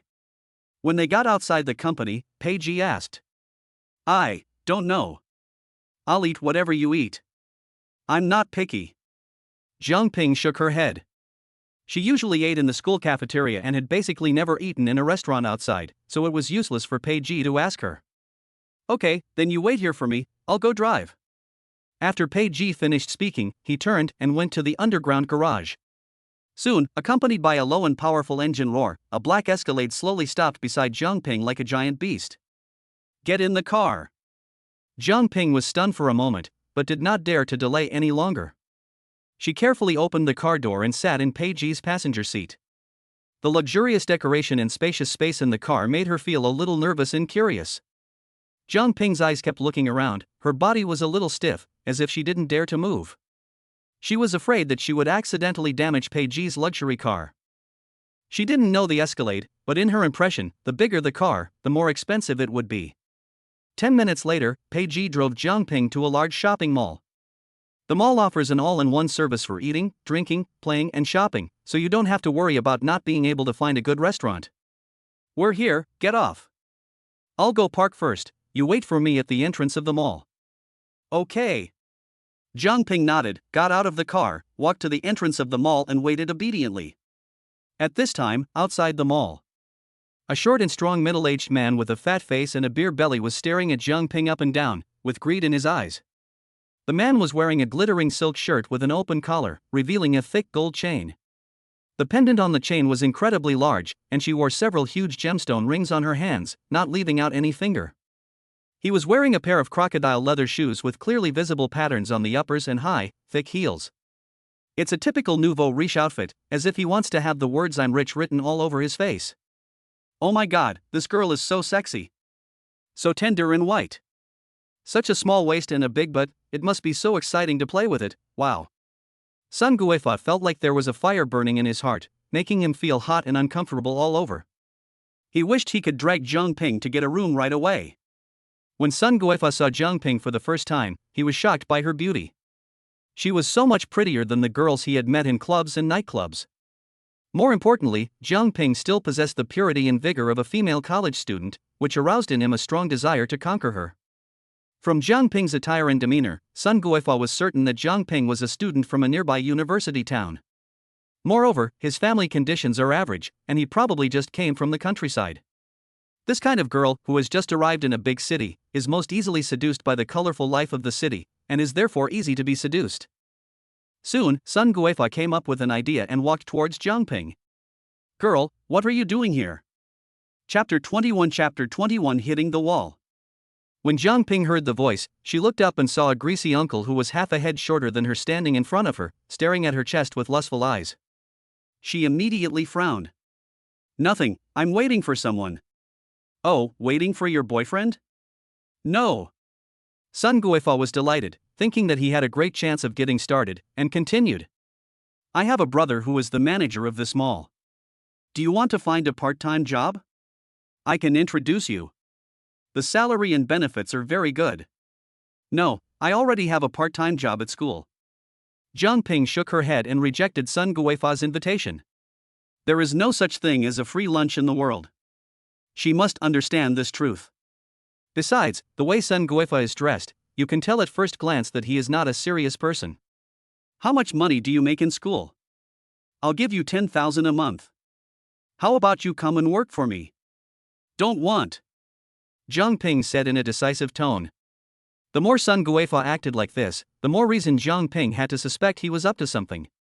"Girl, there are so many people out there who work so hard and can't even make 10,000 yuan a month. If you think it's too little, I'll give you 20,000 yuan, how about that?" "Don't want." "How can you be so ignorant?" "Then little sister, let's leave our contact information." Sun Guifa felt a little embarrassed when he found Jang Ping was unmoved, so he had to settle for the next best option. He thought Jang Ping was worried that he was a liar, so she didn't dare to agree.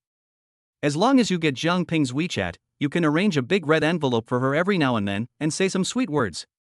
You don't have to worry that Jang Ping won't take the bait. This method has worked for him every time. No.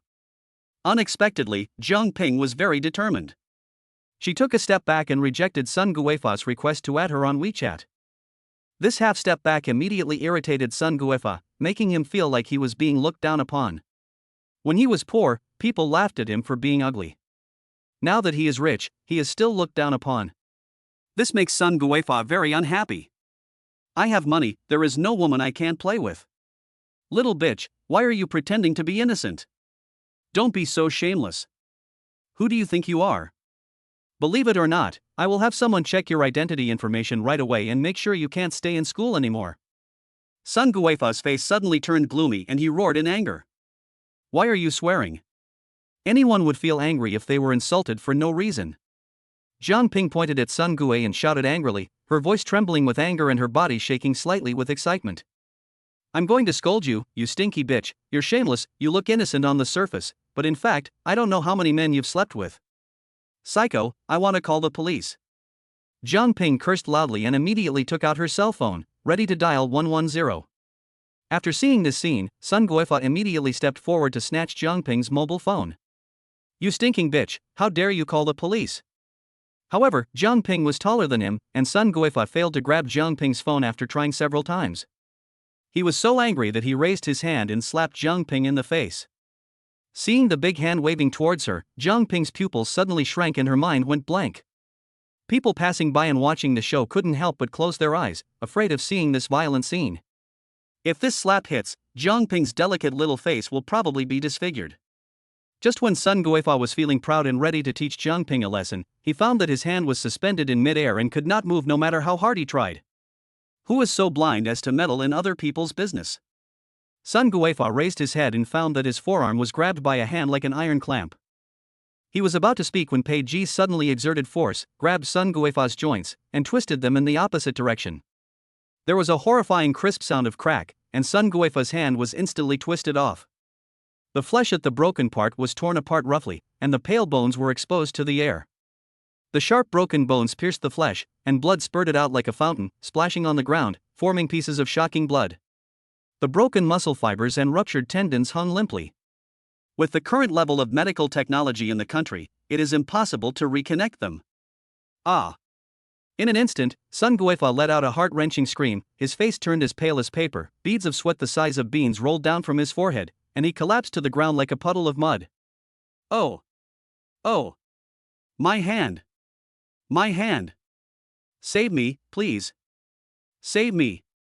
Sun Guifa kept groaning in pain, his eyes were wide open in extreme agony, looking extremely terrifying. The onlookers around were stunned by this sudden scene and fell silent for a moment. Then, there was a burst of horrified shouts and discussions among the crowd. Oh my God, this is too cruel. What shall I do? Forget it, it's none of our business, let's go. Some people were so scared that they covered their eyes, not daring to look directly at the bloody scene.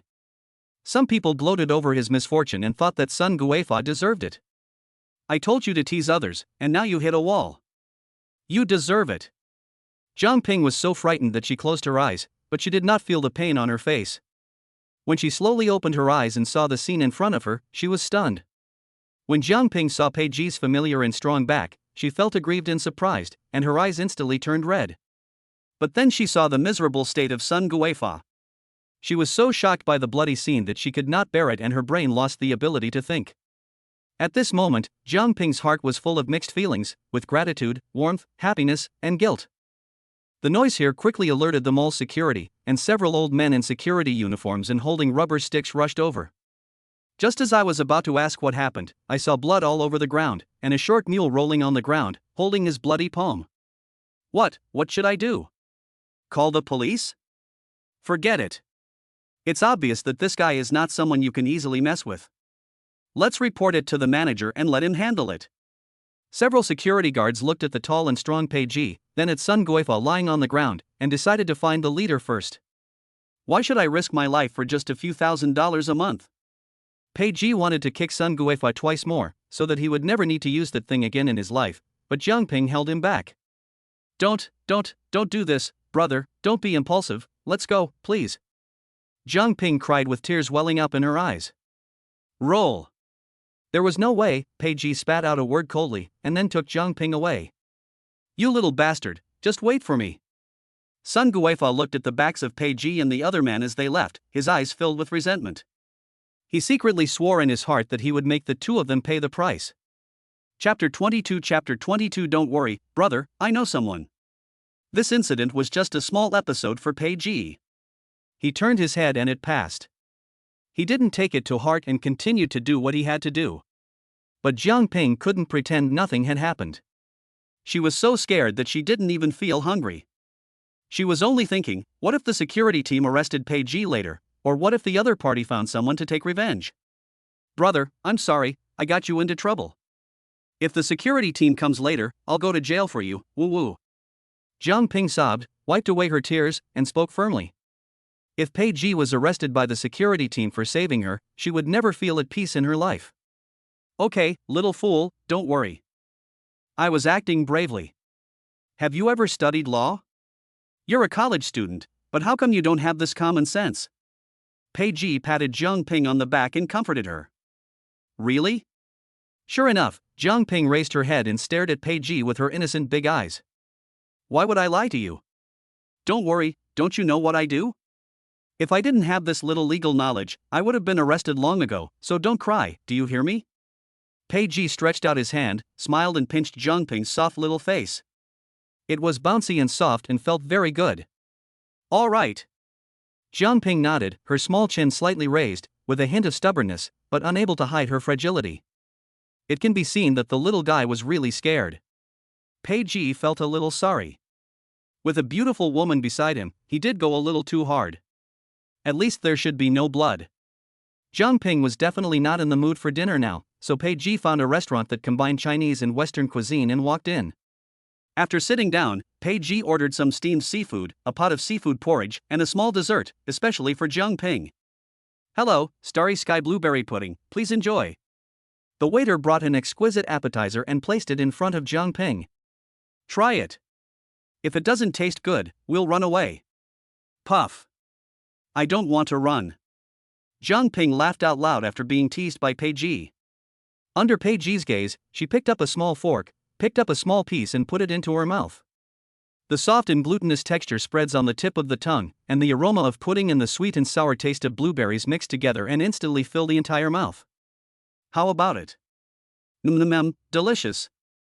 Jang Ping nodded excitedly, and her eyes lit up instantly, like twinkling stars in the night. After all, I am a girl and I have no resistance to delicious desserts. Jang Ping couldn't help but put a few more pieces into her mouth and chewed them gently. It was as if I had forgotten all the unpleasant things that had just happened. Growing up in the countryside, she had never eaten anything so delicious, fragrant, and sweet. In her memory, only on her birthday would her mother go to the cake shop in the county town to buy a palm-sized cake and bring it back for her to eat.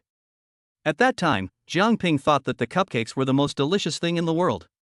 When she came to Shilin City to attend university, she could see high-end cake shops everywhere, but a small cake would cost dozens of yuan, so she could only look at them from a distance. Thank you, brother. Why thank you? Just eat your food. Pei Ji lit a cigarette, leaned back on the stool, and started puffing smoke. In the corner of her eye, Jang Ping stretched out her small tongue and gently licked away the remaining sweetness at the corner of her mouth, her face filled with a glow of happiness. His slightly narrowed eyes were full of intoxication, as if this bite of dessert was the most delicious delicacy in the world. The delicate taste and perfect sweetness made her immersed in this sweet enjoyment and unable to extricate herself. This made Pei Ji involuntarily think of Shin Chu Jian, the little girl who always followed him around and asked for candy when they were little. If that incident hadn't happened, perhaps Shin Chu Jian would have been like Jang Ping, following him around like a child and asking him to buy food for her. I have to find another time to go watch that little girl's movie. Pei Ji, I'm paying off your debt. Pei Ji said in his heart, and his eyes became gentle. Soon, the waiter came over with a large pot and a small plate. Ladies and gentlemen, the dishes are all here, please enjoy your meal. On the other side. After receiving a call from the security guard, the administrative director and several staff members of Huiju Mall hurried to the entrance of the mall. Fuck, brother Guifa, what's wrong with you? As soon as Sun Yuxuan arrived at the scene, he saw a dwarf being carried on a stretcher by medical staff. He took a closer look and realized that it was his own cousin. "Hey, brother, you're finally here. If you hadn't come, I would have died." "Ouch, it hurts so much, brother." When Sun Guofa saw Sun Yuxuan, he immediately burst into tears and spoke. This tragic scene made Sun Yuxuan furious. "You don't know how cruel that guy is. My brother didn't do anything, but he broke my hand. This is really too much. Damn it, there is such a thing? Do you think we don't have brothers? If anyone dares to act arrogantly in Huiju Mall, I will break his 3 legs." Sun Yuxuan couldn't stand it anymore. His cousin had his hand broken in his own territory. How could this be tolerated? "Cousin, don't worry. I recently met Brother Black Crow from the Qinglong gang. He's a real ruthless guy. I'll give him a call later and I promise to cripple that guy for you." "Is this true? Will the people from the Qinglong gang cause a death?" "No, brother, I know my limits." Sun Yuxuan patted Sun Guofa on the shoulder, telling him not to worry. After Sun Guofa was carried into the ambulance, Sun Yuxuan immediately ran into the mall and made a phone call. "Hello, Brother Crow?" "Yes. I am." "Great, hello, Brother Ya, I'm Sun Yuxuan from Huiju Mall. I invited you to dinner at Bai Tao Pavilion last month." "Oh, it's you? What's going on?" "Oh, that's it." After hanging up the phone, Sun Yuxuan showed a smug smile and immediately went to the monitoring room of the security department. He soon saw Pei Ji entering a seafood restaurant. "Boy, just wait. When Brother Crow comes, I will make you kneel down and sing conquer." He had just used a lot of persuasion and even promised huge profits before Black Crow agreed to help. Qinglong Gang, Dongtang, by Jinhin Club. Heiya's hands were still wrapped in plaster and gauze, and he looked like he had kidney deficiency. That night, after resisting Pei Ji's Panlong Fan Zhang kick, both of his arms were broken.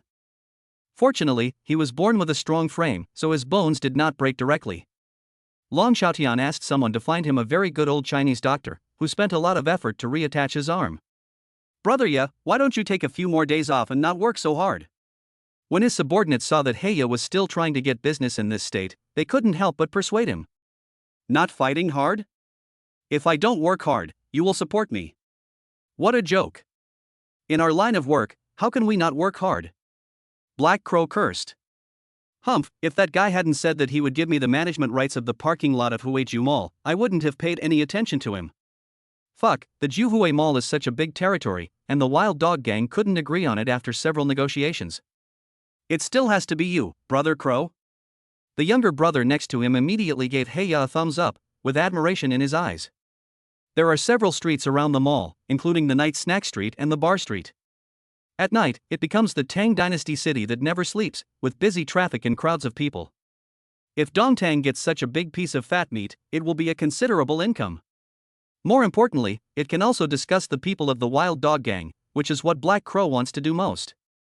"Okay, the other party seems to be alone, just call a few brothers who can fight." "Okay, Brother Crow." Chapter 23 Black Crow knelt first. 10 minutes later, Black Crow, supported by several of his younger brothers, appeared in the Juhui Mall in a swaggering manner. "Hey, Brother Crow, you are finally here." As soon as he saw Heiya, Sun Yuxuan immediately ran over with a big face licking his face. First, he respectfully lit a cigarette for Heiya, and then secretly stuffed a cowhide bag into Heiya's pocket. "Brother Crow, smoke. This is just a small token of my appreciation. I will reward you handsomely after the matter is done." The reason why Sun Yuxuan went to so much trouble, not only to avenge his brother, was to take this opportunity to get acquainted with Black Crow and enhance their relationship. If you want to get involved in the underworld and don't know a few big brothers in society, you will feel insecure. Brother, you're welcome. From now on, we're family. Your business is my business." Heiya took a deep puff of his cigarette, acting as if they were all good friends. The younger brother next to him took the cigarette from Heiya's mouth sensibly. Just like that, after a few polite words, Sun Yuxuan led Heiya and his group to the restaurant where Pei Ji was. "I'm the administrative director here, ask your manager to come out." When he arrived outside the restaurant, Sun Yuxuan held his head high, pointed to the ID card on his chest, and said to the waiter. Soon, a Central and South Chinese man in a black suit and tie came out of the store. When he saw it was Sun Yuxuan, he immediately nodded and bowed and trotted over.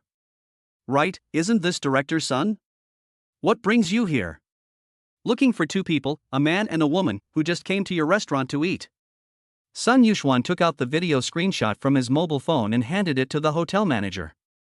Led by the hotel manager, Sun Yuxuan and his party quickly arrived at the box where Pei Ji was. Bang! Sun Yuxuan kicked the door of the private room, then rushed into the room cursing. The restaurant manager who followed him and quickly locked the door to prevent it from affecting the people outside. At this time, Pei Ji was still enjoying the seafood feast happily, but was unexpectedly disturbed by the loud noise. Jang Ping was even more frightened. She couldn't hold the chopsticks firmly and they fell to the ground. You little jerk just beat up my brother, right? Are you tired of living? Kneel down and kowtow to me now, and I will try to leave you one leg to crawl out later.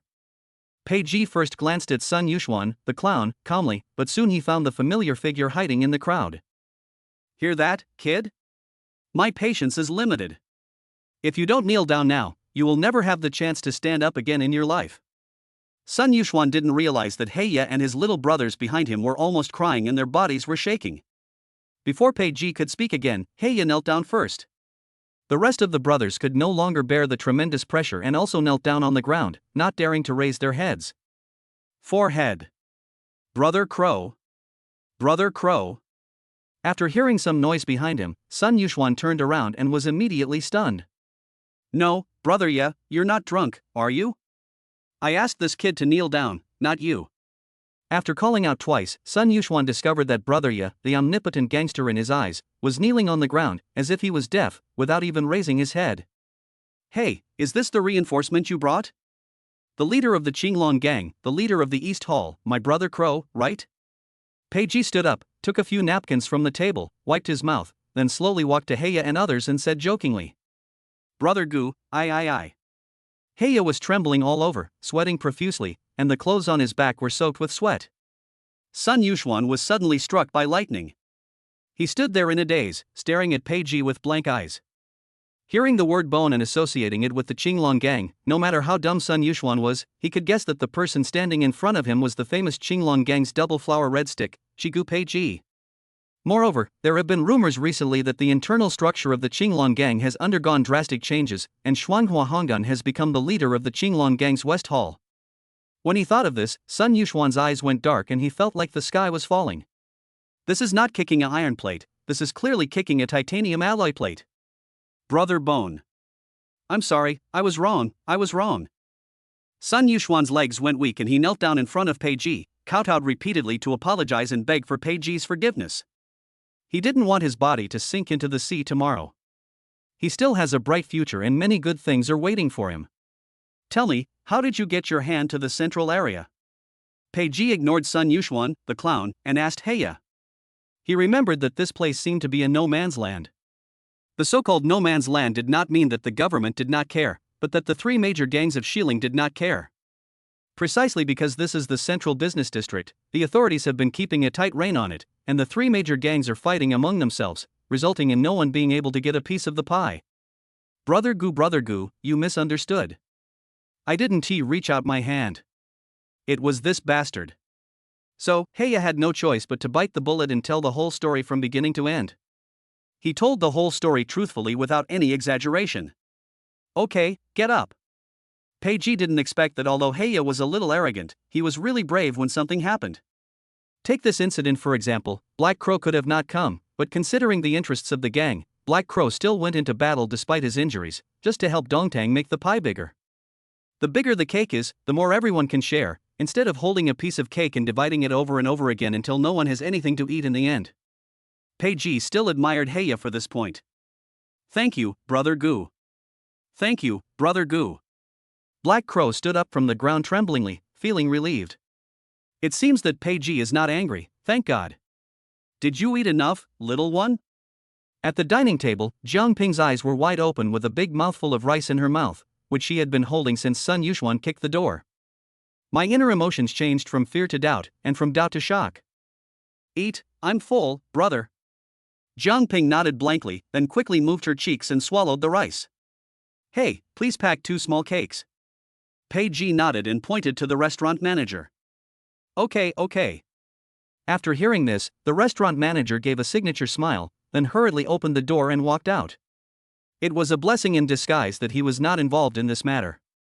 And judging from the eldest brother's tone, he seemed quite satisfied with the food. It's spicy, really spicy. Remember, finish what you promised as soon as possible. Oh, by the way, I almost forgot, I'll settle the bill later. Pei Ji patted Sun Yuxuan on the head, then took Jang Ping away. This sentence was like a golden ticket to immunity from death, allowing Sun Yuxuan to breathe a sigh of relief, and his heart finally settled down. Chapter 24 Pei Ji's business plan. Okay, it's getting late, you should go back to school.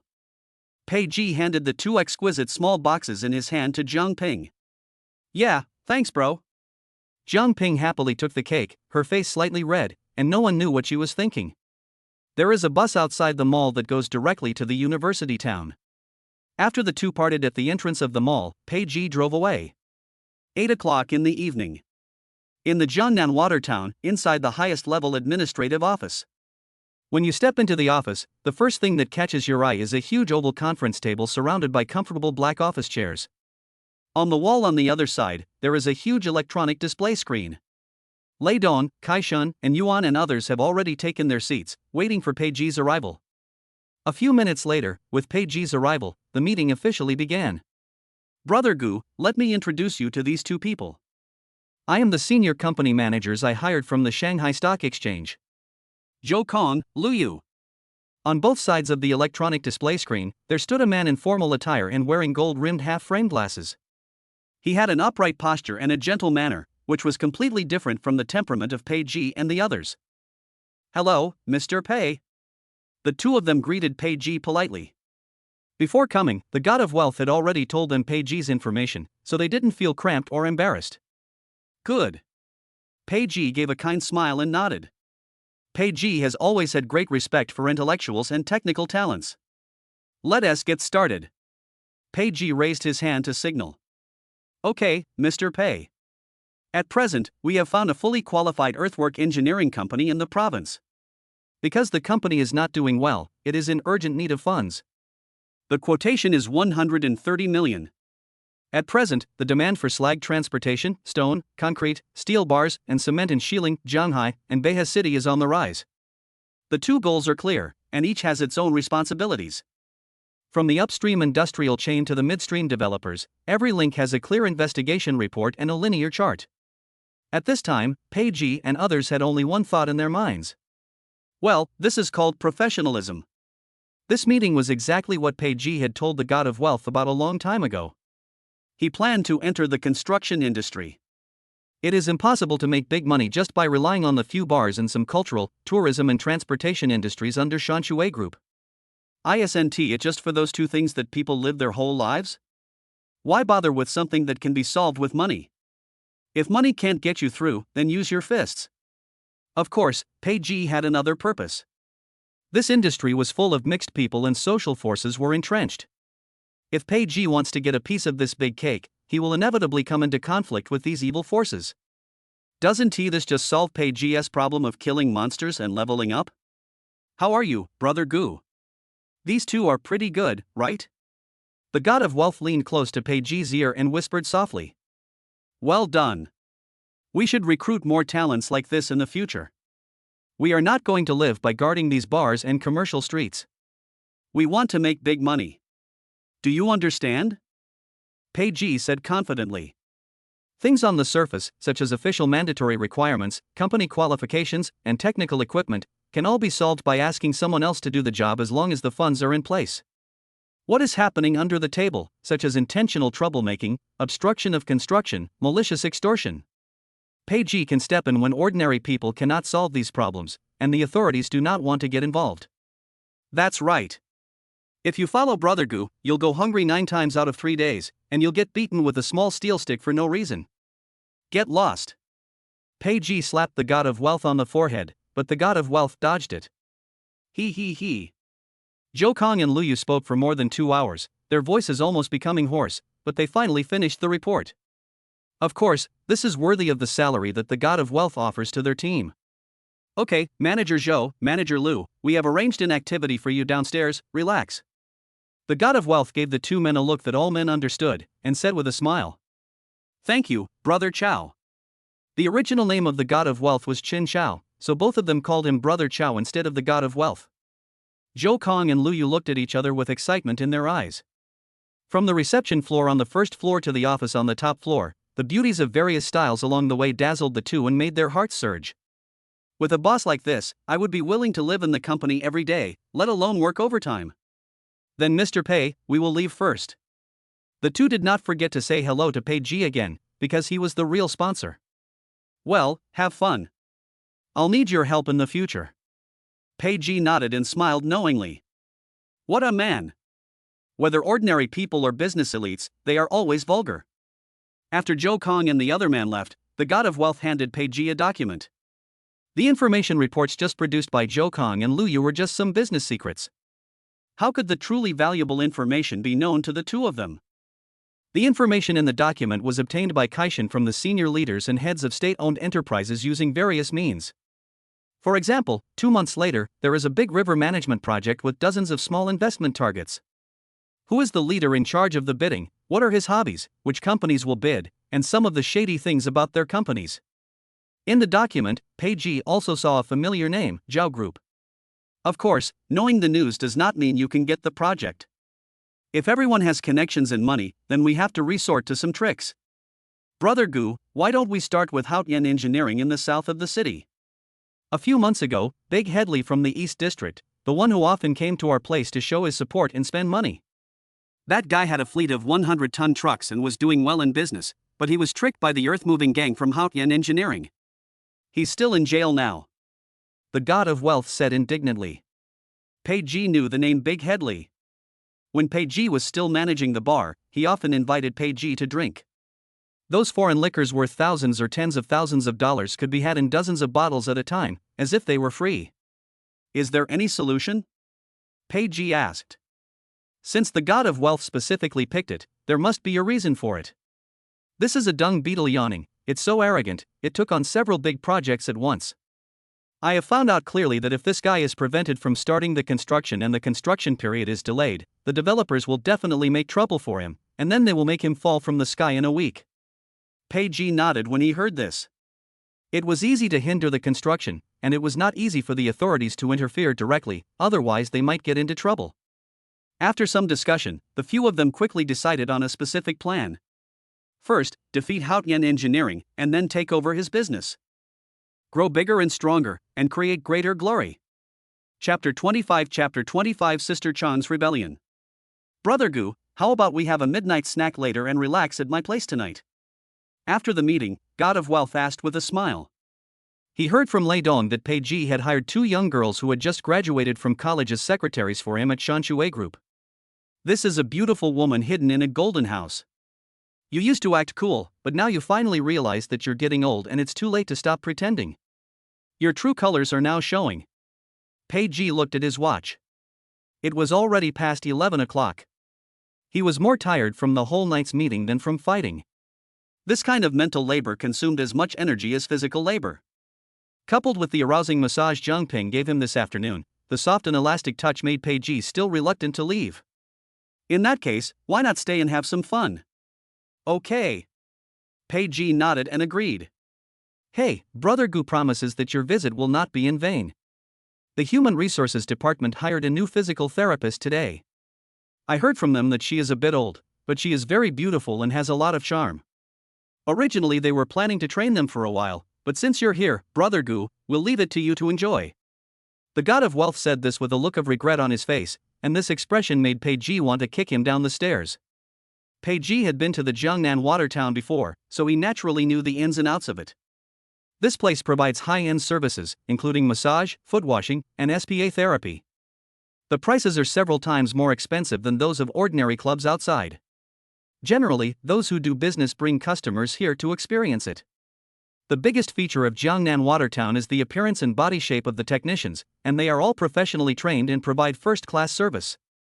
However, after coming here and returning, Pei Ji has never provided service here. Most of the time I'm here to deal with things. Since Pei Ji stayed, Lei Dong and others would definitely not leave. A few of them found a nearby barbecue restaurant, ordered some barbecue and beer, and had a good time, boasting while drinking and eating meat. After eating and drinking their fill, they returned to the Jiangnan water town and went to different private rooms. As the person in charge, Pei naturally arranged the best private room, which is usually not open to the public. "Boss, please go in and sit for a while. I'll arrange a physical therapist for you right away." The receptionist took Pei out of the box and bent down to make a gesture of invitation. As you enter the box, a peaceful and comfortable atmosphere hits you. The floor was covered with soft carpet, and footsteps made no sound. In the center of the box, there is a soft and fluffy big bed, and next to it is a comfortable massage sofa. Pei sat down on the sofa and instantly felt a lot more relaxed. Opposite the sofa, there is a transparent glass shower room. You can clearly see an elegant bathtub inside, which is still emitting hot steam. There was a faint fragrance in the air, which made Pei look forward to the arrival of the physiotherapist. Boom boom boom. "Hello, therapist number 111 is here for you. Enter." Pei stared at the door of the box intently, wanting to see if it was as charming as the god of wealth said. As the door slowly opened, a plump and sexy figure came into view under the dim light. Gudong. Gudong. Pei swallowed and his heart beat faster. Without even looking at the face, this figure was enough to kill more than 95% of women in seconds. Inside the light blue slit cheongsam, there are two slender, round and fleshy beautiful legs, wrapped in a layer of black silk that is as thin as a cicada's wing and crystal clear, through which the white and tender flesh on the thighs can be vaguely seen. The cheongsam fits tightly against the skin, showing off the slender waist and flat and smooth belly, without a trace of excess fat. The two arms were snow white and smooth, soft as if they had no bones, like two pieces of jade lotus roots, as if water could be squeezed out of them. What is even more terrible is that the cheongsam has a deliberately low slit at the chest, revealing a large area of snow white spring scenery. Just one glance and Pei had an urge to salute. However, when Pei raised his head and saw the woman's face clearly, Pei was stunned, as if struck by a bolt from the blue. His eyes were wide open as if he had seen some monster. It's not that the woman is not beautiful, but the plump and sexy woman in front of him is an old acquaintance of his. Although Pei came from someone else's body, the memories were fused together. This instantly made Pei feel like finding a hole to crawl into. In an instant, the vulgar yet beautiful memories of his youth rushed into Pei's mind. When he was in junior high school, Pei came into contact with pornographic videotapes, and he often dragged Shen Chuyang and his friends from the same village to hide in a video library to watch pornographic videos. At that time, when Pei was watching the movie, he would involuntarily think of Fang Yunqi's plump body, and then, "And who else could this beautiful and plump woman in front of me be but Fang Yunqi?" After not seeing her for so many years, Fang Yunqi's appearance has not changed much, except that she is less youthful and more mature. "Pete?" The next second, Fang Yunqi directly called out Pei's nickname. In Sher village, a childless nickname is either the last character of their name plus a zai, or their surname plus a zai. The word Pei zai made Pei even more certain. Yunqi. Pei felt like a jack was pressing on his mouth, making it difficult for him to speak. The figure of the traitor Chong Jie appeared again in my memory. "Yeah, it's really you, Pete." Fang Yunqi was overjoyed and rushed forward, hugging Pei with open arms. She was originally very nervous, fearing that she had not received any training and would upset the customers, but now she is not worried at all. Pei is no different from her brother. They are not blood relatives, but closer than blood relatives. Pei's eyes went dark, and he felt his face being pressed down by a piece of soft flesh, and his breathing even stopped for a moment. Because Fang Yunqi was very tall, at 1.75 meters, and wearing high heels, she was not much shorter than Pei. When he pounced over like this, Pei sat on the sofa, and naturally there was a height difference between them. Having not seen each other for many years, Fang Yunqi missed Pei so much that she could not express it in words. She just hugged Pei's neck tightly and whispered in Pei's ear in a blaming tone. "Pei Zai, why are you so ignorant? You haven't come home to visit me or come to chat with me for so many years. Do you think that now that you are older and more independent, you can disrespect me, your sister? Don't you remember when Uncle Pei chased you around the village with a cane when you were a kid? Who stopped Uncle Pei for you and let you run away? Also, you once stole snails from someone else's pond and got your clothes all covered in mud. Who helped you wash them? Chapter 26 Why are you here?" These trivial things reflect the deep affection between the two people in their childhood. Pei felt even more heartbroken, his eyes suddenly became moist, and he had an urge to cry. He had a childhood too. I'm sorry, sister she. Pei Ji stretched out his hands and hugged Fang Yunqi's waist, rubbing her hard. It was still the familiar smell, fragrant and soft. Since Pei Ji and Shinchu left Shikunyang and came to Xiling at the age of 16, they held the great ideal of not returning home until they made a name for themselves, and they rarely went back to their hometown. When he was 19, the year Shinchu Yang had the accident, Pei Ji returned to Shi village once, but Fang Yunqi had already gone to Guangdong province to work. The two most recent times were both several years ago. However, after Pei Ji learned that Fang Yunqi was married, he was already devastated and had even less intention to look for Fang Yunqi. The gap between the two people grew deeper and deeper as time went by. Wait, isn't Fang Yunqi already married? Why would she come to work in a place like Jiangnan Water Village? Could it be? Pei Ji suddenly felt an ominous premonition in his heart. Sister Shi. Pei Ji pushed Fang Yunqi away, stared at her seriously, and asked, Aren't you working in Guang province? Why did you come to Xiling? I. Fang Yunqi was stared at by Pei Ji, and felt a little guilty, so she stammered when she spoke. This look made Pei Ji feel even colder. Could it be that the person he shot at in his childhood had fallen to this? Hurry up and tell me.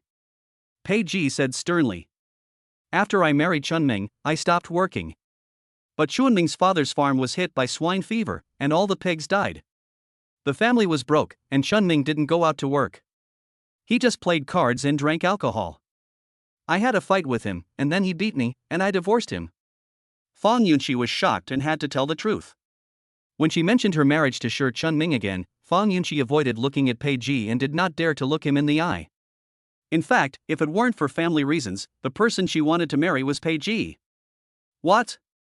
That bastard Shi Chunming dared to hit you. Pei Ji was immediately furious and wished he could rush back to Shi village and kill that bastard Shi Chunming. When Pei Ji learned that Fang Yunqi was marrying Shi Chunming, he felt that it was unreliable. Because Shi Chunming was a bully who only bullied the weak and feared the strong, and who changed his attitude according to the situation, Pei Ji had many conflicts with him when they were young. But Shi Chunming has a good father who raises pigs in Shi village and is considered a wealthy farmer.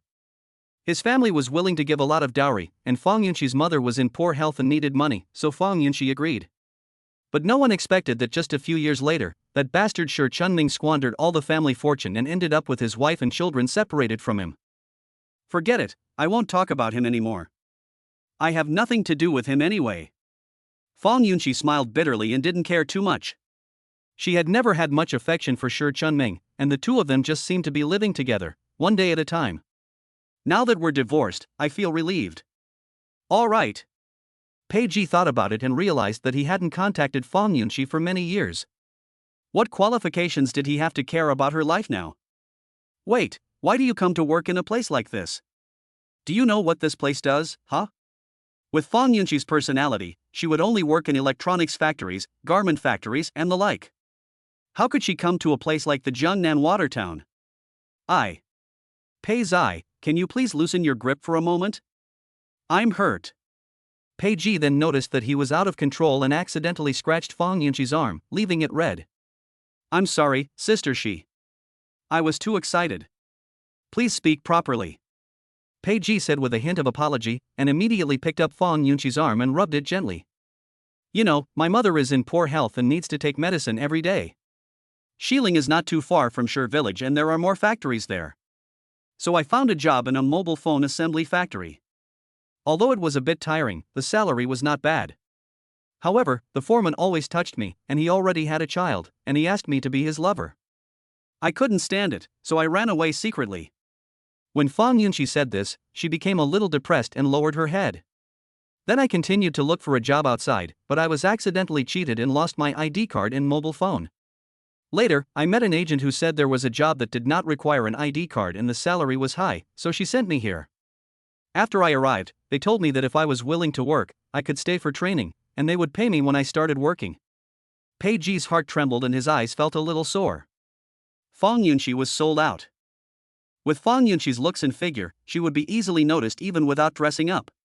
Besides, Fang Yunqi didn't go to college. She dropped out right after high school and didn't know anything. I used to live with my relatives, who would help take care of me. Now that I'm out there on my own, it would be strange if I wasn't bullied. Thinking of this, Pei Ji felt extremely heartbroken. He pulled Fong Yunqi over and hugged her tightly in his arms. At the same time, I was secretly blaming myself, thinking that if I had been more sensible, I would have left my phone number for Fong Yunqi.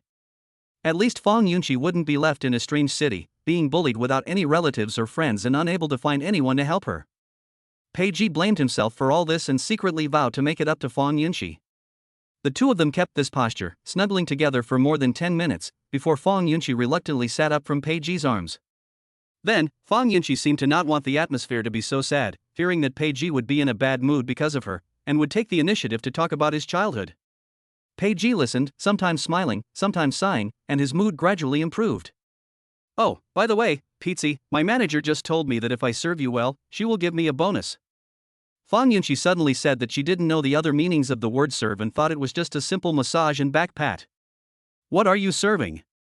"I'm telling you, Fong Yunqi, you are not allowed to do this again, even if it's a formal job. You don't know, the customers who come here are all perverts. They often touch the technicians and take advantage of them. When they bully you, you have no place to complain." "Ah." After hearing this, Fong Yunqi's eyes widened, she covered her chest, and was frightened. If she had known this would happen, she would definitely not have done this. As a traditional rural woman, no matter how much money you give her, she cannot get over the moral hurdle. If the villagers knew what she did, with all the rumors, she would jump into the river. "But, Pei Zai, why did you come to a place like this? Didn't you say that only perverts and bad guys come here?" Fong Yunqi's words caught Pei Ji off guard. This?" Pei Ji scratched his head, not knowing how to start, and was almost speaking too fast. "Not all people who come to wash feet are bad people." Chapter 27 He is not very good. "I know. Pizzi must be upset because he hasn't got a wife." Seeing that Pei Ji couldn't come up with an answer, Fong Yunqi suddenly remembered that Pei Ji was still a bachelor, and he must be feeling suffocated at night without a wife to warm his bed, so she ran out to have fun. When she first got married to Shi Chunming often stayed out all night, and when he came back, his clothes always had a pungent smell of perfume. Fong Yunqi just saw through it but didn't say anything, and never cared about Shi Chunming. So Fong Yunqi could understand Pei Ji going out to find girls at night. After all, men do have stronger needs in this regard. "Okay, Pizzi, I know everything, don't be embarrassed," Fong Yunqi said in a low voice with a blush on her face. Pei Ji was now finished, and his image in the neighbor's sister's heart finally collapsed. The gun that was fired at the video hit Pei Ji right in the middle of his eyebrows more than 10 years later. Pei Ji simply gave up explaining and let the misunderstanding continue. If he said too much, Fong Yunqi might think that he was dishonest and was not willing to take responsibility for his actions. Thinking back to the past, Pei Ji often used the excuse of tickling to pull Fong Yunqi's bra straps. I'm afraid Fong Yunqi already knew what kind of person he was at that time. Seeing Pei Ji with a droopy face, Fong Yunqi thought she had touched Pei Ji's sore spot and suddenly felt a little guilty. In the countryside, a boy like Pei Ji who is of such old age and has not yet married is indeed gossiped about by others. "Pei Zai, that's not what I meant. Don't think too much about it," Fong Yunqi said with a hint of apology. Pei Ji hadn't figured out what to say yet, so he didn't pay attention to what Fong Yunqi said. "How about I give you a massage, will you forgive me?" Fong Yunqi asked tentatively, supporting Pei Ji's arm with her hand. Since Pei Ji came here to relax, I might as well give him a massage to relieve the pain of being without a woman. Pei Ji didn't hear the rest, but he heard this sentence clearly. "Real?" Pei Ji stared into Fong Yunqi's eyes and said like a coquettish little man. "Why would I lie to you? Why? Are you afraid that I'll see you? When you were a kid, you dived into the river without even wearing shorts. You looked like a loach." In Fong Yunqi's eyes, no matter how old Pei Ji is, he is still the naughty boy next door in her heart. When Fong Yunqi said this, Pei Ji's face instantly turned red. Is it okay to say this? How old was he then? He hadn't grown at all, neither horizontally nor vertically. How could he be the same as he is now? Okay, then you can rub my back first. I've been sweating a bit today. Okay. Fong Yunqi agreed immediately without realizing the seriousness of the matter. Just like that, Fong Yunqi and Pei Ji entered the shower room together. The light in the shower room was much brighter than outside. The moment the light was turned on, Fong Yunqi's curvy figure became even more obvious. Pei Ji stood behind Fong Yunqi's big, round butt, and suddenly had an urge to rush up and knock Fong Yunqi to the ground. Fong Yunxi tested the water temperature and found it to be just right, neither hot nor cold. Okay, lie down in there. But as soon as she finished speaking, Fong Yunxi felt something was wrong, but she couldn't tell what was wrong. It was not until Pei Ji took off all his clothes, revealing his tight body, his knife-like abdominal muscles arranged neatly, exuding the unique hormonal scent of men. Fong Yunxi took a look and her heart beat faster involuntarily. Her cheeks turned red and her eyes were full of surprise and shyness. What has Pei Zai been doing these years? How come he has such a good figure? They also said that Pei Zai was a prostitute outside, which is obviously nonsense. Fong Yunxi thought to herself. However, when she saw the scars of different sizes on Pei Ji's body, she was shocked. Could it be that her naughty brother is really having a seizure? While Fong Yunxi was daydreaming, Pei Ji had already stripped himself completely naked, and below. Ah! Pizzi, what are you doing? Fong Yunxi accidentally glanced at it, and was immediately startled by the black car repair parts. At the same time, Fong Yunxi's face instantly turned red, like a ripe apple. Take a bath and rub your back. I can't go in with just shorts on, right? Pei Ji asked the question knowingly, in fact he did it on purpose. Then you should remind me too. Fong Yunxi blamed, but the tone sounded like she was acting coquettishly to Pei Ji, which made Pei Ji's blood boil. Afterwards, Pei Ji slowly sat down in the wooden barrel, which had a few rose petals sprinkled in it. The water temperature was also very suitable, and all the physical and mental fatigue was swept away. Humph, it was reasonable for me to serve you when you were little, but now that you are this old, I still have to serve you. You are so lucky. Fong Yunxi complained unhappily while rubbing Pei Ji's back vigorously with her soft yet slightly rough hands. The long scar also caught Fong Yunxi's attention, so Pei Ji made an excuse, saying that he accidentally fell while driving. But even so, he couldn't escape Fong Yunxi's scolding. This reminded Pei Ji of the time when he was a child and often got into trouble. His parents couldn't control him, and only Fong Yunxi would pull his ears and teach him lessons, but he didn't take them seriously. It was not until I entered society that I realized Fong Yunxi's good intentions. Fong Yunxi, why did you marry that bastard Shi Chunming when you could have married anyone else? I'm so angry just thinking about it now. Pei Ji was still angry and said viciously. Okay, I told you not to mention him. My father had a car accident and the driver ran away. He didn't get a dime in compensation. Plus, my mother is not in good health. Shi Chunming's father is willing to pay for my parents' medical treatment. Do you think I can refuse him? Fong Yunxi said helplessly. She also wants to marry the person she loves, but being born in the countryside, sometimes she has no choice in life and life has to choose her. Then why didn't you tell? Pei Ji was talking when he suddenly realized something. His voice became quieter and quieter until it was silent. He wanted to ask why Fong Yunxi didn't tell him when she was in trouble, but when he thought about the past few years, he was either in the hospital or in nightclubs, and he had never had a peaceful day. Not to mention helping Fong Yunxi, he himself is in a difficult situation and can't even save himself. I am blessed by my ancestors to be alive today. Then, by the way, Sister Shi, where are your children? Child? I didn't have any children. Fong Yunxi was puzzled for a moment and then continued. You've been married to that bastard Shi Chunming for several years, don't you have any children? When Pei Ji heard Fong Yunxi's words, his eyes suddenly lit up. Oh, it's actually Shi Chunming. He's not very good at that. Fong Yunxi felt uneasy when Pei Ji stared at her and said shyly. Chapter 28 The Final Madness. This news was simply great news for Pei Ji. Just like a long drought finally ending in a downpour, his heart was filled with joy and excitement. Pei Ji widened his eyes, unable to believe what he heard, and then a strange smile appeared on his face. Shi Chunming, I gave you this opportunity, but you are useless. If you buy a bicycle but don't pedal it, won't it be left for someone else to pedal? In an instant, an evil thought suddenly arose in Pei Ji's mind. In this case, I have no choice but to. Why are you asking that? Fong Yunxi asked doubtfully. Hey, it's okay, nothing happened. Pei Ji scratched the back of his head, with the corners of his mouth slightly raised, as if some secret had been revealed. After rubbing for more than 10 minutes, Pei Ji felt that it was almost done, so he said. Okay, Sister Shi, go get me a bathrobe. Okay. After Fong Yunxi handed the bathrobe to Pei Ji, she left the shower room without even a moment's pause. She didn't want to see Pei Ji's naked body again. It was so embarrassing. Why didn't I realize when I was a child that Pei Ji had so much talent? After a while, Pei Ji came into the room wrapped in a bath towel. Seeing Fang Yunqi already sitting on the bed, with her head down, pinching her fingernails, her long and round legs exposed outside her cheongsam without any hesitation, swaying slightly. "Oh my god, you scared me." Fang Yunqi turned her head and suddenly found that Pei Ji had sat next to her without her knowing when, and she immediately let out a coquettish sound. "What are you thinking about?" Pei Ji stretched out his arm, put his arm around Fang Yunqi's shoulders, and asked in a low voice.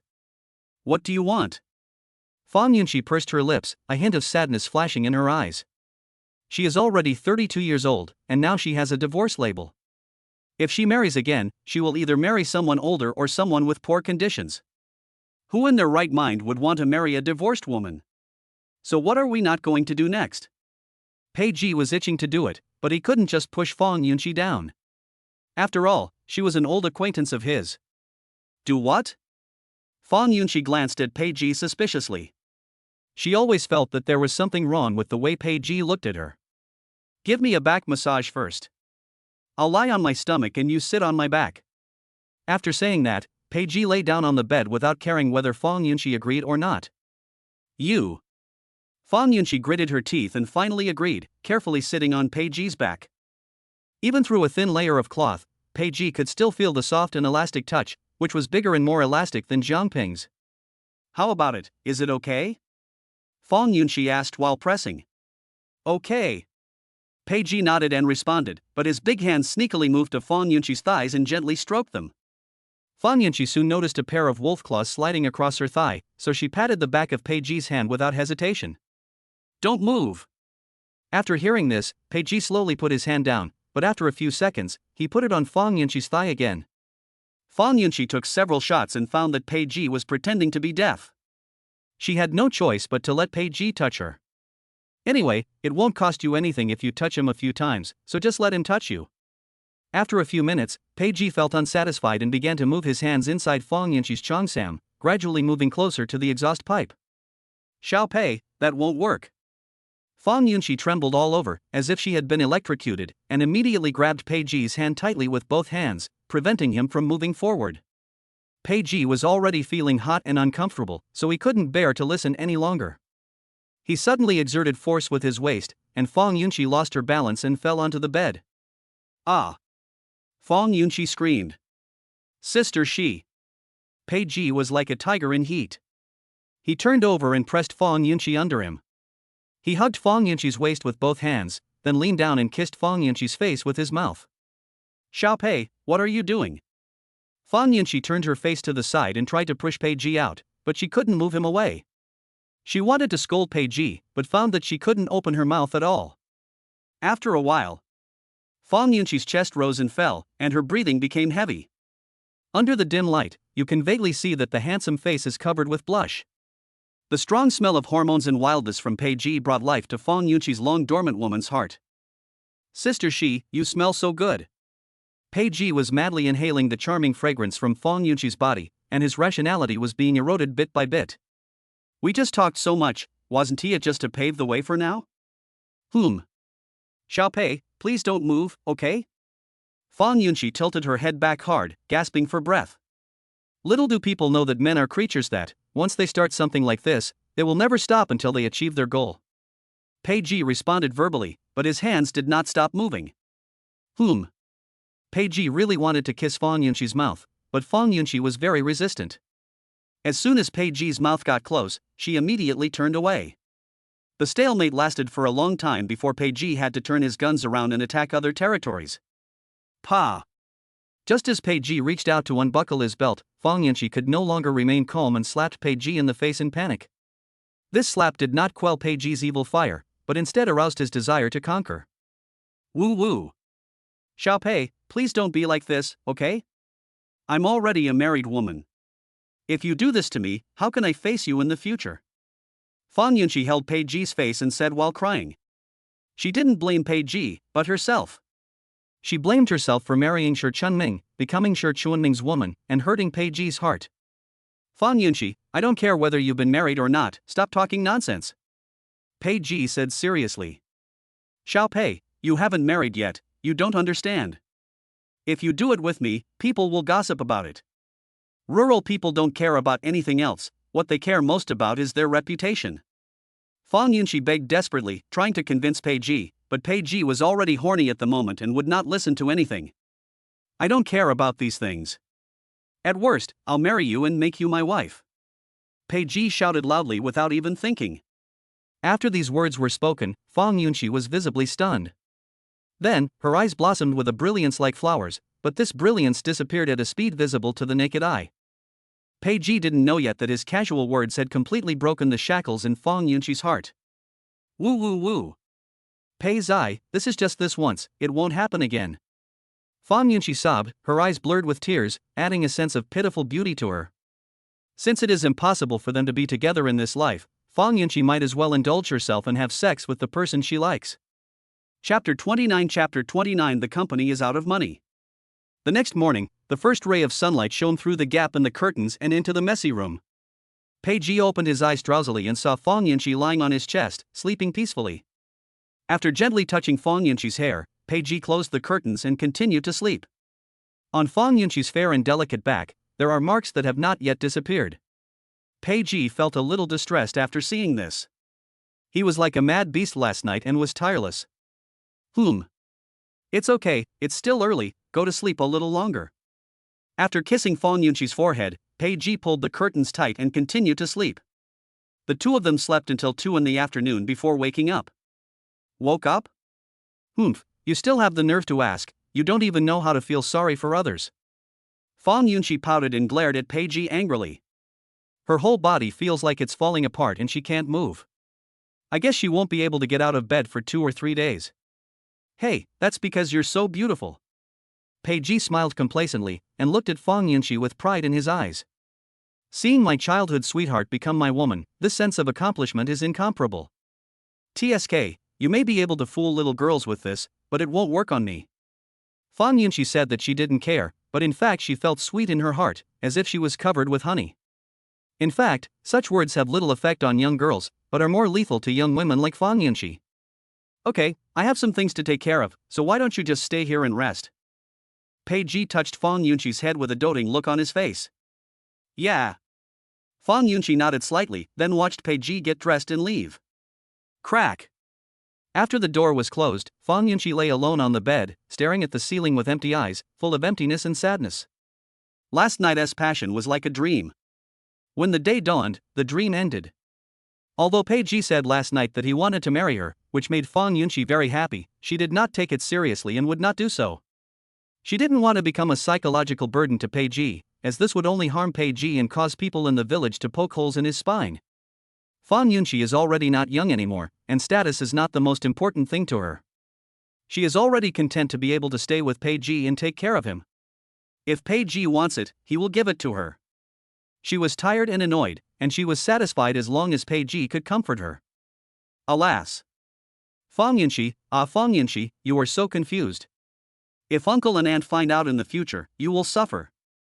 Pei Ji came downstairs, turned on his cell phone, and found that Su Qing had called him, but he was sleeping too deeply and didn't hear it. Thinking that Su Qing had been on a business trip for several days and should have returned to Shilling today, she quickly called again. Beep, beep, beep. Hey! President Pei. Well, you're back?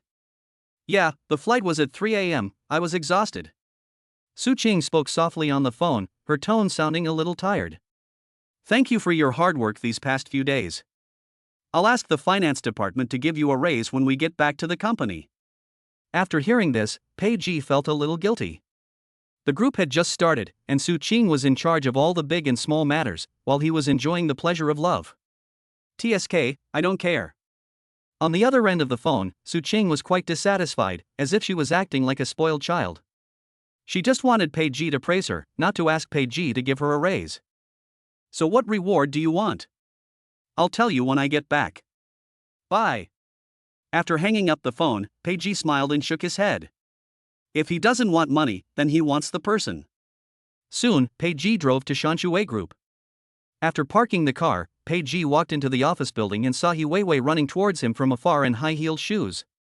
Boss, this is a document from the purchasing and HR departments that they want your signature on. They said they need it urgently. When she came to pay Ji, He Weiwei said breathlessly. She came early in the morning and looked for Pei Ji several times, but he was not in the office, which made her very anxious. Okay, be careful, don't run in high heels. Pei Ji took the document and gave He Weiwei a warm reminder while signing it. These few simple words made He Weiwei's eyes sparkle. She thought her boss was really handsome and considerate, but not proactive enough. She had been working under Pei Ji for more than a week, and except for small matters like signing and pouring water, Pei Ji had never paid any attention to her. All right. After signing, Pei Ji handed the document back to He Weiwei and left. Woo, Sister Chang is back, Xiao Weiwei has no chance again. Looking at Pei Ji's tall and handsome back, He Weiwei couldn't help stamping her feet and complaining in her heart. After returning to the office, Pei Ji lay down on the office chair, turned on the computer, and began his hard life as a worker. Knock, knock, knock. Enter. Su Qing pushed the door open and walked in, still wearing the extremely seductive black hip-hugging miniskirt and white shirt, and her black high heels made a crisp clicking sound as she stepped on the ground. Unlike usual, Su Qing put on light makeup today, making her look more mature and refined. Hello, Mr. Pei. Sit down. Pei Ji stood up from his office chair and sat down on the sofa in the reception room. Su Qing did not choose to sit opposite Pei Ji, but sat down next to Pei Ji. The faint smell of perfume immediately floated into Pei Ji's nostrils. When there was no one around, Su Qing acted more casually because she knew that Pei Ji was not someone who cared about workplace rules. Of course, the main reason was that Su Qing had other ideas. How's it going? Is it going well? Pei Ji asked while making tea. A qualified entrepreneur puts official business first and personal matters second, instead of rushing into things hastily. We have talked to more than a dozen companies in total, which is much better than I expected. 5 of them have agreed to sign the contract, but a few others are still hesitant. Well, what are their main concerns? Pei Ji asked. It's mainly a matter of funds. Our largest shareholder used to be Yongxing Company. Didn't they transfer all their shares to you not long ago? Then those investors and enterprises felt that without the financial support of Yongxing Company, our capital chain would be easily broken, so they were a little hesitant. What Su Qing said were all objective facts. In the past, Shanshui Group had the support of the Qinglong Gang, and any problems that occurred were covered by several large companies under the Qinglong Gang. But now that Shanshui Group has become independent, it will definitely be very difficult to get started, and the other party will certainly not easily reach a cooperation with Shanshui Group. How much money is left in the company's account? After deducting the special fiscal funds, bill deposits, supplier payments, and employee salaries, there should be about 10 million left. Su Qing simply sorted it out. These days the company spends money on so many things: decoration, employee compensation, advertising, environmental protection equipment. Each item is a big expense, and the original money in the account has long been gone. Before this, Shanshui Group's turnover was not very high, and its profit was less than 1/10 of that of the Diamond Casino. Major sectors such as tourism, catering, and transportation not only require large initial investments, but also have long payback periods. Chapter 30 Borrowing Money.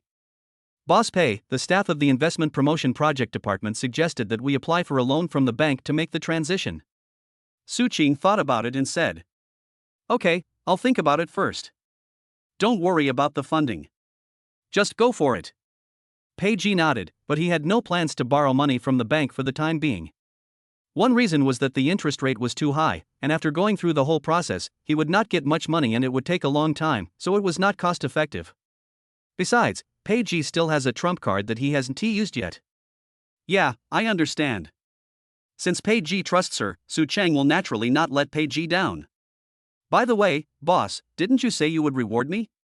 Su Qing changed the subject, looked into Pei Ji's eyes, and spoke in a delicate voice, changing her address from Mr. Pei to boss. Ahem. What reward do you want? Pei Ji cleared his throat tactically and asked. Can I have you? Ahem, actually you can choose other things, such as company shares or bonuses. Pei Ji choked and almost spit out the tea in his mouth. No, why do I need equity when I already have you? Su Qing said this quietly, and Pei Ji felt that there was some truth in what she said. Good man, you don't even want to take a detour. I have something to do tonight. Can I help you grind soy milk tomorrow? Pei Ji touched Su Qing's smooth and delicate little face and coaxed her in a low voice. Oof. You must be exhausted from partying with your little secretary every night these days. When Su Qing heard this, she became unhappy. She had been on a business trip for such a long time and was just thinking of venting. What are you talking about? I didn't touch her. Pei Ji smiled awkwardly and explained immediately. Nothing really happened between him and He Weiwei, heaven and earth can testify to this. However, I don't have much ammunition left, so I'd better take a rest. Although he has a kidney as big as a unicorn, he can't stand being made like this. TSK, I don't believe it. Just remember it. I'm leaving now. Su Qing kissed Pei Ji on the cheek, then left with a look of grievance on her face. In fact, Pei Jiha was not having an affair with the young secretary, and she didn't care at all. She was just pretending to be like that. Men are more willing to be treated softly than to be treated toughly. This kind of little woman-like attitude can actually better control a man's heart. As long as Pei Ji is still willing to turn over her card, that's enough. After Su Qing left, Pei Ji had nothing to do, so he was bored and started reading books about company management again.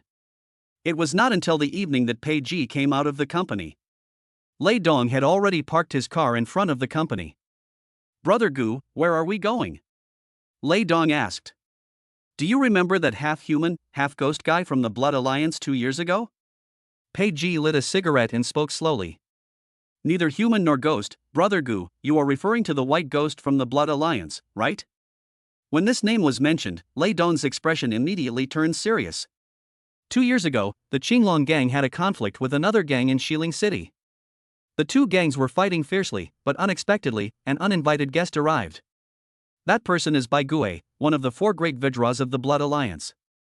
At that time, the Blood Alliance wanted to plant a flag in Xiling City, so they sent the White Ghost to test the depth of Xiling City. In just 3 days, Bai Gue, with his ruthless and tricky swordsmanship, defeated the Wild Dog Gang's masters. In the end, the Wild Dog Gang had to sue for peace with the Green Dragon Gang, and the two gangs worked together to deal with the Blood Oath Alliance, thus stopping the Blood Oath Alliance's expansion. Why did you suddenly go to their territory? Lei Dong asked doubtfully. The headquarters of the Blood Oath Alliance is in the provincial capital. It has a huge influence, covering all industries. It is not comparable to the Qinglong Gang. Go borrow some money from them. Pei Ji stated the purpose of this trip. Borrow money? Lei Dong frowned, not knowing what Pei Ji was thinking. Well, you'll know when you get there. Pei Ji smiled, looking as if he knew what was going on. Lei Dong nodded, without asking any more questions, and drove towards the provincial capital. 3 hours later, the two arrived at a place called Lingxiao Palace. This is the Blood Alliance's property, a gambling city. On the surface it is a resort hotel, but in fact it is a hidden gem. Because Lingang City is a port city, investors from all over the world often come here to inspect. In their spare time, they want to find a place similar to Las Vegas to have fun. Thus, Lingxiao Palace came into being to serve these businessmen and leaders. The Diamond Casino is nothing compared to the Lingxiao Palace. At 11 o'clock in the evening, the Lingxiao Palace was brightly lit, neon lights were flashing, luxury cars were gathered in front of the gate, and people were flowing. The two of them arrived inside the hotel. The magnificent decoration was as luxurious and dazzling as a royal palace. Various pure gold sculptures and precious ancient paintings were placed in the hall, all of which demonstrated the heritage of Lingxiao Palace. Good evening, gentlemen. Welcome to Lingxiao Palace. How can we help you? Two sexy bunny girls came to Pei Ji and asked in a coquettish voice. Help me exchange 20 million chips. Pei Ji handed over a bank card, which contained all his belongings. When the bunny girl heard this, she was immediately overjoyed and the smile on her face was almost reaching her ears. He spends 20 million at a time, he is definitely a big boss. Good VIP. The bunny girl took the bank card without any hesitation, as if she was afraid that Pei Ji would change his mind the next second. Soon, Pei Ji and Lei Dong arrived at the lobby of the casino. The scene inside was almost the same as the Diamond Casino, except that the decoration and layout were more advanced. Dear guest, what shall we play today? Sift the treasure. Pei Ji has a clear goal. He doesn't play slot machines or Texas Hold'em, he only plays dice. This was the only thing he had ever understood, betting on the size and guessing the points. There was no need to think too much about it. When they arrived at the special dice table, the casino staff made room for Pei Ji to show their respect for him. After all, it is not something that ordinary people can do to be a customer who can redeem 20 million chips at one time. The beautiful dealer shook the dice cup skillfully and waved her arms vigorously. The dice bounced around in the cup, making crisp and heart-pounding sounds. Peiji didn't even think twice and directly bet 500,000 chips on the big one. Buy it and leave it. After the beautiful dealer finished speaking, she opened the dice cup under the nervous and expectant gazes of the gamblers. 3, 5, 6. Big. Peiji was immediately happy when he saw the result. He hadn't even started using cheats yet, but he got off to a good start on the first try. 500,000 chips instantly turned into 1 million. 2, 5, 6, big. 3, 4, 5, big. 555, the banker takes all. 4, 4, 5, big. Peiji kept betting big for 7 consecutive games. Except for the 4th game where a leopard came out and the dealer won all, Peiji won 6 games in a row. Ah, looks like I'm lucky today, lazy. Peiji laughed. In less than half an hour, 3.5 million was earned. This is much better than collecting protection fees. Lei Dong just smiled and said nothing. He still had no idea what Peiji was trying to do. Chapter 31 I opened. Buy it and leave it. Peiji's luck wasn't so good in the next bet. The big and small numbers didn't come out in a row, sometimes they were big, sometimes they were small. Peiji lost all the 3 million he had just won in one go. Come on, little darling, you play for me from now on. I'll bet on whatever you say. Peiji wasn't satisfied with the fun, so he pulled the 2 bunny girls into his arms and touched them all over, looking like a typical nouveau riche. This also made the casino staff believe even more that Peiji was here to give away money.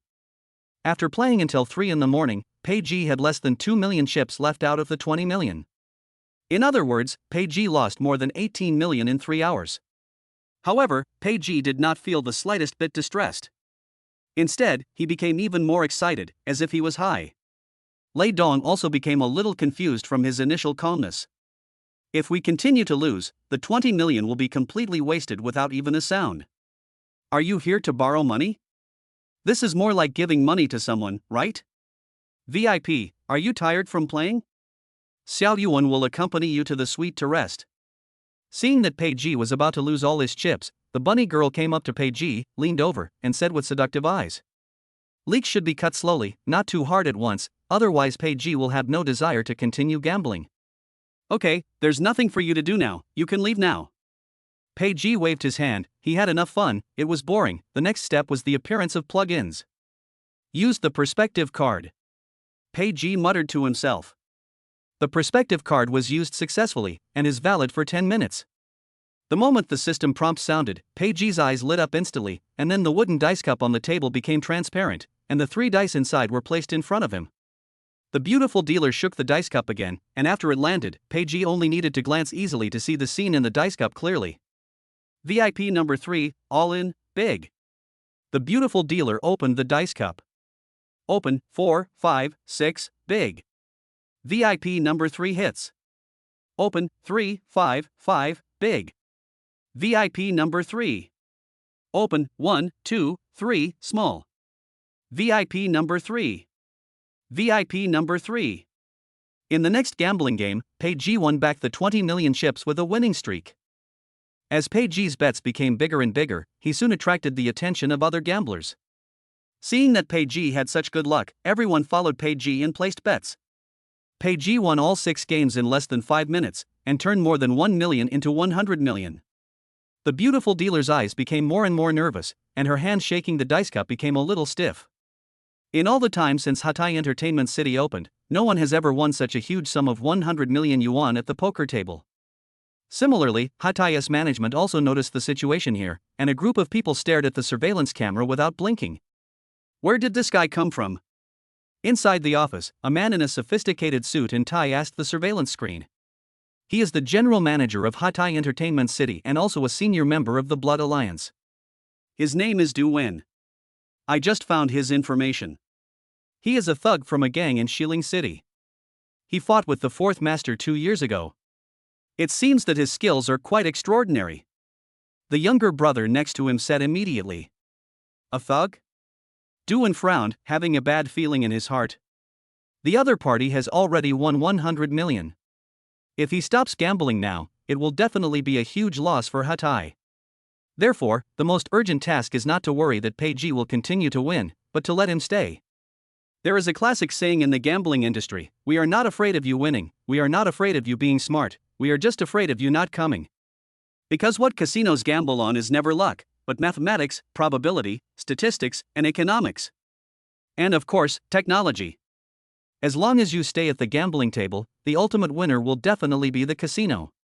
Notify the fourth master and ask him to come over. After Duan thought for a while, he gave instructions to his younger brother beside him.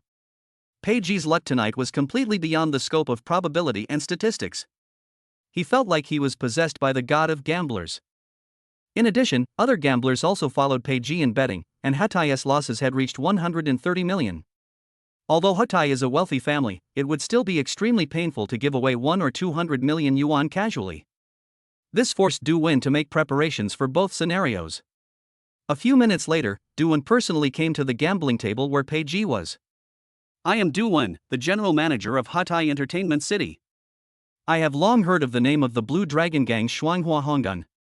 Now that I see him today, I realize he is indeed a very talented man.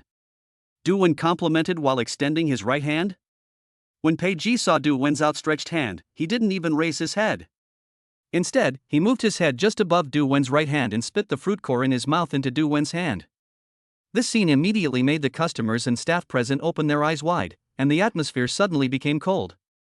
As the general manager of Hatai Entertainment City, Du Wen is also a well-known figure in Lingang, and many customers know him. In their opinion, Peiji's behavior was no different from seeking death. Sure enough, the young man is still too young. He may not be able to spend this money even if he wins it.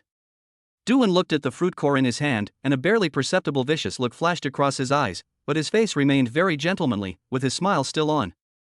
Mr. Pei is in good luck tonight. In that case, why don't I play with you? You? Peiji turned his head and looked at Du Wen from childhood to adulthood, then said, You're not a woman, what's the point of playing with you? I want her. Haha, in that case, shall we will have some fun with Mr. Pei. Du Wen smiled awkwardly, but couldn't refute with other reasons, so he had to signal Long Yi to continue. The other customers stepped aside, leaving the gambling table to Peiji alone. They wanted to see if Peiji really had such good luck. Perhaps they can witness a miracle. Wah wah wah wah. Wah wah wah wah. Long Yi and Du Wen looked at each other, took a deep breath, their chests heaving slightly, then they slowly raised the dice cup, exerted force with their arms, and swung it up and down and left and right in a wide range. The dice cup turned into a phantom, spinning and jumping wildly in her hands. After a moment, Long Yi stopped shaking and gently placed the dice cup on the gambling table, moving it as carefully as if he was putting down a rare treasure. The entire casino fell silent in an instant, and everyone's eyes were fixed on the dice cup as if attracted by a magnet. Please. Peiji smiled and without hesitation, he put all his chips on the word big. The customers watching couldn't help but gasp, and looking at the pile of chips, they couldn't help but feel envious. That's a full 100 million. Moreover, if Peiji really won, then the 100 million would instantly double to 200 million. Mr. Pei is really straightforward. Du Wen praised. Under the watchful eyes of the crowd, Long Yi did not delay and directly opened the dice cup. 5 5 6 16. Peiji won again, and this time, he directly broke the dice cup record of Hatai Entertainment City. Wow. Try hard and your bicycle will turn into an aircraft carrier. The crowd cheered and felt unbelievable. Some people have even put themselves in Peiji's shoes, fantasizing that the 200 million will fall into their own pockets. Sharp. Du Wen narrowed his eyes slightly, clapped his hands, and looked at Peiji with an even gloomier look. Chapter 32 Good suggestion, satisfy you. Don't waste time, hurry up. Seeing that the time for perspective was about to end, Peiji immediately urged. It's only 200 million, not even the number he had in mind. As a dealer, Long Yi was also very panicked at the moment. The dice cup was not like playing cards, where cheating could be done through extreme techniques. Unless technology is used, there is no way to control the final outcome. As a last resort, Long Yi also had the idea of revitalizing the country through science and education. He looked up and communicated with Du Wen, but Du Wen blinked slightly, meaning that there was no need to do so. Du Wen's idea was very simple. If Peiji lost, everyone would be happy. If he won, it would be considered as publicity and he could save some advertising fees. because this huge sum of money will eventually return to the Blood Alliance. Seeing this, Longy picked up the dice cup again and repeated the previous operation. The heartbeats of everyone present gradually accelerated with the sound of the dice shaking. Please. Longy put down the dice cup, stretched out his hand and made a gesture of invitation, staring at Page with his eyes, as if he was praying, but also as if he was threatening. Snort. Page sneered, looked at the dice cup, and bet all 200 million chips on big again. Open, 4, 4, 5, big. Mr. Pay wins. As expected, 445, still big, Page won it again. 200 million became 400 million. Such a result once again caused an uproar. Ah. I'm so sleepy. I don't want to play anymore. Please help me exchange the chips. Page yawned loudly. He was really a little sleepy. The time for the perspective card has just come to an end, so there is no need to gamble any further. Brother, the fourth master has arrived. At this time, the younger brother next to him leaned close to Du Wen's ear and whispered. Okay, then I won't disturb Mr. Pay's rest. Let's go and exchange it for him. Du Wen said this with a relaxed look on his face and even smiled. As long as you stay in the casino, the 400 million is yours. Once you leave the casino, it has nothing to do with me. As long as Page doesn't win too much, Hatay can afford to lose. The problem is that it's a full 380 million. It is almost all the liquid funds in Hatay Entertainment City's account. Therefore, Page was destined not to be able to take the money out of Lingang. A few minutes later, Hatay Entertainment City transferred all 400 million into Page's bank account. Welcome Mr. Pay to come to Hatay next time. I will definitely receive you in person. Du Wen said this with a wry smile, as if he had already made up his mind about Page. In his opinion, people like Page are the easiest to deal with because he has no background. If he is the son of some big shot, Hatay will probably suffer a loss. After watching Page and the other man leave, Du Wen took out his cell phone from his pocket and dialed a number. Half an hour later, Page and Lei Dong had driven out of the city, as if everything was going well. Brother Gu, why didn't I know you had this special skill before? 380 million, all the businesses in Shitong combined only make this much in a year.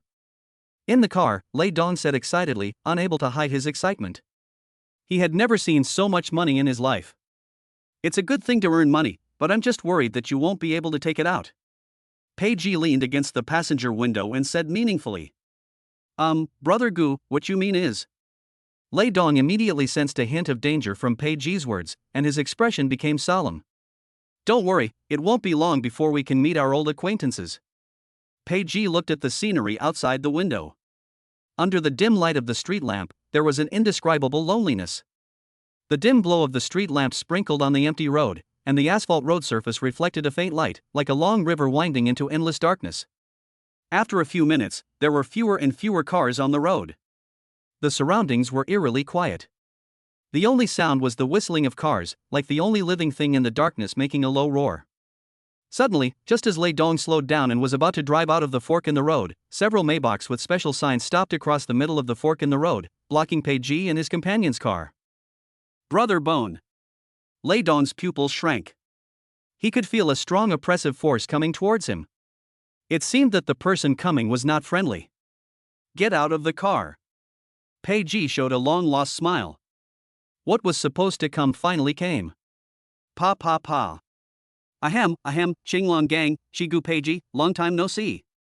White Bones walked out of a Maybach clapping his hands, and the sharp sound was particularly harsh in the silent early morning. I really didn't expect, you're so bold as to come to my Blood Alliance's territory to eat meat. Should I praise you for being brave, or should I call you stupid? The white ghost would cough a few times almost every 2 sentences, and with his pale face and thin body, it seemed as if he would be blown to the ground by the wind in the next second. Hey, isn't this you a tuberculosis patient? I haven't seen you for 2 years. Has your AIDS gotten worse? Page retorted, his words cutting straight to Bai Gui's heart. You have a sharp tongue. I will cut your mouth open and then break your teeth one by one. The 3 words tuberculotic undoubtedly touched Bai Gui's bottom line. It was the first time in his life that he was insulted with such words. That's a good suggestion. I'm sure you'll be satisfied later. Before he finished his words, the white ghost rushed towards Page like an arrow. The thin body cast a black shadow in the darkness. In Bai Gui's hand, an extremely sharp scalpel appeared at some point and went straight to Pei Ji's heart. There's something. Pei Ji showed a smile. Finally he got a little surprise. The most terrifying thing about the white ghost is his speed, and Pei Ji has already experienced this. So today I can use the white ghost to practice my reaction speed. In the blink of an eye, the white ghost appeared in front of Pei Ji. Two scalpels stabbed at Pei Ji's neck and heart at a terrifying speed that was difficult to see with the naked eye. Pei Ji controlled the distance very skillfully, and he easily avoided Bai Gu's attack by changing his steps. When the first attack failed, the white ghost turned to cut Pei Ji's legs, but Pei Ji dodged it. But Pei Ji was not in a hurry. His body twisted flexibly like a willow branch in the wind. The scalpel in Bai Gui's hand was shining coldly, and he stabbed out from time to time, and every move was fatal. Suddenly, Bai Gui turned sideways and went behind Pei Ji, stabbing the scalpel at the back of Pei Ji's neck. Feeling a chill on his back, Pei Ji did not dare to underestimate the sharpness of the scalpel, and attacked Bai Gui's lower body with a sweeping kick. Bai Gu's eyes narrowed, he turned over, rolled half a circle in the air, and then swung the scalpel at Pei Ji's head. Pei Ji flipped forward and accurately caught the flying scalpel with his 2 fingers. At the same time, he took a step forward and his figure disappeared from the spot in an instant. Does this guy have eyes on the back of his head? Bai Gui didn't expect that Pei Ji could dodge this move, and he was shocked. By the time Bai Gui reacted, Pei Ji's fist had already hit him, and it was so fast that there was no way to avoid it. Bang! The punch hit Bai Gu's chest, and the terrifying force directly shattered all of Bai Gu's internal organs. Puff! The white ghost knelt on the ground, supporting himself with his hands, blood gushing out of his mouth. His chest was sunken as deep as a fist, and he looked extremely miserable. The whole process seemed very intense, but in fact it only took less than 2 minutes. You're ahem. Kung Fu skills don't seem like those of a gang member. Instead, you look more like a master in the military. Bai Gu raised his head with difficulty and asked. Good vision, but unfortunately there is no prize. Pei Ji played with the scalpel on the bones and walked towards them step by step with a playful look in his eyes. Okay, it's time to fulfill my promise. Bear with the pain and don't scream. Chapter 33 Paying for Life. Lingang City, Xishan District. In a private estate. Dozens of top luxury cars drove in one after another, including the Maybach owned by Bai Gui, the 4th leader of the Blood Alliance. The wheels made a low rolling sound on the bluestone road of the manor, breaking the manor's usual tranquility. Deep in the manor, there is an elegant pavilion. Traditional Chinese classical style, flying eaves, brackets, carved beams, and painted buildings. The vermilion pillars looked solemn and majestic in the sun. The copper bells hanging under the eaves swayed gently in the breeze, making crisp sounds, but this sound could not soothe everyone's tense nerves. Inside the pavilion, the floor was paved with smooth marble. In the center was a huge mahogany round table, surrounded by a dozen armchairs made of the same material. There are several ancient calligraphy and paintings hanging on the wall, and the artistic conception of mountains and rivers exudes a distant and profound atmosphere under the ink smudge. However, at this moment, no one had the mind to appreciate the charm of the calligraphy and painting. Because lying on the ground was the body of the 4th leader of the Blood Oath Alliance, White Ghost Wu Kei. The body was covered with a white cloth with some bloodstains that had not been cleaned off. The first person to arrive at the venue was Haida, the second in command of the Blood Oath Alliance. He was 1.9 meters tall and looked like a moving hill. He was wearing a black silk tang suit with delicate cloud patterns embroidered with gold thread, but this exquisite clothing could not conceal the fierce aura emanating from him. Haida's thick brows were furrowed, and his eyes were filled with anger and anxiety. Normally, he had a good relationship with the 4th brother Bai Gui. When Bai Gui was killed, he was naturally furious and his heart was filled with the flames of revenge. My 4th brother was brutally murdered, and you still have the nerve to come back. Black Tower glanced coldly at White Ghost's men, his hands clenched tightly, his knuckles turning white, as if he was suppressing the emotions that were about to explode. Second Master, we. Several people were trembling and couldn't even speak clearly, as if they had not yet recovered from the bloody scene just now. Fortunately, at this time, the third in command, Scarlu, walked in. Scarlu glanced at the Black Tower and nodded slightly. Without saying anything more, he walked straight to the stretcher and lifted a corner of the white cloth. The corpse was so unrecognizable and horrific that he couldn't help but gasp. This kind of method made even him feel a little bit scared. Bai Gui is the representative of hardcore kung fu in the Blood Oath Alliance. Even the leader of the Blood Oath Alliance may not be his opponent. But now it has become a cold corpse. Soon after, several other leaders and important leaders of the Blood Oath Alliance also arrived one after another. After seeing the white ghost's body, everyone fell silent and a depressing atmosphere permeated the entire venue. Finally, the leader of the Blood Alliance, Master Zhang Baozhong, arrived. Although Zhang Ye is nearly 50 years old, his dignity has not been weakened by the years. He has maintained a good figure and has an aura of majesty without even getting angry. He was wearing a navy blue gown without too many decorations, but it exuded a low-key luxury. His eyes were deep and calm, like a bottomless lake. Master Zhang slowly sat down in the main seat and glanced at everyone present. The venue fell silent instantly, with everyone's eyes focused on him. I called everyone here so urgently, I'm sure you all have received the news. The fourth brother has been robbed. Everyone, tell me, what should we do? Zhang Baozhong's voice was very steady, not at all like that of a middle-aged man in his 50s. Everyone looked at each other, and then Haida spoke first. Brother, Lao Si has shed blood for the society over the years, been stabbed, and worked in brothels. Now he has been killed in such a cruel way. If we don't help Lao Si to get revenge, can the Blood Alliance continue in the future? My opinion is to send the brothers to Xiling immediately to kill Pei Ji first and then destroy the Qinglong gang. Haida's voice was loud and his words were filled with anger. Right. Yes, revenge is necessary. Kill a life for a life. Immediately, members of the Blood Alliance responded to Black Tower's proposal with angry expressions. Does anyone else want to say anything? After thinking for a moment, Zhang Baozhong did not make any comment, but continued to ask. Revenge is necessary, but mobilizing so many troops to go to Xiling will probably cause big trouble. Yes, although the Qinglong gang is not as good as us, they have been rooted in Xiling for decades and should not be underestimated. Master who is right. We should take a long-term view. The person who spoke was from the business-oriented faction within the Blood Alliance. They put profit first in everything and would try to avoid fighting if possible. Black Tower and White Ghost are both from the old Black faction. Their thinking is still the same as that of the old gangsters. They like to solve everything with fists. What the hell is there to think about? Someone is coming to kill us at home, what else is there to think about? I think you guys are just used to a good life, lying in women's arms all day, and you have forgotten how we built this foundation.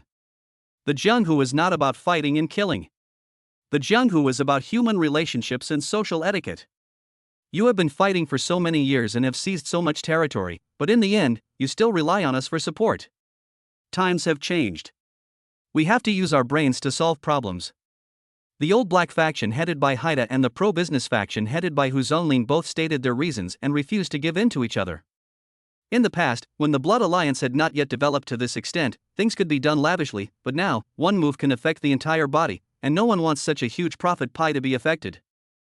Zhang Baozhong listened quietly to everyone's speeches, tapping his fingers lightly on the table, as if weighing the pros and cons of each approach. Zhonglin, what do you mean, this revenge is not going to be avenged? Zhang Baozhong suddenly asked. Brother, of course that's not what I meant. I am also very angry about the death of the fourth master, but you also know that the supervision team is in Lingang now. We dare not relax at all. If they catch us, even the eastern leaders may not be able to protect us. Hu Zhonglin immediately began to explain, saying that he also had his own difficulties, and also brought up the supervision team and the leaders above. Once targeted by the supervision team, the ones who will suffer the greatest losses will definitely be those who do business openly, rather than those like Black Tower who hide in the background. This person. When he was poor, he could take risks, but now that he is rich, he is afraid to take risks. How about this? I have a compromise solution. Let's listen to it and then discuss it. At this time, the third brother Scar Lu spoke. You say, third brother. Killing someone means paying with one's life. That's only right. Pei Ji killed the fourth brother. If we don't do anything, the prestige that the Blood Alliance has accumulated over the years will no longer exist. But the current situation is special. The supervision team is keeping a close eye on us, and the leaders above us don't want us to have any problems at this critical juncture, so we have to find another way. The third brother, Scar Lu, first calmed the emotions of Haida and others, then pointed out the severity of the current situation and continued. As far as I know, Pei Ji is recognized as the strongest fighter in the Qinglong gang. Even masters like Lao Si are no match for him. Even if we send more people, it will probably be meaningless. My opinion is that we can hire 2 assassins from the Poison Triangle, come over from the border, and kill them with firearms. Scar Lu expressed his thoughts in an orderly manner. This plan not only calmed the anger of the Black Tower faction, but also took into account the interests of Hu Zonlin's side. It was definitely a good idea. I agree with Third Master's idea. I will cover all the expenses for finding a killer. Hu Zonlin immediately stood up and expressed his agreement. He likes this low-cost, low-risk method the most. It only costs a few dollars to hire a killer, at most a few million, and if that's not enough, then at least 10 million. The last thing Hu Zonlin lacks is money. What do you think, old two? Since third brother has said so, I have nothing to say. As long as I can help fourth brother get revenge. Haida said indignantly that he could not get rid of the hatred in his heart because he was not able to kill Pei Ji with his own hands. I'll leave this matter to you, Zonglin. Don't forget to bring his family along to be buried with the fourth brother. Zhang Baozhong knocked on the table and said coldly. Chapter 34 Something happened to Xiao Ran. After returning to Xiling, it was already past 8 o'clock in the morning. Pei Ji was so sleepy that he couldn't open his eyes and fell asleep in the hotel room. Half a day passed in a flash. Squeak. Squeak. In a daze, Pei Ji smelled a strong scent of perfume, and then he felt something crawling into his quilt. Pei Ji thought that some animal had run onto his bed, and his mind instantly became much clearer. Because when he was a child in the countryside, there were always all kinds of strange creatures running into the room, so Pei Ji was a little sensitive about this. When he lifted the quilt, he saw a person, lying in his arms and untying his 7 wolves. Who else could it be but Su Qing? This presidential suite is Pei Ji's exclusive room, and only a few people know about it, so it's no surprise that it's Su Qing. Why are you here? Pei Ji reached out his hand, touched Su Qing's rosy face, and said. Humph. What? You forgot what you said again. Didn't you say you would play Jenga with me today? Su Qing said in a coquettish voice that she had put on makeup specially today and also wore Pei Ji's favorite black stockings and high heels. No matter what I say today, I have to make Pei Ji lose some skin.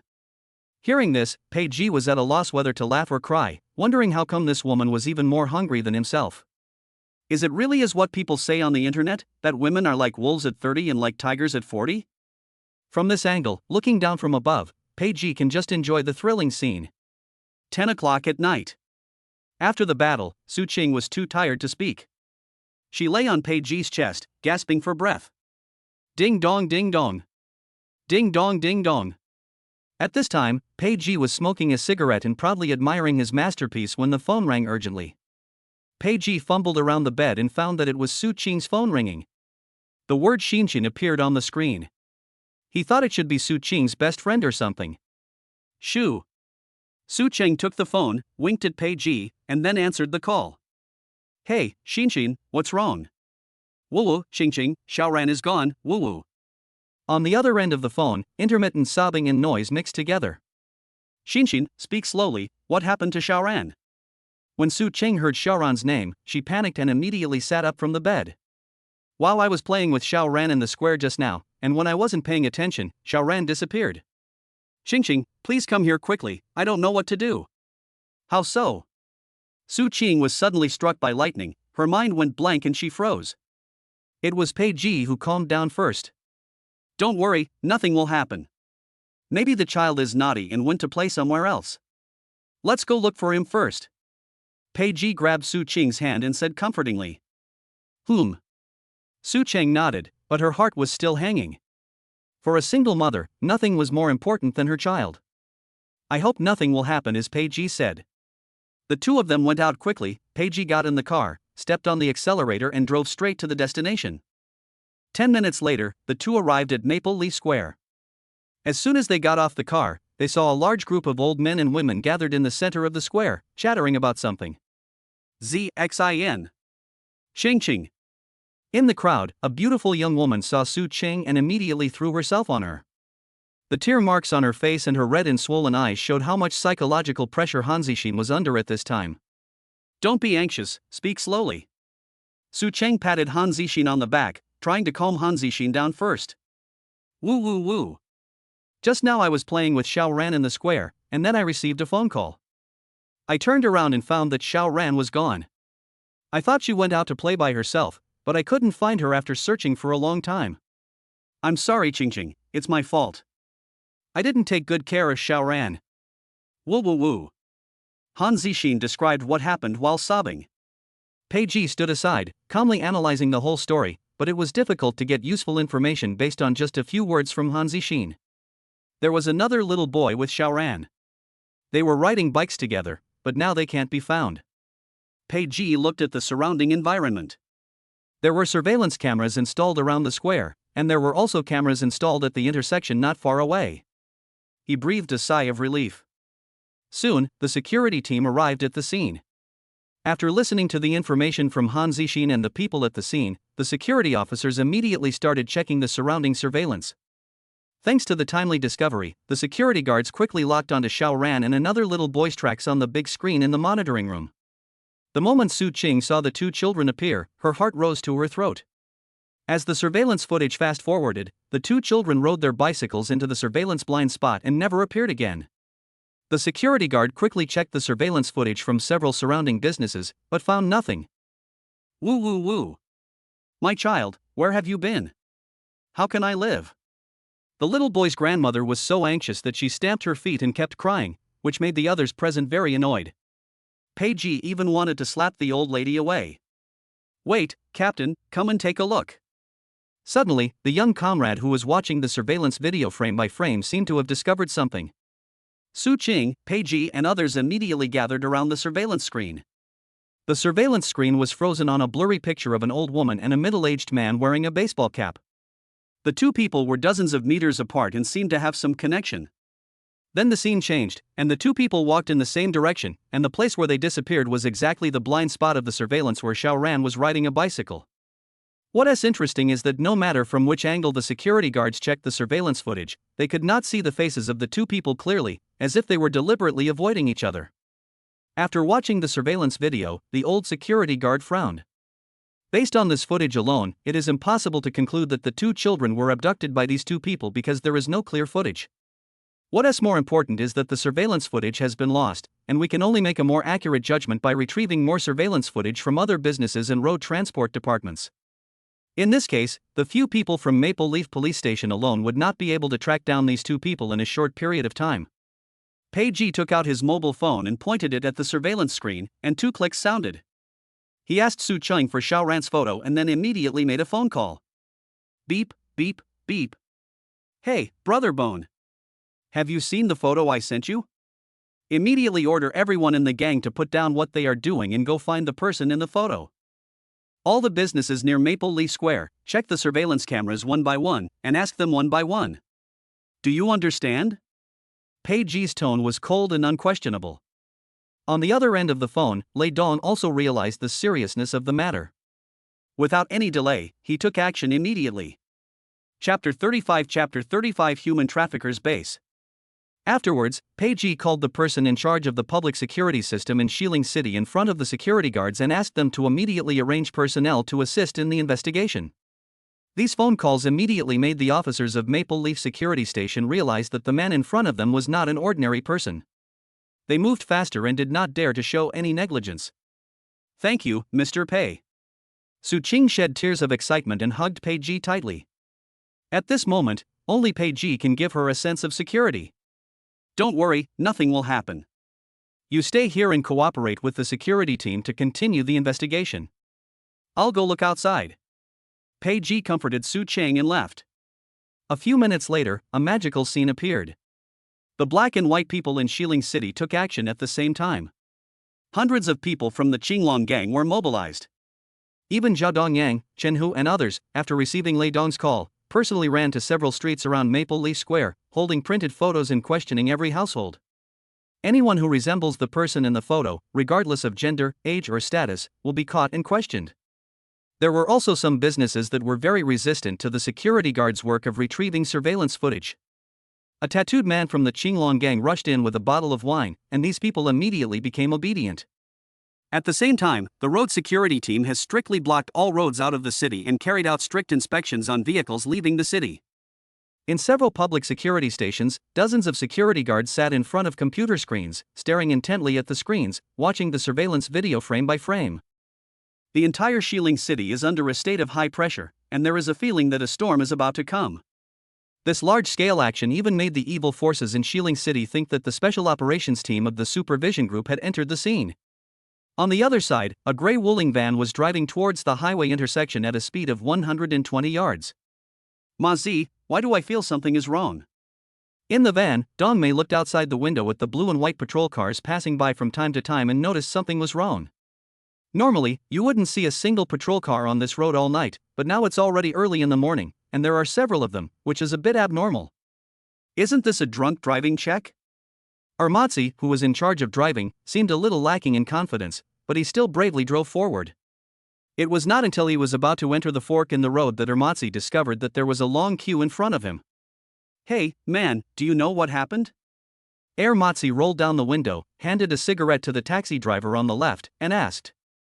I don't know what's going on, it seems like he's looking for someone. The taxi driver shook his head and said casually. He also heard from other people in the group that both the black and white worlds were looking for a few people. Really? That's really taking up too much time. Armatzi complained, but he was already getting nervous inside. If someone in their line of work is caught, they will spend half their life in prison. After getting a few more words from the taxi driver, Armatzi found an excuse to turn around and drive back. What should we do? Is he looking for us? At this moment, Dong Mei started to panic and could not speak clearly. Damn it, these two jinxes, could they be the grandsons of some important person? Armatzi said with gritted teeth, looking at the large phone box at the back of the carriage, feeling a little scared. Forget it, let's go back to find Big Brother first, the road is too dangerous. Dong Mei thought about it and decided to go back to the city first and wait for the storm to pass. The main reason is that someone offered a high price and asked them to find a good-looking, young girl to send over, otherwise they would not be so anxious to send the person out. But now, no matter how high the price is, they dare not take the risk. Armatzi agreed with Dong Mei's idea and drove the car towards the base camp. Little did they know that just after they separated from the taxi driver saw the surveillance photo taken by Pei Ji in the work group. After comparing them, the taxi driver remembered the hat he accidentally saw on Armatzi's car. Thinking about how Armatzi immediately found an excuse to turn around and drive back after hearing what he said, the taxi driver became even more convinced that Armatzi, who had just spoken to him, was the person that both the black and white worlds were looking for. So the taxi driver immediately replied to the colleague who posted the message, and the news soon reached Pei Ji in the Public Security Bureau. The road patrol team immediately retrieved the surveillance footage of the gray Wuling car and contacted the Vehicle Management Department to look up the vehicle information. They finally discovered that the Wuling was actually a cloned car. The last place where the Wuling car disappeared from surveillance was an old city area. There was no surveillance there, so there was no way to continue to locate the Wuling car. But Pei Ji didn't care about all that. After learning that Wuling disappeared in the old city, he immediately turned around and stepped on the accelerator, driving towards the old city. More than 10 minutes later, Pei Ji drove to the outskirts of the old city. Due to the long-term disrepair of the old city, the alleys were full of debris, and large off-road vehicles like the Escalade could not drive in at all. There was no choice but to get out of the car and continue searching. As luck would have it, after walking for a few minutes, Pei Ji saw the Wuling car in a dilapidated alley. He walked forward and touched the exhaust pipe of the car, which was still hot. This meant that the other party had not gone far. Pei Ji sniffed hard and found the smell of triazolam lingering in the air. Without any hesitation, Pei Ji immediately chased after him. The alleys of the old town are like a huge and chaotic maze, with narrow streets intricately intertwined. The dim street lights emitted a weak light weakly, and the light was cut into pieces by the tall, dilapidated buildings on both sides. Pei Ji was like a ghost, shuttling back and forth through the intricate alleys at an extremely fast speed, so fast that only a series of afterimages could be seen. Day. Hey, Brother Matzi, Aunt May, aren't you guys going to deliver the goods? Inside the cement building, a few idiots who were drinking and playing cards saw Armatzi coming back and asked in confusion. Send your ass. Everyone in the city is looking for us, and you still have the mind to play cards here. When Armatzi said this, several people were shocked and immediately put down the cards in their hands and stood up. What happened? It's okay, it's not a big deal, just stay alert and wait for the storm to pass. Aunt May waved her hands, still believing that this time they would be able to escape danger as usual. Little did she know that what awaited them was an even more tragic fate than being arrested by the Public Security Bureau. Hard work pays off. A faint dog barking sound reached Pei Ji's ears, instantly making him alert. After a few jumps, Pei Ji arrived at the roof of a tall residential building. In front of Pei Ji, there appeared an abandoned unfinished building, surrounded by high fences, and the iron gate was covered with mottled rust. There were 2 hunting dogs tied up in the corner, and they let out low growls from time to time. High-definition cameras are installed at both corners of the fence. It is obvious that this is the base of human traffickers. Pei Ji jumped down from a tall building, grabbed a clothesline, swung hard, and jumped onto the concrete building opposite. The people inside were unaware of this, because no one would care about the black shadow that flashed across the surveillance screen. Chapter 36 Alone. On the balcony of an unfinished building, 2 middle-aged men were smoking and chatting boredly, unaware of the approaching danger. Pei Ji took advantage of the cover of darkness and approached silently. With lightning speed, he chopped the back of the neck of the guard on the left with a knife. The man fell down without a sound. Just as the guard on the right reacted, Lin Yu's fist had already hit his temple like steel. The guard's eyes went dark and he also collapsed to the ground. Entering the unfinished building, there was dim light inside. Rainwater seeped into the cracks due to years of disrepair. The house smelled musty, the walls were covered with peeling paint and graffiti, and there were spider webs in the corners. Through a dilapidated window, Pei Ji saw a heart-wrenching scene. Several abducted children huddled in a corner, their eyes filled with fear and confusion, their little bodies trembling with fear. In another room, several women were tied up tightly with iron chains. There were deep marks on their wrists and ankles. Some of the wounds were still bleeding. Those shocking scars seemed to be a silent accusation of the suffering they had endured. In Pei Ji's value system, everything has its own way. This kind of thing undoubtedly violates the bottom line and is completely inhumane. Kid, who the hell are you? Who asked you to come here? Suddenly, Armatzi came up from the first floor with an unconscious child in his arms. The moment he saw Pei Ji, Armatzi was immediately frightened and shouted loudly. Hearing the noise, people downstairs also ran up, and 7 or 8 people surrounded Pei Ji in an instant. Seeing that Pei Ji was alone, the human trafficking gang was not so panicked and quickly regained their composure. Boy, I'm asking you a question? Armatzi, relying on his large number of people, immediately gained confidence and asked Pei Ji in a menacing manner, pointing at his face. Pei Ji glanced at Armatzi coldly, then turned his gaze to the little girl. If nothing unexpected happened, the little girl should be Su Qing's daughter Xiaoran. Pei Ji's eyes suddenly turned cold when he thought that such a cute little girl was about to be sold by these beasts. Bang! With a dull thud, Pei Ji rushed towards Armatzi without any warning and punched him right in the heart. Armatzi flew 7 or 8 meters away, his thin body hit the wall, he spat out a mouthful of blood, and then he stopped moving. Pei Ji took advantage of the situation and caught Xiaoran, holding her in his arms. Before the rest of the people could react, Pei Ji attacked again and knocked several little karami to the ground in no time. Dongmei stood at the stairs, watching everything from afar. Seeing that something was wrong, she was so scared that she ran outside immediately. With one punch, he sent a man flying 7 or 8 meters away. He is not a human being, but a monster. Pei Ji did not chase after him. Now the whole Shilling was under his control. Not even a mosquito could escape from his palm. Dongmei ran out not far before she found a group of burly men in black vests with dragon and tiger tattoos, holding machetes and steel sticks. A few minutes later. Shilling City Pier. The night was as dark as ink, and the sea water beat against the shore, making a dull sound. Lei Dong dragged 2 sacks from the car. They were Armatzi and Dongmei, the 2 masterminds who kidnapped Xiaoran. Armatzi died after being hit by Pei Ji's punch. It's sunk. Pei Ji looked at the sea with a calm expression and exhaled a puff of thick smoke. Even if these beasts were caught, they would be sentenced to a dozen years at most, or even less. Since the law cannot teach these beasts a lesson, Pei Ji doesn't mind being the bad guy. Yes. Lei Dong nodded and signaled to his men. Woo woo woo. Dongmei was dragged out of the snakeskin bag by 2 big men. She twisted her body desperately, trying to break free from the restraints, but it was in vain. Her mouth was sealed with tape, so she could only utter muffled groans of pain and despair. At this moment, Dongmei's heart was filled with fear, regret, and other emotions. It was not that she knew she was wrong, but that she was afraid. She was not afraid of legal sanctions, but she did not expect to offend people in the underworld. This was something she never thought of. Soon, Lei's men stuffed Armatzi's body and Dongmei into an iron barrel, then filled it with land reclamation stones and pushed it into the sea. The sea water glowed dimly in the night, like a bottomless black hole. The iron barrel disappeared into the sea in an instant, leaving only ripples that gradually spread under the moonlight. Everyone looked at this scene, each with their own thoughts in their hearts, but their fear of Pei Ji was undoubtedly increased. Early the next morning, Pei Ji drove to Shilin Central Hospital, accompanied by Lei Dong, Kai Shin, and others. Boom, boom, boom.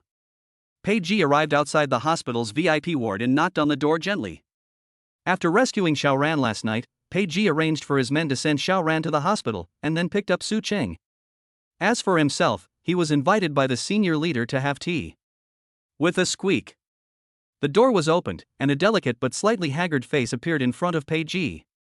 It can be seen that Su Cheng must have not slept all night last night. She looked a little listless and had obvious dark circles under her eyes. Pei boss Pei. The moment she saw Pei Ji, Su Cheng's dim eyes suddenly brightened up, as if all the haze in her heart was dispelled. Su Cheng shouted excitedly, and then threw herself on Pei Ji and buried her head in Pei Ji's chest. Lei Dong and the god of wealth looked at each other with disdain, and then closed the door at the same time. Is Xiao Ran feeling better? Pei Ji patted Su Cheng on the back and asked. The doctor said it's nothing serious and I'll be fine after 2 days of rest. That's good. Pei Ji nodded. Boss Pei, I'm so grateful to you this time, otherwise I really don't know what to do. Thank you, Mr. Pei. For Su Cheng, Xiao Ran is everything in her life. Everything she does is for Xiao Ran to grow up safely and happily. In other words, Xiao Ran is her life. If something unexpected really happened, Su Cheng might not be able to think of anything else in this world worth her clinging to except committing suicide. That's too formal. You're my woman. Can I just sit there and watch something like this happen? Pei Ji grinned, trying his best to appear gentle, and wiped away the tears from the corners of Su Cheng's eyes. Mother. Suddenly, a weak voice sounded. Su Cheng hurried to the bedside, held Xiao Ran's hand, and comforted her softly. Mama's here, Xiao Ran, don't be afraid, Xiao Ran is the best. Pei Ji looked at this scene and felt a warm feeling in his heart. The little girl is very cute, with big eyes, chubby cheeks, and a small mouth. She looks very much like Su Cheng. It is hard to imagine how many people's white moonlight she will be when she grows up. Come on, Xiao Ran, call me uncle. Hello, uncle. Xiao Ran was very obedient and immediately called out in a low voice, her big eyes full of curiosity. Hello, Xiao Ran. Pei Ji rubbed the little girl's head and liked her very much. At this time, the doctor walked into the ward and after some examination, he said that Xiao Ran was no longer in danger and could be discharged from the hospital. When the little girl heard that she could be discharged from the hospital, she immediately clamored to go back to school and play with her classmates. Su Cheng originally wanted to let her rest for 2 days, but thinking of Xiao Ran's playful personality, she gave up the idea. Pei Ji helped Su Cheng to complete the discharge procedures, and then asked Kai Shin to send Su Cheng and Xiao Ran back to school. He still had some things to do, so he did not accompany Su Cheng. Chapter 37 Ancient Martial Arts. Ding dong, the system reward has been issued. Would the host like to claim it immediately? Strength enhancement plus 10, speed enhancement plus 10, physical enhancement plus 10. Body immune to all poisons. Ancient martial arts, Taizu Changquan. After returning to the office, Pei Ji heard the system prompt sound in his mind before he even sat down, and then a line of virtual text and patterns appeared in front of him. Taizu Changquan? What the hell is that? Pei Ji looked at the virtual text information in front of him and felt a little confused. What on earth was ancient martial arts? He had never heard of it before. Receive. In an instant, a strange force surged into Pei Ji's body like a torrent, and wherever it passed, it seemed as if countless tiny electric currents were stimulating every cell. His originally ordinary body was quietly changing. He could feel the toxins lurking in the dark being quickly decomposed and dissipated as if they had encountered their natural enemies. This was the magical effect brought by the body that was immune to all poisons. At the same time, a bright light exploded in Pei Ji's mind, followed by a large amount of information about Taizu Changquan flooding in. The moves, body movements, and force-generating techniques, every detail is extremely clear. Pictures flashed through his mind quickly, as if a peerless master was demonstrating it in person. From the calmness of the start to the ferocity of each punch, every move was deeply imprinted in his soul. Pei Ji's body seemed to resonate with this information, and his muscles trembled slightly unconsciously. It took a long time for Pei Ji to digest all the information in his mind. It turns out that what the system calls ancient martial arts are similar to the martial arts techniques in martial arts novels. There are also two types of ancient martial arts, one is a killing technique, and the other is a body strengthening technique. Taizu Changquan belongs to the former, which is a technique of killing. His moves are simple and vigorous. When he starts to strike, he has the power to split mountains and crack rocks. Wherever his fist goes, it seems as if there are thousands of troops galloping. Practitioners can use it to open up the meridians throughout the body and gather energy, which can not only strengthen the body but also exert unimaginable strength in battle. Every move and every posture seemed to contain the domineering power of Taizu when he dominated the world. In the era in which Pei Ji lives today, this ancient martial art has probably been lost long ago. Even if it exists, few people can learn and put it into practice. Character panel. Name, Pei Ji. Age, 28. Identity, Double Flower Red Stick of Qinglong Gang, Takara Shitan, Chairman of Shanshui Group. Strength, 125. Speed, 113. Constitution, 131. Special, Golden Qilin Kidney, immune to all poisons. Skills, Firearms Proficiency, Driving Proficiency. Chinese Army Forbidden Techniques, 18 Moves of the Black Dragon. Ancient Martial Arts, Taizu Changquan. Comprehensive Force Value, 210. System Evaluation, 1 against 100. This is the rhythm of stepping on Iron Man and punching Homelander. Looking at the information on the system panel, Pei Ji couldn't help but sigh.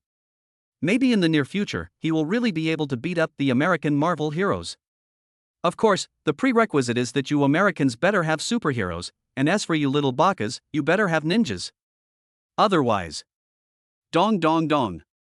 Enter. Good afternoon, Mr. Pei. The person who came was Pei Ji's secretary, He Wei. Still in the familiar outfit, a black OL uniform, a white shirt, and a hip skirt, but today she was wearing flesh-colored stockings and flat shoes. This unique charm made Pei Ji unable to help but take a few more glances. It's done so quickly? Pei Ji asked. Yes, everything has been connected. Just sign in Mr. Lake and officially start the process.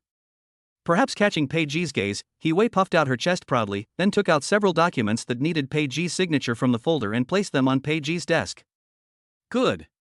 Pei Ji nodded and opened the prepared document, which contained terms related to the establishment of a new company and some business and personnel matters. As soon as the funds were in place, Zhou Kong and Lu Yu immediately signed a transfer contract with Jinshi Engineering, and Shanshui Group officially entered the real estate industry.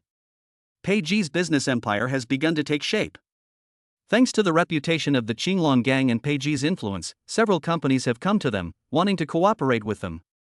But they are all small projects.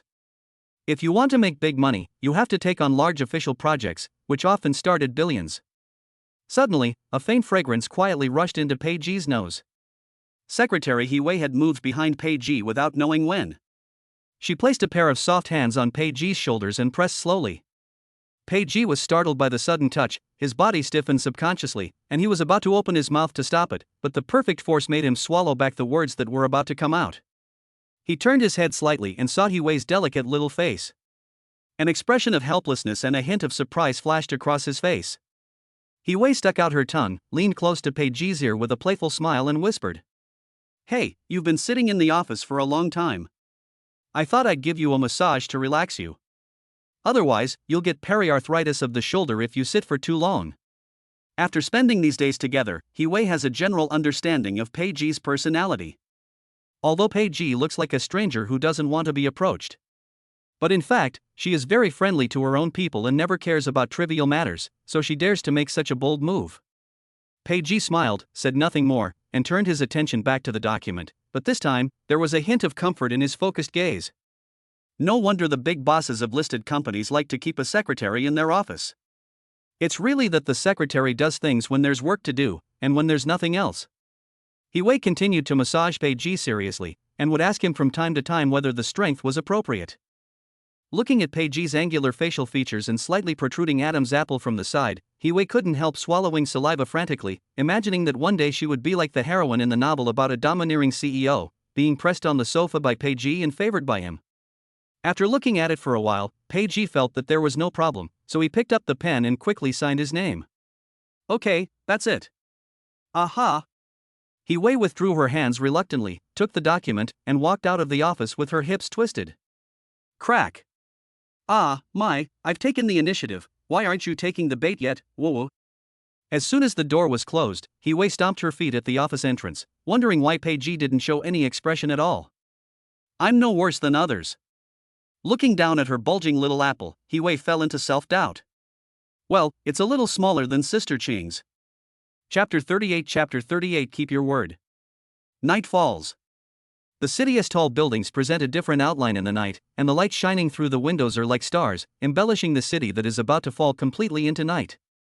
The street lamps lit up one by one, and the soft light sprinkled on the ground, outlining the contours of the road. Ding dong ding dong. Ding dong ding dong. The incoming phone ring rang suddenly, seeming particularly abrupt in the silent space. Pei-Ji took out his cell phone and saw the words Auntie Peng on the screen. He answered the call without any hesitation. The two old people had never called him on their own initiative before, which made him both excited and nervous. Hello. Aunt. Boom.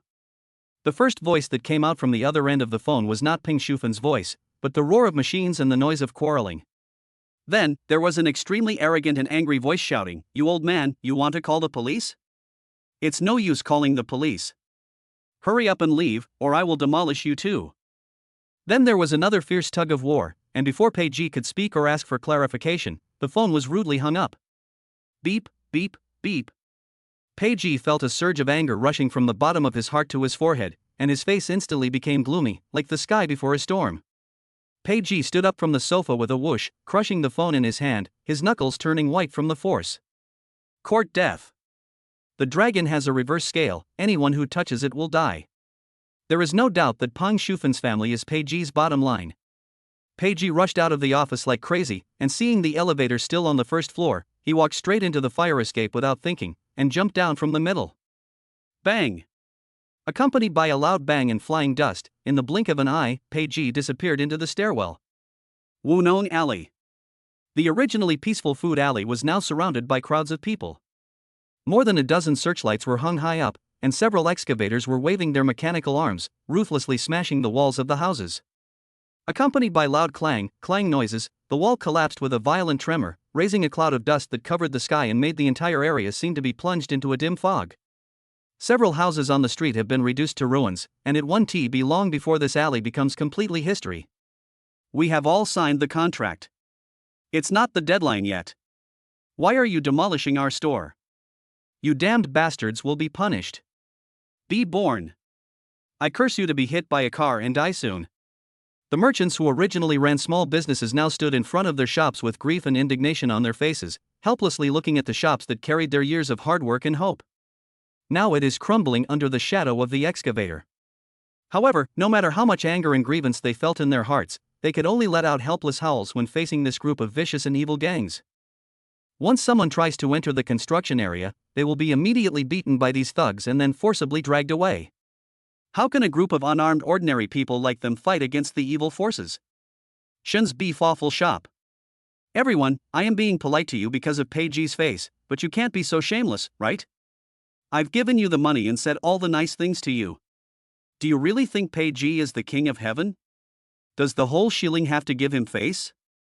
I'm telling you, you have to leave today, whether you want to or not. Wang Ernan, with a group of thugs, is issuing a final ultimatum to Shun Li's family. Although he was afraid of Pei-Ji's revenge, the order had already been given from above and the consequences would be borne by the Zhao group, so he just let them do it. In this situation, Wang Ernan also became arrogant, thinking that with the support of the Zhao group, even if the leader of the Qinglong gang came, he would not be able to stop it, let alone Pei-Ji, the double flower red stick. Damn it, who has no eyes? Turn off the high beam for me. Suddenly, a tattooed gangster picked up the steel pipe in his hand, pointed at a black SUV on the street and shouted loudly. Boom boom boom. The next second, the high beam of the off-road vehicle did not turn off. Instead, the accelerator was stepped on to the bottom. The low engine sound, like a tiger out of a cage, rushed directly towards the crowd. A group of thugs were holding cigarettes and chewing beetle nuts, and they never thought that the off-road vehicle would hit them directly. Bang! Under the gaze of surrounding merchants, the black SUV exploded in the crowd like a cannonball. The few thugs in the front were knocked away, their bodies drew several arcs in the air, and then fell heavily to the ground. Some of them became motionless immediately, and blood spread out from under them, staining the ground a glaring scarlet. Others were hit so hard that they screamed in agony, rolling on the ground holding their broken arms or legs, uttering painful howls from their mouths, the sound being particularly mournful in the chaos. After hitting the people, the SUV showed no intention of stopping and continued to rush forward. The body of the vehicle shook violently and ran over several thugs who were unable to dodge. Along with the terrifying sound of creaking, there was the terrible sound of bones being crushed under the wheels. The chassis of the car was also stained with blood, as if a ferocious beast had emerged from a sea of blood. The dust raised all around, under the illumination of the lights, mixed with the pungent smell of blood, filled the air. The whole scene was like a tragic Shura field, a mess and blood. The remaining thugs had long lost their previous arrogance. They cried and shouted in fear and fled in all directions, wishing their parents had given them 2 more legs, fearing that the off-road vehicle would rush towards them again. Everyone was stunned. Looking at the tragic scene before them, their minds went blank. Boom! Finally, the SUV crashed into an excavator and was forced to stop. The car door opened and Pei walked down slowly. There was no mercy on his stern face. He just looked coldly at the tragic scene in front of him, as if this was the deserved end for doing evil. Hearing the noise, Wang Ernan rushed out with his younger brothers, and saw a scene that he would never forget. Nan! Brother Nan, it seems to be Chi Gu. After being stunned for half a minute, the younger brother beside Wang Ernan reminded him in a trembling voice. Day. Pei walked towards Wang Ernan step by step, without any color in his eyes, like a devil walking out of hell. Wang Ernan swore that he had never seen such a terrifying look in his life. What he felt from Pei's eyes was not murderous intent, but the bloody smell that came from a sea of corpses and blood. He wanted to run, but his feet felt like they were filled with lead. He wanted to speak, his lips trembled a few times, but no word came out. I told you, if this place changes, I'll bury you under here. Pei said this expressionlessly as he walked towards Wang Ernan. When he came to Wang Ernan, Pei first reached out and straightened Wang Ernan's head. Then, one punch after another. Bang! Bang! Bang! Only when Wang Ernan's head and body were smashed into the ground inch by inch did Pei stop his blood-stained fist and slowly stand up from the ground. From beginning to end, Wang Ernan didn't even utter a scream until he was covered in blood and lost consciousness. Chapter 39 The Crazy Second Master Zhao. The crowd around were already frightened into silence by this shocking scene, their eyes wide open, their mouths open wide enough to fit eggs, their faces filled with disbelief. Some people have never even killed a chicken in their lives, but when they saw such a bloody scene, they fainted. The children, who had originally gathered together out of curiosity to watch the fun, were now frightened and started crying loudly. They hid behind the adults, clinging to the corners of their clothes tightly, poking their little heads out with fear in their eyes. The adults didn't bother to comfort the children. They just stared blankly, not daring to breathe, as if the slightest sound would bring the storm-like rage upon themselves. The gangsters who had been following the gang leader to show off their power were now so frightened that their legs went weak. A few timid ones simply collapsed on the ground, their crotches were wet and the smell of urine permeated the air. The boss who was chatting and laughing with them a few minutes ago was now being beaten into the ground by someone. What kind of experience is that? Hello? Pei ignored everyone's gazes, but calmly took out his cell phone and dialed Lei Dong's number. Brother Bone. Come to Wunong Lane and take care of it. After saying that, Pei hung up the phone and walked towards Shen's beef waffle shop. Uncle, Aunt. First meeting. Hey, Xiao Pei, you're here. Sorry to bother you again. Pang Shufan and Shin Shujian had been taking care of Xinli in the house, so they had no idea what was happening outside. Aunt, it's too polite to say that. What's wrong, Uncle? Pei asked, his tone full of concern. It's okay. I just got shoved with them and twisted it accidentally. Just apply some bruise oil and it will be fine. Xinli waved his hands to indicate that he was fine. Because of Pei Wang Ernan's men only dared to delay for a while at most and did not dare to actually take action. So what Xinli said was true, he was not really injured. That's good. Pei breathed a sigh of relief. Fortunately, nothing serious happened. Otherwise, he would have wanted to sink Wang Ernan's entire family into the sea to vent his anger. Leave the rest to me, I'll go talk to them, don't worry. Xu Jian, take uncle back to the room to rest. To Pei surprise, Shin Shujian's attitude towards him was much better than last time. He actually nodded obediently, and there was no longer the hatred and anger in his eyes that he had before. This made Pei Ji's heart tremble, and an inexplicable electric current ran through his whole body. After receiving Pei Ji's instructions, Lei Dong immediately gathered all the people in Shitong outside Wunong Lane and surrounded the alley with several layers of defense. After seeing the tragic scene, Lei Dong, Kaishan and others couldn't help but gasp, especially the corpse that was beaten into a pulp on the ground, which was even more shocking. Needless to say, no one except Chi Gu could do such a cruel thing. Gu Dong.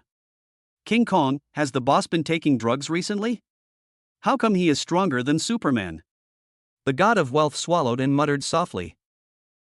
Taking drugs? You're overthinking it. What you're seeing now is just the tip of the iceberg of Brother Gu's true strength. When it comes to Pei Ji's fighting ability, Lei Dong can no longer use the word unfathomable. Okay, get to work. Shiling City, Supreme Palace nightclub. In a top-level private room open only to the Zhao group, the lights were dim but as bright as day, and the air was filled with an atmosphere of decadence and extravagance. A group of big shots were lazily leaning on the soft leather sofas, shaking goblets filled with expensive champagne in their hands, with wanton and frivolous smiles on their faces. The table was filled with top-quality cigars and red wine, which they tasted nonchalantly, with satisfaction and arrogance in their eyes. The movie and TV stars and supermodels who are usually high and mighty are now gathering around these big shots, wearing revealing clothes and trying their best to please them.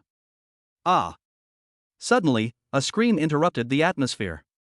Everyone stopped what they were doing and looked towards the place where the sound came from. In the center of the box, a young man in an expensive gray suit was holding a bottle of red wine and pouring it into the mouth of a young and beautiful female star, laughing crazily as he did so. Seeing that the woman could not drink anymore, the man grabbed a handful of fruit from the table and stuffed it into the woman's mouth, and the woman could only let out a wail of pain.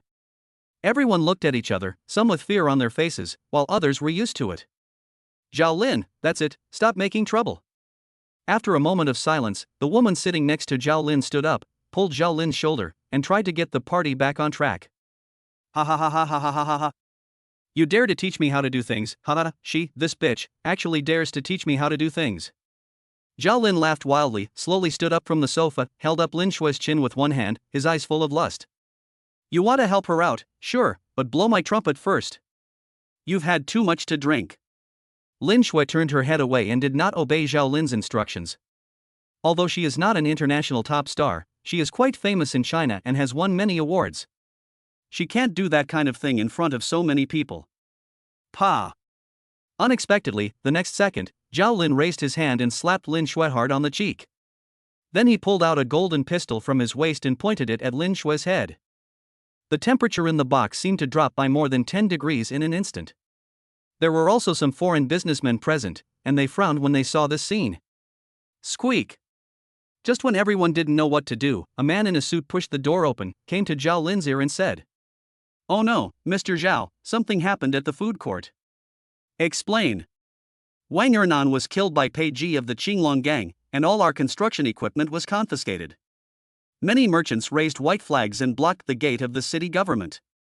Secretary Wu asked us to deal with it quickly. After saying that, he showed Zhao Lin the video of the scene. Zhao Lin's face suddenly darkened, and the corners of his mouth couldn't help but curl up slightly. Bang! Bang! Ah! As the gunshots rang out, the box was immediately in chaos with screams heard continuously. A small local tyrant dares to go against our Zhao family. Zhao Lin took a deep breath, threw the gun to his men, sat back on the sofa, and picked up a small handful of white powder from the table. Mr. Zhao, do you want us to?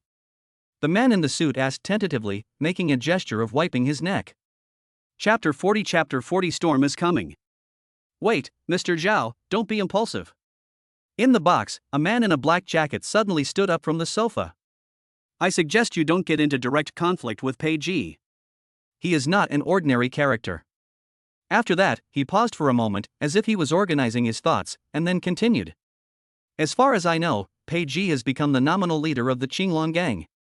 If we act rashly, it may not end well.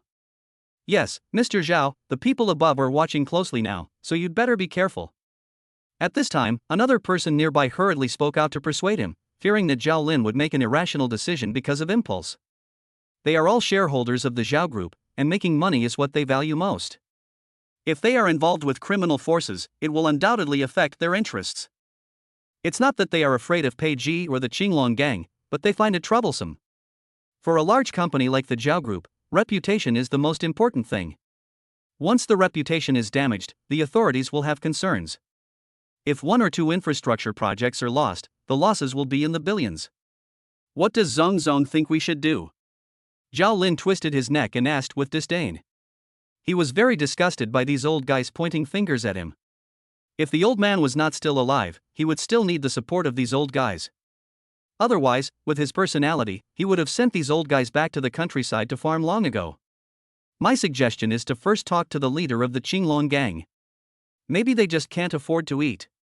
Just give them some money. Zhong Hongzhang's meaning was very simple. He believed that Pei Ji and others were deliberately making trouble and just wanted to extort some money from the Zhao Group. After all, the Zhao Group encountered this kind of situation many times when it was just starting out. Then let's do this first.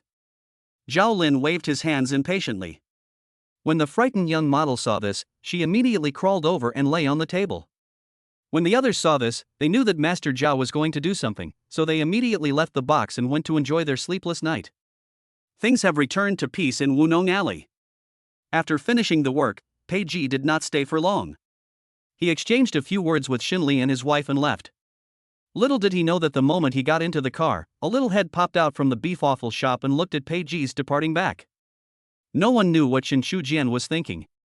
"Girl, what are you doing?" "Oh mom, you scared me to death." Xin Shujian turned around and found that Peng Shufan had been standing behind her for a while. "Don't be so surprised. Mom has something to tell you. When Xiao Pei comes next time, you call him brother. Do you hear me?" Peng Shufan held Xin Shujian's little hand and spoke earnestly.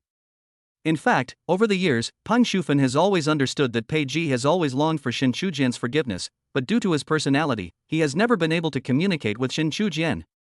Peng Shufan wanted to take this opportunity to repair the relationship between the two little ones. Even if they couldn't be the same as before, at least there wouldn't be such a big gap between them. I have no idea. Xin Shujian lowered his head and looked at his toes, not knowing whether to agree or not. Judging from his true inner thoughts, after these two incidents, Xin Shujian's hatred for Pei Ji has dissipated. However, she didn't know how to accept Pei Ji in the future, and how to get along with Pei Ji after accepting him. Alas. "Okay, girl, go back to your room and rest. Tomorrow is a day off, and Mom will make you something delicious." Peng Shufan sighed and said nothing more. When it comes to matters between young people, she can only give some advice. It depends on them what to do. "Lazy, why don't we go to the Zhao Group right now and sink the guy Zhao Lin into the sea?" "I agree. This little brat has barely grown all his hair yet he dares to send people to tear down our place. Does he think his Zhao family is the biggest in Xiling City?" In the car, and Yuan and Heishou spoke indignantly. "Don't worry about him. He will jump out on his own in no time. Let's start with the Haotian project today. We're all ready. Don't let brother go down." Lei Dong gave instructions while controlling the steering wheel. Originally, Pei Ji planned to cause trouble for Haotian Engineering after a while, but now the financial backer behind Haotian Engineering has jumped out himself, so he can't be blamed. 10 minutes later, on the outskirts of the city, at an abandoned construction site. Several black off-road vehicles with Hansi license plates slowly drove in under the cover of night. More than a dozen strong men in black got off the car one after another, each of them exuding a frightening aura. Everyone was wearing a black leather jacket, and their leather boots made a dull and oppressive sound when stepping on the ground. Two of them took out a few shovels from the trunk and started digging in a vacant lot. 2 minutes later, several black suitcases covered in mud were dug out. Crack! The box was opened and the contents were revealed. All the firearms exuded a cold metallic luster under the faint moonlight.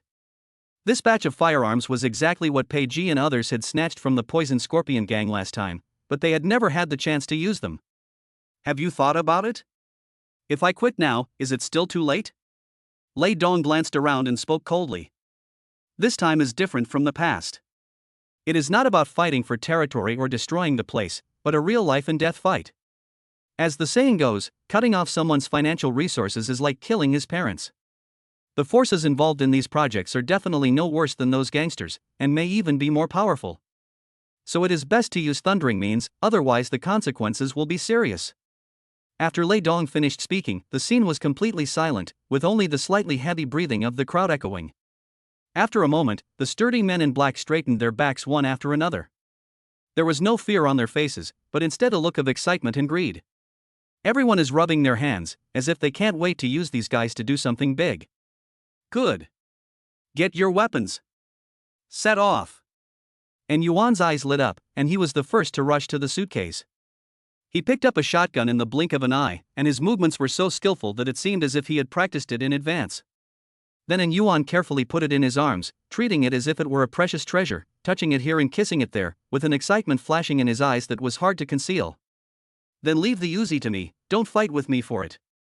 I want the big black star. Everyone excitedly picked up their weapons, and then quickly returned to the off-road vehicle in a well-trained manner. Then the vehicle sped towards its destination. Tonight, Shilling seemed to be shrouded by an invisible force, and a storm that was about to change the entire situation was quietly brewing.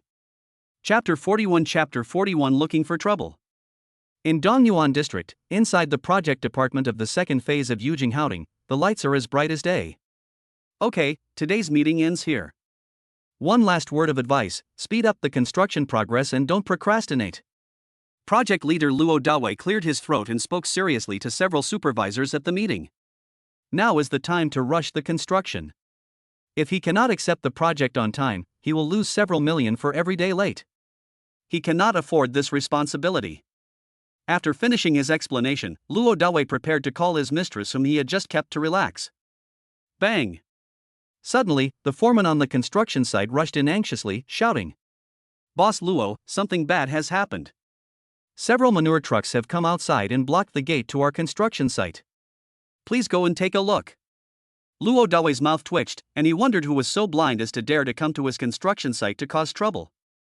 Let's go and take a look. A few minutes later, Luo Dawei and a group of security guards arrived at the gate of the construction site. Before they got close, a foul stench made Luo Dawei and his companion's stomachs churn, and they almost vomited out the abalone and lobster they had eaten in the evening. In front of them, the nozzles of several sewage trucks were spraying sewage into the construction site indiscriminately. The gate of the construction site and the construction materials piled at the gate were all covered with sewage. God damn it, make them stop. Luo Dawei covered his mouth and nose, looking disgusted. Seeing this, the security guard behind him didn't care about the feces and urine on the ground and rushed towards the manure truck. Unexpectedly, the manure truck turned around and aimed the nozzle at the security guard who was rushing over. Poof. Ugh. Although it's not very lethal, it's really disgusting. More than a dozen security guards were knocked to the ground by the manure water before they could even get close to the cab of the manure truck. Fuck, what's the point of keeping a bunch of you useless people?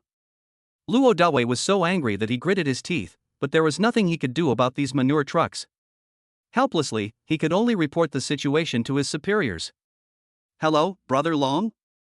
Is there anyone causing trouble on the construction site? Unexpectedly, as soon as Luo Dawei opened his mouth, the other party already knew what he was going to say. Brother Long, do you know? There are several manure trucks outside the construction site. We can't do any work now. Okay, I got it. At the same time, several projects under Haotian Engineering have encountered various obstacles. In some cases, the roads were blocked by dump trucks and large lorries. In other cases, a group of pigs and sheep suddenly came into the construction site from nowhere and ran around everywhere. In short, it was impossible to start work. There was no other way. The persons in charge of these construction sites could only ask for help from the CEO of Haotian Engineering. This kind of organized and premeditated obstruction of construction is no longer something that those working on the construction site can handle. The CEO of Haotian Engineering, known as Jiu Wenlong in the underworld, is currently playing the game of one dragon playing with 3 phoenixes in his villa. These phone calls undoubtedly made him extremely annoyed. Yujing Mansion is the largest real estate project under Haotian Engineering, covering hundreds of acres. There are thousands of workers alone, a large number of leased heavy equipment, and high bank loans, etc. The development cost is huge. There are several other projects, and the investment is also huge. If it weren't for the Zhao Group's guarantee, Haotian Engineering would have collapsed long ago. Encountering this kind of thing now undoubtedly completely enraged Jiu Wenlong. Half an hour later, all the workers at the Yujing Haoting construction site were dismissed and the machines stopped working. Zhou Wenlong walked down from the little golden man, looked at the several manure carts and the mess at the gate. His face looked extremely ugly. Haotian Engineering has been established for more than 10 years and has contracted many large and small projects. It is not uncommon for people to maliciously block the door and obstruct construction. But since Zhou Wenlong became the chairman of Haotian Engineering, such things have rarely happened. The reason is simple. Just based on the 3 words 9 pattern dragon, no one dares to cause trouble at the construction site of Haotian Engineering. More than a decade ago, Zhou Wenlong was already a well-known figure in the Handong province's underworld. Later, he got acquainted with the head of the Zhao Group and began to handle some shady matters for the Zhao Group. When other big guys were either dead or working in brothels, Zhou Wenlong suddenly became a big entrepreneur and philanthropist in Xiling City. It is precisely because of this that Haotian Engineering has been able to grow rapidly and become the leading engineering contracting company in Xiling City. Basically, no competitor who dared to compete with Haotian Engineering had a good ending. They either went bankrupt or were acquired by Haotian Engineering. Brother Long, you're here. The first time Luo Dawei saw Zhou Wenlong, he immediately trotted over and handed him a cigarette. Zhou Wenlong took the cigarette but didn't say anything. He took a light puff of the cigarette and stared at the cab of the dung truck with a bad look. Behind him stood dozens of burly men in black with sharp eyes. They wouldn't have such a temperament if their hands weren't stained with blood. These people are not ordinary hooligans, but tough guys specially selected by Zhou Wenlong. Some of them are convicted of crimes, and some are from brothels. In terms of both strength and courage, he is much stronger than the average gang thugs. These people are the company's security internally and a team of thugs externally.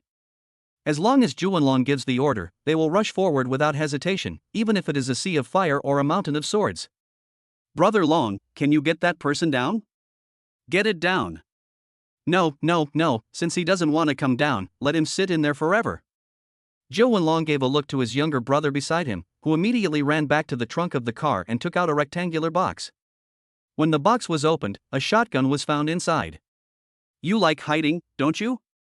Zhou Wenlong showed an evil smile, took the shotgun from his younger brother, loaded the bullets, and then aimed it at the cab of the manure truck. At this moment, the Qinglong gang members who saw Zhou Wenlong holding a gun began to sweat coldly, wondering why their big brothers hadn't shown up yet. The next second, when Zhou Wenlong was about to shoot, on the other side of the road, 3 black SUVs knocked down the guardrail and drove to the gate of the construction site. The dazzling headlights made it impossible to open one's eyes. I thought you were going to stay there all night. Obviously, Zhou Wenlong had already noticed Lei Dong and others. Bang! The car door opened, Lei Dong and others got out of the car one after another, while Yuan and Heisho stayed in the car. Don't you know me? Zhou Wenlong looked Lei Dong up and down and slightly put away his contempt. A crew cut, round ears, and a barrel neck. When these features are combined on one person, we have to pay attention to them. Zhou Wenlong could not see any emotional fluctuation in Lei Dong's eyes. If he had to say what he could see, it was only a hint of teasing. Chapter 42 9 Pattern Dragon Offline. This is not normal, very abnormal. You have to know that he is still holding a loaded shotgun in his hand. As long as he wants, he can send Lei Dong to see the King of Hell at any time. If Lei Dong didn't have a problem with his brain, then there was only one possibility left: the other party was well prepared. However, judging from the situation on the scene, Lei Dong's preparations may not be sufficient. The God-killing gang, 9 Pattern Dragon, how could I not have heard of them? Although Lei Dong is half a head shorter than Zhou Wenlong, he is no less imposing than Zhou Wenlong. Tell me, what do you mean? Zhou Wenlong did not hide anything and asked straight to the point. He wanted to see what was in Lei Dong's possession. What do you mean? Lei Dong asked even though he knew the answer. Sending people to block my construction site and destroy my business without even giving me an explanation, isn't that a bit unruly? Zhou Wenlong's expression gradually became gloomy, and his tone suddenly turned cold. The dozens of people standing behind him also slowly moved their hands behind their waists, ready to take action at any time. Rules?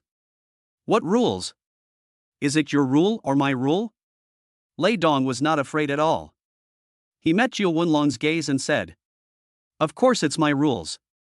Do I, Zhou Wenlong, have to follow your rules? I'm talking to you now to give you face, otherwise I'll bury you in the ground in the next second, do you believe it? Zhou Wenlong didn't waste any more words and simply raised his shotgun and pointed it at Lei Dong's forehead. Swish, swish, swish. Swish, swish, swish. The next second, both sides pulled out their firearms and confronted each other, and the atmosphere suddenly became tense. Ha, it turns out that I do have something on me, but it seems that it's not enough.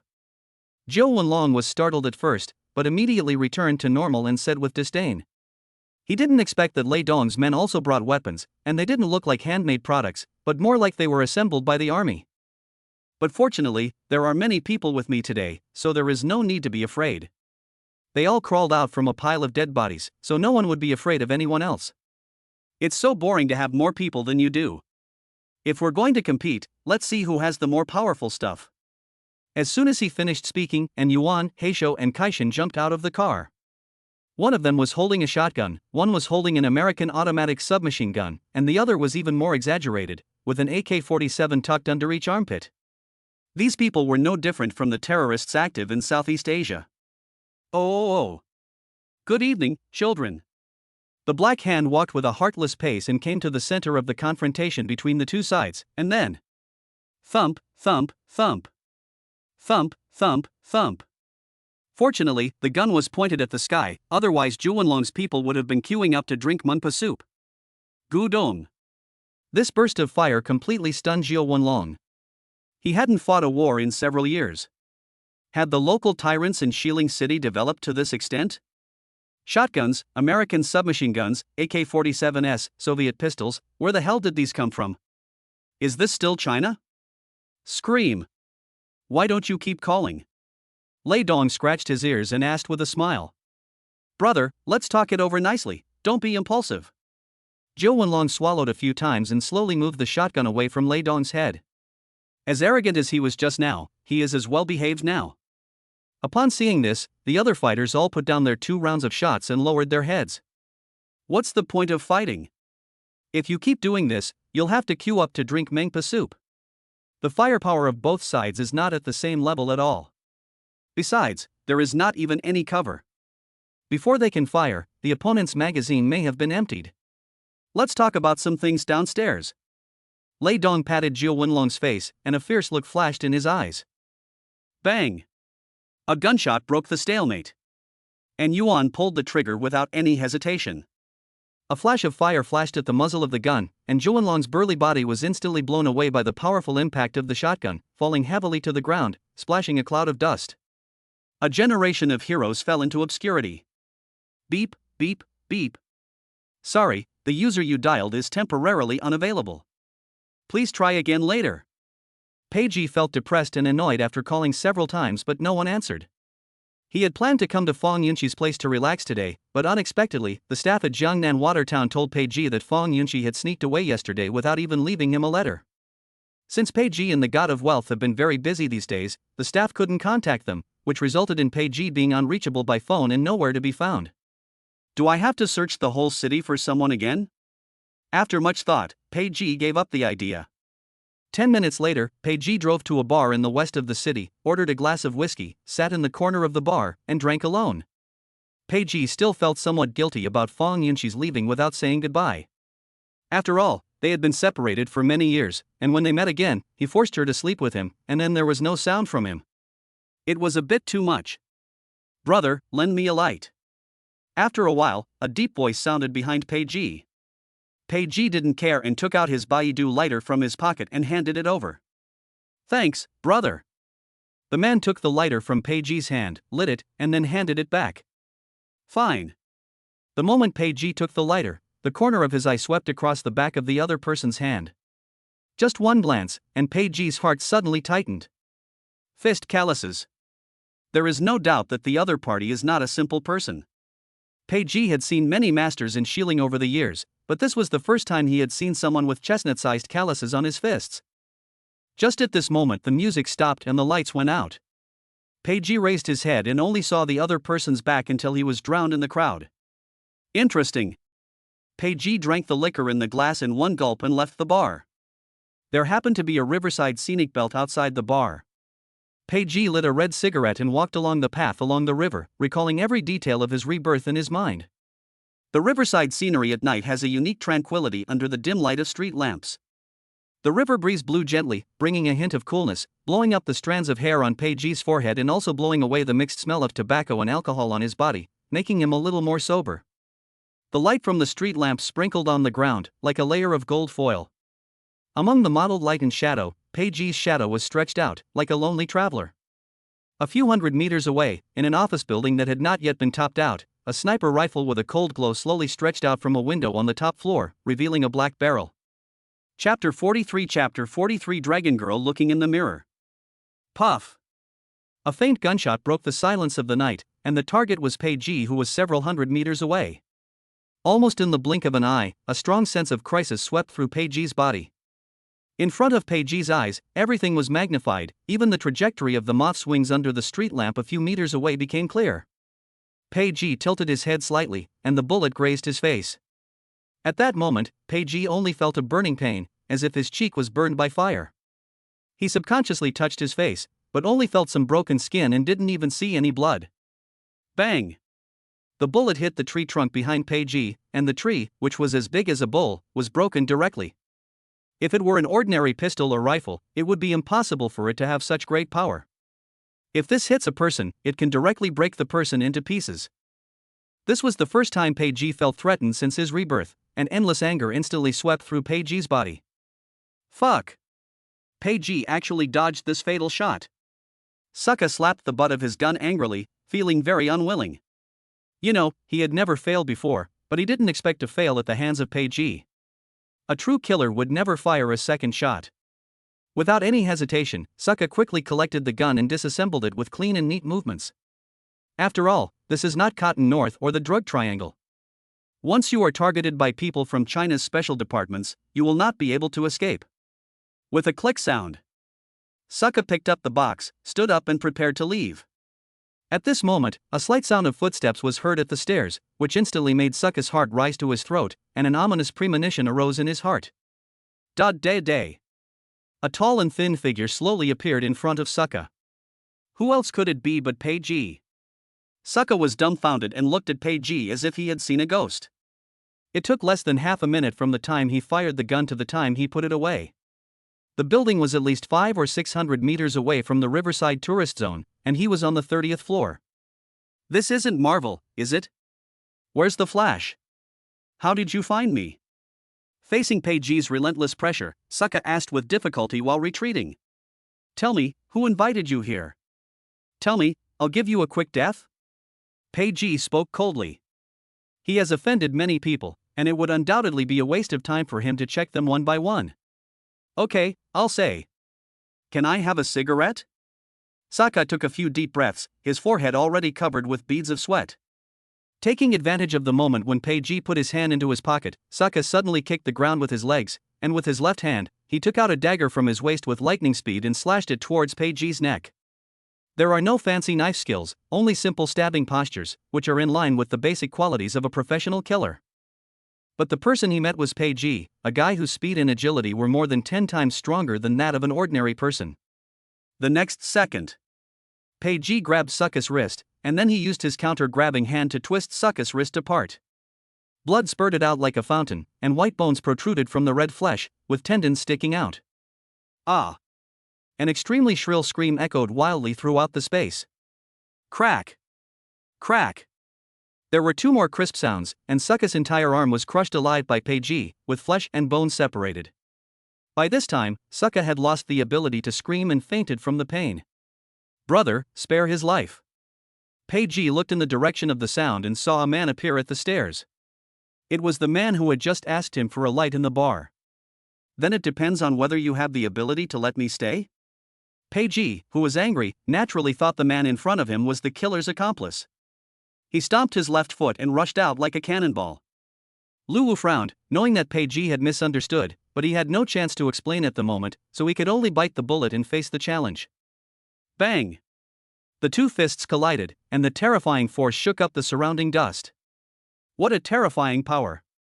Just one punch shocked Luwu deeply, and at the same time aroused the desire to fight in his heart. There was also a slight fluctuation in Peiji's eyes. The man in front of him not only had extremely quick reactions, but also very capable movements. He was definitely a top master. Its strength far exceeds that of the bones of the Blood Alliance. He might have to put in a little effort before releasing it, but now, he can just barely try his fist, and it's difficult for him to even sweat. I haven't had the chance to try out the power of ancient martial arts, so this time I'll use it to familiarize myself with the moves of Taizu Changquan. Soon, the two fought again. Lu Wu did not dare to be careless. He used a series of Mandarin duck kicks to force Pei Ji back, and then he distanced himself from him. Then he lowered his arm and punched Pei Ji's ribs with his right fist. Pei Ji was not in a hurry. He dodged to create some distance, swept his right foot forward, bent his elbow and thrust his left hand backward, instantly neutralizing Lu Wu's attack. Dragon girl looking in the mirror? Lu Wu was shocked. This move was very familiar to him. It was the second move of the 18 Black Dragon moves, Dragon girl looking in the mirror. Could it be that the other party is also in the army? This is also unlikely. The Black Dragon 18 hands were banned from practice more than 10 years ago because of its excessive lethality. The person in front of him was no more than 30 years old. Unless he was from a special department like him, he would have no chance of being exposed to this forbidden technique. Looks like I'm going to have to use some real skills. Lu Wu took a deep breath, gathered all his strength into his dantian, and made a cross-ceiling gesture. When the 8 poles emerge, heaven and earth collapse. Ha! With a roar, Lu Wushu stepped forward, his fists pouncing like a tiger pouncing on its prey, attacking from top to bottom with great momentum. This move is a killer move in Bajiquan. It is like a tiger climbing a hard mountain. It gathers the energy and dantian into the 2 fists, and is extremely powerful. Ancient martial arts? Seeing the way Lu Wu was gaining momentum, Pei Ji suddenly felt very familiar. Ordinary kung fu only stays at the level of fists and feet. Even if you practice day after day for years, you can only stay at the outer level of kung fu. Only martial arts like ancient martial arts can cultivate both inside and outside, use qi to circulate power, and thus reach a higher level of martial arts. Seeing that Lu Wu's fists were approaching, Pei Ji calmly pushed his hands horizontally, and at the same time pushed off the ground with his feet, sliding back several meters and removing all of Lu Wu's strength. At the same time, a strange python turned over and punched Lu Wu with lightning speed. Lu Wu's eyes suddenly widened. Even from a distance, Lu Wu could feel the powerful force in Pei Ji's fist, which was extremely domineering. If this punch hit him, he would basically not be able to stand up even if he didn't die. At the critical moment, Lu Wu did not choose to block, but took out a small notebook from his inner pocket, then closed his eyes and waited for the verdict of fate. Chapter 44 Business Card with National Emblem. Bang! As expected, Pei Ji's fist hit Lu Wu's chest. The terrifying force directly knocked Lu Wu more than 10 meters away, and his body hit the load-bearing column hard before stopping. Poof! Not far away, Lu Wu spat out a mouthful of blood, but a smile of surviving a disaster appeared on his face. 8 bloody teeth were exposed, and he smiled brightly. He bet right. At the last moment, Pei Ji forced himself to gather his inner strength, change direction, and let the punch hit his right chest. If it's on the left side of the chest, the heart might have shifted. Now it's just a few broken ribs, all I need to do is rest for a while. But even so, Lu Wu still felt a piercing pain hitting his nerve endings. It hurt so much. Pei Ji, who was forcibly retracting his internal energy, was also not feeling well, and his breathing was almost disordered. If Pei Ji had not noticed the small black book just passing in front of his eyes, and the bright national emblem and red sword on the outside caught his attention, he would have sent Lu Wu to drink Mengpa soup long ago. At this moment, the small black notebook was sandwiched between Pei Ji's fingers. I am Lu Wu. Thank you brother for showing mercy. Lu Wu staggered to his feet from the ground and clasped his hands in a salute to Pei Ji. Only then did Pei Ji realize that he had made a mistake. The killer just now was not in the same group as Lu Wu. Luckily you threw it fast. If it was 1/10 of a second later, you would have been queuing in front of the Naiha Bridge. Pei Ji threw the certificate back to Lu Wu and said coldly. I wanted to say something, but you just came up and started fighting without giving me a chance to explain. Lu Wu gave a bitter smile. If he had known earlier, he would not have said anything to spare his life. He got hit hard in vain. Then, Lu Wu told Pei Ji about his identity and why he appeared here. To put it simply, the killer who had just sneaked into Xiling City from Southeast Asia to assassinate Pei Ji was related to the task that Lu Wu was responsible for investigating. So after learning that Succa had entered the country, Lu Wu began to track and investigate him, but he lost him in the bar. As for borrowing fire from Pei Ji, that was indeed a coincidence. Brother, you look young, but I didn't expect you to have such profound attainments in martial arts. You must have learned from a martial arts master. Lu Wu slowed down and asked curiously. When Pei Ji used the 18 hands of Black Dragon at the beginning, Luwu mistakenly thought that Pei Ji was a member of the army. Later, Pei Ji used his superb ancient martial arts, which immediately changed Luwu's mind. Apart from those old guys in the dragon group, Luwu could not think of anyone else who could combine the forbidden techniques of the army and ancient martial arts. Therefore, Pei Ji's master might be one of them, or he might be even more powerful. Shoo, the secret cannot be revealed. Pei Ji wanted to laugh. How could he have a master? But since Luwu asked, he just went along with it. It is indeed so. When Luwu saw Pei Ji's ambiguous statement, he immediately thought that he had guessed correctly. Cough cough cough. By the way, I still don't know your name, brother? Pei Ji. Then I'll call you Brother Pei, how about that? Luwu flattered his old face and decided to get on good terms with Pei Ji first. No matter if Pei Ji had anyone above him or not, at least the latter's own strength was enough for him to admire. If we could trick Pei Ji into joining the organization, it would definitely be a great achievement. Can. Pei Ji nodded. There was no harm in having one more friend. Hey, Brother Pei, let's discuss something. Leave this person to me. Just think of it as me owing you a favor, how about that? Luwu also needs to dig out some useful information from Suka in order to carry out the next step of investigation. Okay, I just have one request, find out who sent him. Pei Ji decided to go with the flow and do Luwu a favor. After all, what he wanted to know most was who was the mastermind behind the scenes. As for Suka, once he got in there, it would be impossible for him to get out. Don't worry, Brother Pei, just wait for my news. Luwu still has the confidence to speak up alone. The two chatted for a few more words, and then Luwu carried the unconscious Suka away. The next morning, the news of Jiu Wenlong's murder spread like a flood, spreading rapidly throughout both the black and white worlds of Xiling City. Even the forces in the provincial capital received the news, and all parties were shocked for a while. Of course, this is only limited to the underworld and has no impact on ordinary people. Today is Saturday. Jang Ping arrived at the university town bus stop early and waited for the bus to Shanshui Group. I don't know why, but Jang Ping felt a little excited when she thought about seeing Pei Ji later.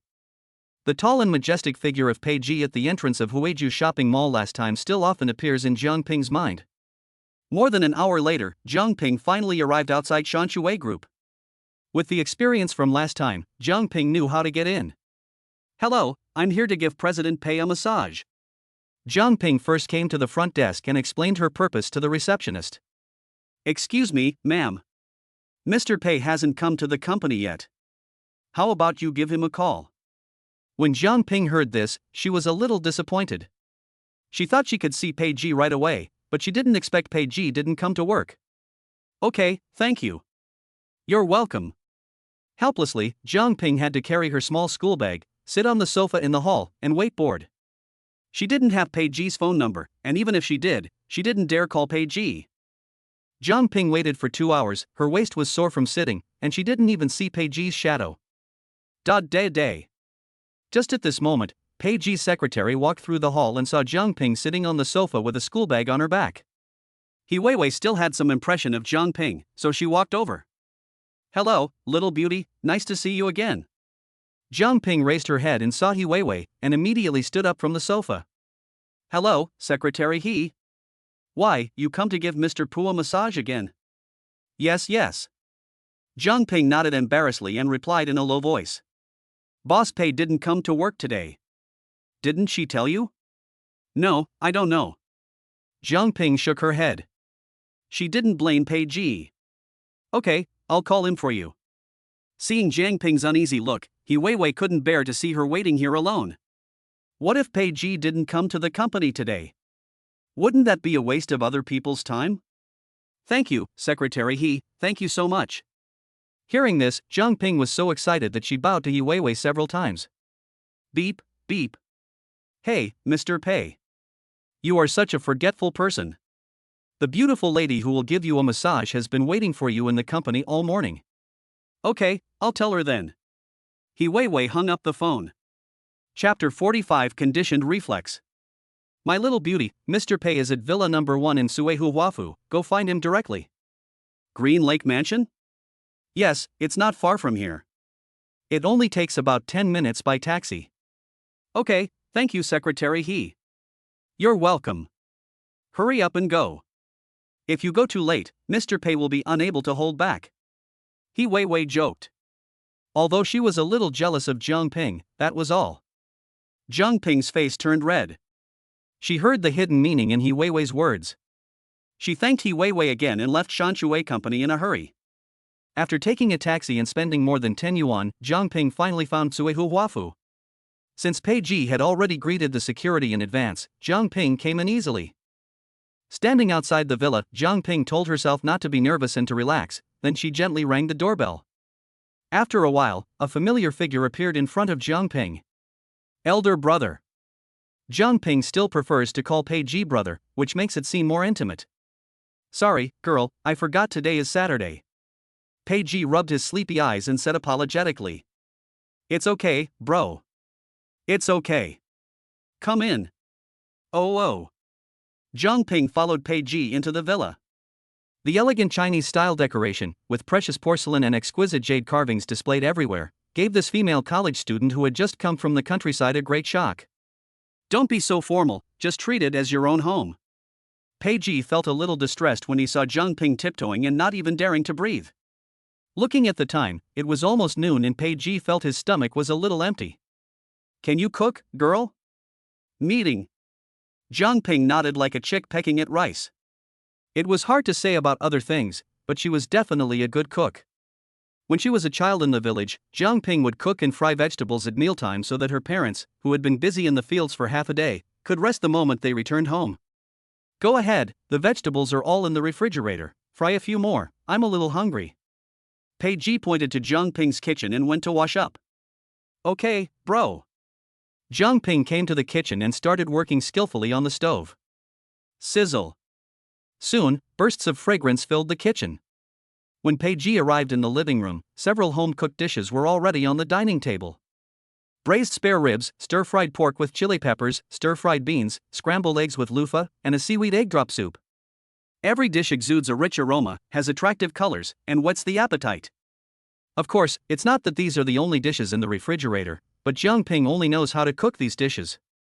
Because it was the most delicious dish she had ever eaten, which was the spare ribs that her family would only buy during festivals when she was a child. Oh, I didn't realize you have this skill, girl. Looking at the delicious home-cooked dishes on the table, Pei Ji couldn't help but praise them. No, please try it first.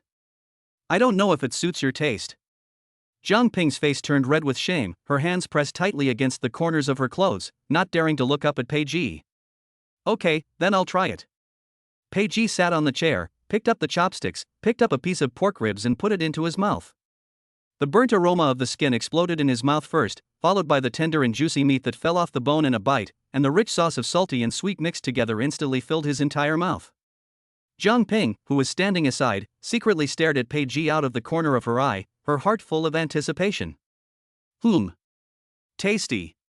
There was a gleam of surprise in Pei Ji's eyes, and he looked at Jang Ping with even more fondness. She is pretty, gentle, and can cook. How can you cheat on such a good girl? Hearing this, Jang Ping's heart finally settled down, and an unprecedented sense of accomplishment arose spontaneously. What are you standing there for? Sit down and eat. Oh. Wait, bring me a bowl of rice first, and fill it up a little. Oh, okay. Next, Pei Ji's appetite was aroused, and he devoured all the dishes on the table in a flash, not even leaving a mouthful of soup. After eating and drinking, Pei Ji lay down on the sofa and started browsing his mobile phone, while Jang Ping, like a housewife, cleaned up the dishes, cleaned the house, and put the tables and chairs in place. Only after doing all this did Jang Ping stop. However, she did not forget her main task today, which was to give Pei Ji a massage. Brother, shall we start? Jang Ping came to Pei Ji and asked shyly. The speaker may not mean it, but the listener may take it seriously. When Pei Ji heard these words, he always felt a little strange, especially since he was half lying on the sofa, and Jang Ping was slightly bent over with her hands crossed, giving him the feeling of serving in a club. Bring it on. Since Jang Ping has spoken, Pei Ji will definitely not refuse. Then, just like last time, Jang Ping took off her shoes, then slowly sat on Pei Ji's back, pressing Pei Ji's arms with her slender fingers. It was still that familiar touch, the fingertips sliding across the skin, bringing waves of tingling and numbness. Suddenly, Jang Ping trembled slightly and paused in her hand movements, but quickly resumed because she felt something on her thigh. What else could it be but Peiji's wolf claws? Immediately afterwards, the wolf's paw began to move restlessly, squirming slightly at first, and then stroking a large area. From time to time, it would pinch the flesh on Jang Ping's thigh, sometimes lightly, sometimes heavily. This made Jang Ping extremely nervous, and she became unable to control the strength in her hands. What she didn't know was that Peiji didn't do it on purpose, but it was a conditioned reflex. Men who have been to a foot bath city know that this is a habitual action. When providing service, if you don't hold something in your hands, you always feel a little empty. Jang Ping's legs were very thin, but with a hint of fleshiness, the kind that would bounce back when pinched. Even through her sweatpants, Peiji could still feel it clearly. But after all, it is separated by layers of cloth, so the experience is greatly reduced. Suddenly, Peiji's eyes inadvertently fell on Jang Ping's little feet. The small outline wrapped in the white socks looked particularly cute and a little sexy. If he could resist touching this, then this is it. After a while, Peiji's wolf claws had slid down Jang Ping's thighs and onto her little feet. He played with them gently. The soft and delicate touch spread throughout his body like an electric current. Under his fingertips was the soft texture of the socks, like clouds, and the slight warmth coming from his palms made his heart feel itchy as if it was being stroked by a feather. Buzz. Jang Ping was startled, her mind went blank, her body tensed instantly, and a strange feeling rushed from the soles of her feet to her forehead. The sudden touch made her cheeks instantly hot, as if they were burned by fire. Jang Ping could even feel Peiji's fingers gently moving on her feet. A tingling sensation spread from the soles of her feet, making her feel a little overwhelmed, yet also a little ashamed. Jang Ping could still comfort herself by touching her thigh through her pants, as if Peiji was tickling her. But when she touched her little feet, she really couldn't find any excuse to comfort herself. Bang, bang, bang. Jang Ping's heart was beating violently in her chest, as if it was going to jump out in the next second. Chapter 46 Brother, don't scare me. Wow, woo, what's wrong with you, bro? Please don't scare me, okay? What should I do, Jang Ping? Should I take my feet back? Will my brother be angry? But if I don't take it back, it's really itchy, and I can't help it. In an instant, countless ideas appeared in Jang Ping's mind, but none of them could be accepted by Jang Ping and put into action. Finally, Jang Ping couldn't hold it in any longer and screamed. It was more like a gasp than a scream, because the sound was very small and it seemed like it was squeezed out of her throat. But in this living room where you could hear a pin drop, this seemed so abrupt. Peiji turned his head, his burning and doubtful eyes met Jang Ping's innocent eyes. Big eyes stared at small eyes, and the small eyes were at a loss. Brother, it's itchy. After a long time, Jang Ping uttered two words. When she said these two words, Jang Ping's lips trembled slightly, and the strong sense of shame made her almost faint. Where does it itch? Peiji blurted out the words without thinking, but he quickly realized that he had said the wrong thing, or he had addressed the wrong person. Now it's Jang Ping, not Su Chung. Ahem. I'm a little thirsty, go get me a glass of water. Peiji coughed twice and made up an excuse to try to ease the embarrassment. Is it because I haven't ground soy milk for a long time? It seems I have to ask Su Ching to grind it properly tonight. Peiji thought to himself. As the physical condition continues to improve, the demand in that area is also getting higher and higher. I'm really afraid that one day I won't be able to control myself and will press Jang Ping down on the sofa and have sex with her. Oh, okay. The innocent little Jang Ping was still confused about Peiji's question, where is itchy? Didn't you grab my feet? You asked me where I felt itchy? Isn't that asking even though you already know the answer? But she didn't think much about it, because her current task was to get water for Peiji. As for this problem, she will encounter it again in the near future. Brother, water. Jang Ping handed the cup of water to Peiji. Gudong. Anything tonight?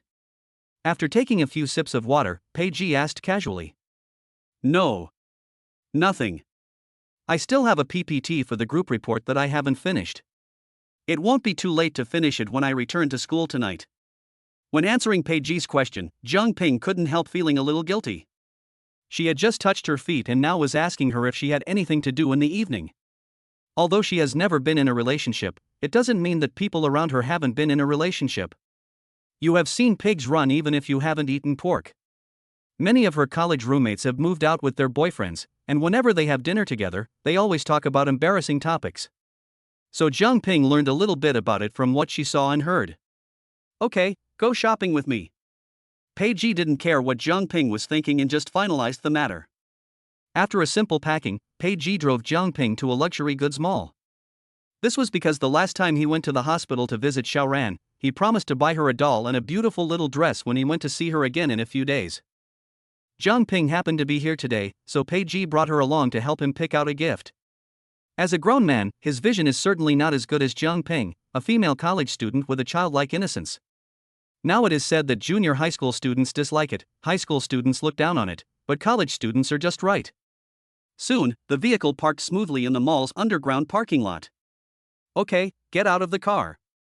The two walked into the mall side by side, and a strong smell of luxury hit them. Since the products sold in the mall are all internationally renowned brands and are expensive, not many people can afford them, so in many brand stores there are more waiters than customers. There are all kinds of international luxury brands such as Chanel, Gucci, Rolex, and Dior. Even though I came here specifically to buy a gift for Xiaoran, I can't forget the older ones after giving it to the younger one, otherwise the older ones will be jealous. Based on the principle of treating everyone equally, Pei Ji also bought some cosmetics and an LV bag for Su Qing. ISNT there is saying that if you don't know what to give a girl, then give her a bag, you can never go wrong. After walking around for half an hour, I finally saw the display cabinets of Winnie the Pooh and Barbie dolls. Okay, it's time for you to show off your skills. Pei Ji told Jang Ping to go ahead and pick, and not to worry. Looking at the dazzling array of dolls in the store, Jang Ping's pace slowed down unconsciously. These dolls are neatly arranged on the shelves. Each one is extremely exquisite, and the delicate fur glows softly under the light, just like elves walking out of a fairy tale world, dancing gracefully. How cute! Jang Ping said in her heart. She had no interest in the cosmetics and bags that Pei Ji had just bought, but she was very fond of these exquisite dolls. Perhaps it was the lack of childhood that made her want to make up for it even more now. At this moment, a white puppy doll in the corner came into view.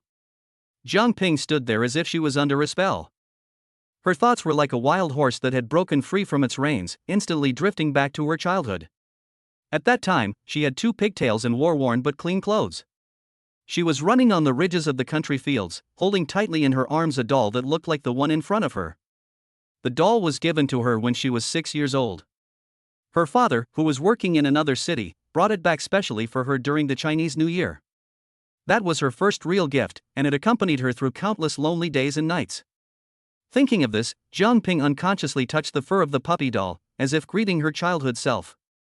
However, when Jang Ping inadvertently glanced at the price tag under the shelf, the hand that was originally gently stroking the doll suddenly retracted, as if it was burned by fire. Such a puppy doll actually costs more than 1,000 yuan. Based on her hourly wage of $12 working in the school cafeteria, she would have to work more than 100 hours to be able to afford it. Reluctantly turning her eyes away from the puppy doll, Jang Ping began to choose a gift for Xiaoran. Of course, these tiny movements could not escape Pei Ji's eyes. After looking through the 2 dolls several times, Jang Ping chose a classic Winnie the Pooh and a Barbie doll that often appears in movies and TV shows. Hello sir, the total is 2,700 yuan. Would you like to pay by card or cash? Swipe the card. Oh, and pack that white puppy over there separately for me. Pei Ji pointed at the white puppy doll that Jang Ping had just touched and said to the salesperson. Brother, I. When Jang Ping heard this, she immediately wanted to refuse. How could she have the nerve to accept Pei Ji's expensive gift if she had not done anything for it? But before she could say anything, Pei Ji stopped her with a gesture. Soon, the salesperson packed up all the dolls. Jang Ping was responsible for carrying the doll and following Pei Ji. She wanted to ask for help many times, but the doll had already been paid for and it was impossible for her to return it. Forget it, I should find an opportunity to return the favor to Pei Ji, Jang Ping thought to herself. Chapter 47 Like mother, like son. After buying the doll, the next thing to buy was a beautiful little dress. The little girl specifically told him to buy a princess dress like Snow White's. Following the little guy's request, the two began to wander around the mall. Suddenly, Pei Ji seemed to be stopped by an invisible thread, and his eyes became hot and focused. Not far away, a clothing store attracted his attention like a magnet. The glass window outside the store revealed the salesperson inside, wearing an eye-catching maid uniform. Her 2 long, beautiful legs were wrapped in black stockings and glowed seductively. The store is filled with maid outfits, sailor outfits, JK outfits, and other erotic styles. Pei couldn't help but think, what would it be like if Jang Ping could give him a massage while wearing a uniform? I'm afraid no man can resist such temptation. Jang Ping followed Pei with a confused look on her face until she stepped into the store and saw those strange clothes, some sexy and some playful. In addition to various uniforms, sexy underwear, all kinds of stockings, ultra-thin, suspender, fishnet, and some that Jang Ping had never even seen were all hung outside the window. With a swish, Jang Ping's face instantly turned red like a ripe apple. Shyness surged into her heart like a tide. She didn't know where to look. The heat in her cheeks seemed to ignite this shop full of ambiguous atmosphere. Hey, brother, why do you give people this kind of clothes? Aren't you ashamed? Jang Ping complained in her heart that she never thought that Pei, who usually looked serious, actually liked this kind of thing in private. It was true that the more gentle a person looked, the more perverted he would play. Hello, sir. Can you take a look? We have all kinds of uniforms in our store. What style do you usually like? The beautiful saleswoman walked over with her long legs and smiled and asked. This kind of clothing is mainly aimed at energetic young people like Pei.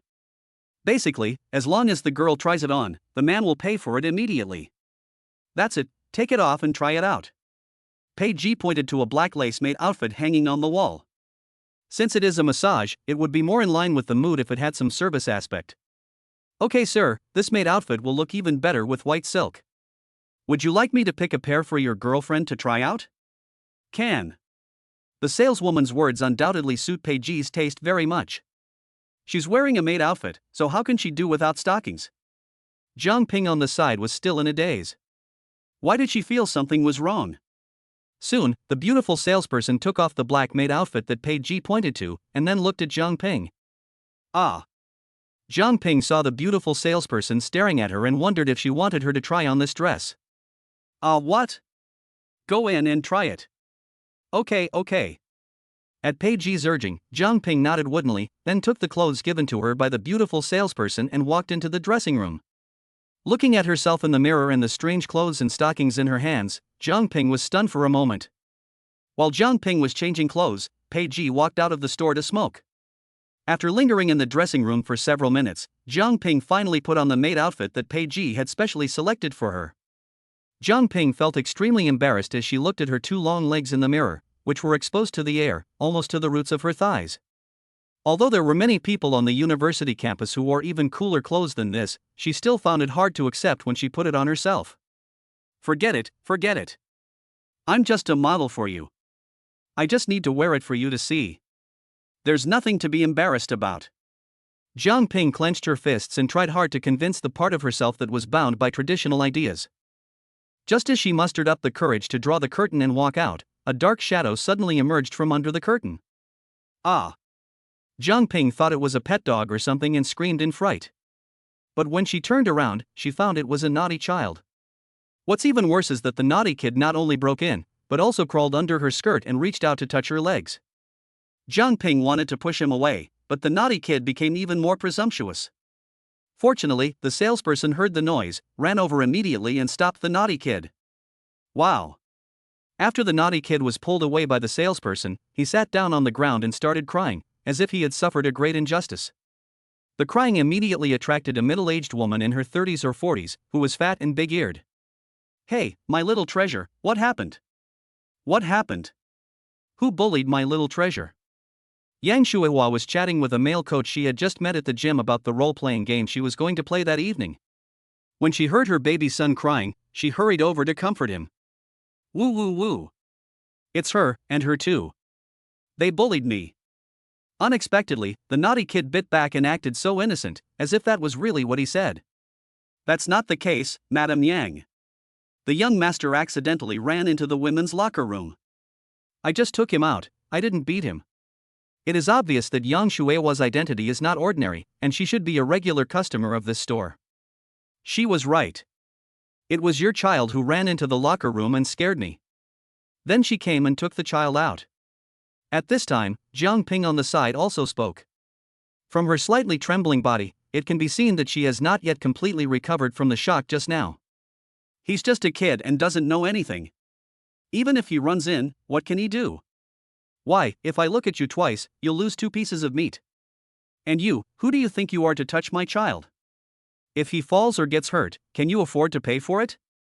You bastard from the countryside, why are you meddling in other people's business?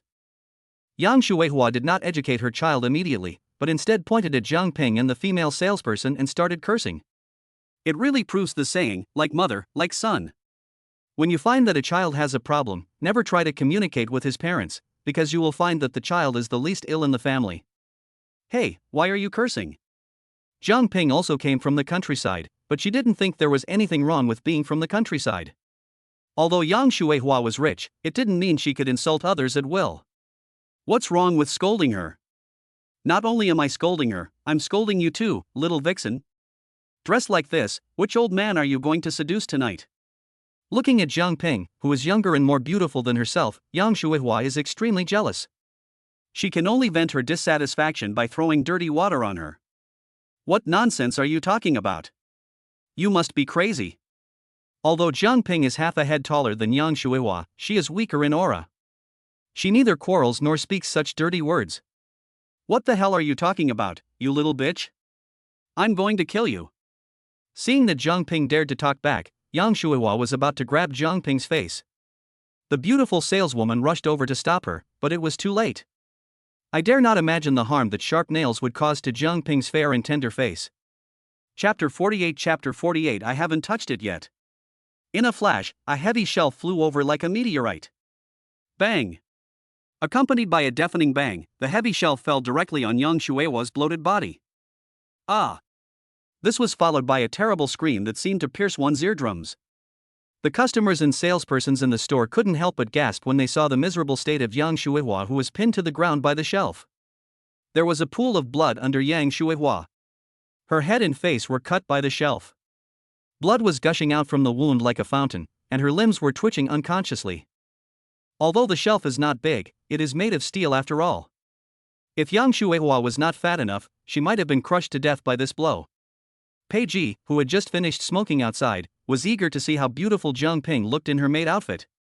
Unexpectedly, as soon as he entered the door, he saw a fat and big-eared old woman insulting her future maid and even using violence. How could he tolerate this? Quickly call the police, dial 120. The female store manager suddenly couldn't stand it.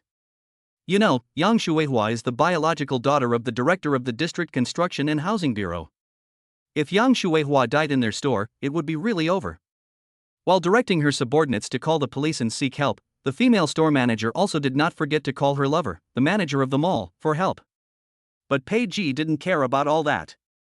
He went straight to Jang Ping, put his hands around her, and patted her back gently. Don't be afraid, girl. I'm here. Talk to me. Jang Ping briefly told Pei Ji the cause of the incident.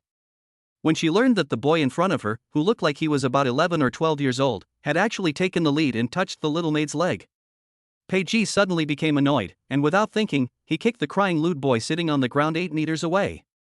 Each one of this family is more hateful than the other. Damn, you're so old, why are you still acting like a child? If this little pervert is not dealt with now, who knows how many good girls he will harm when he grows up.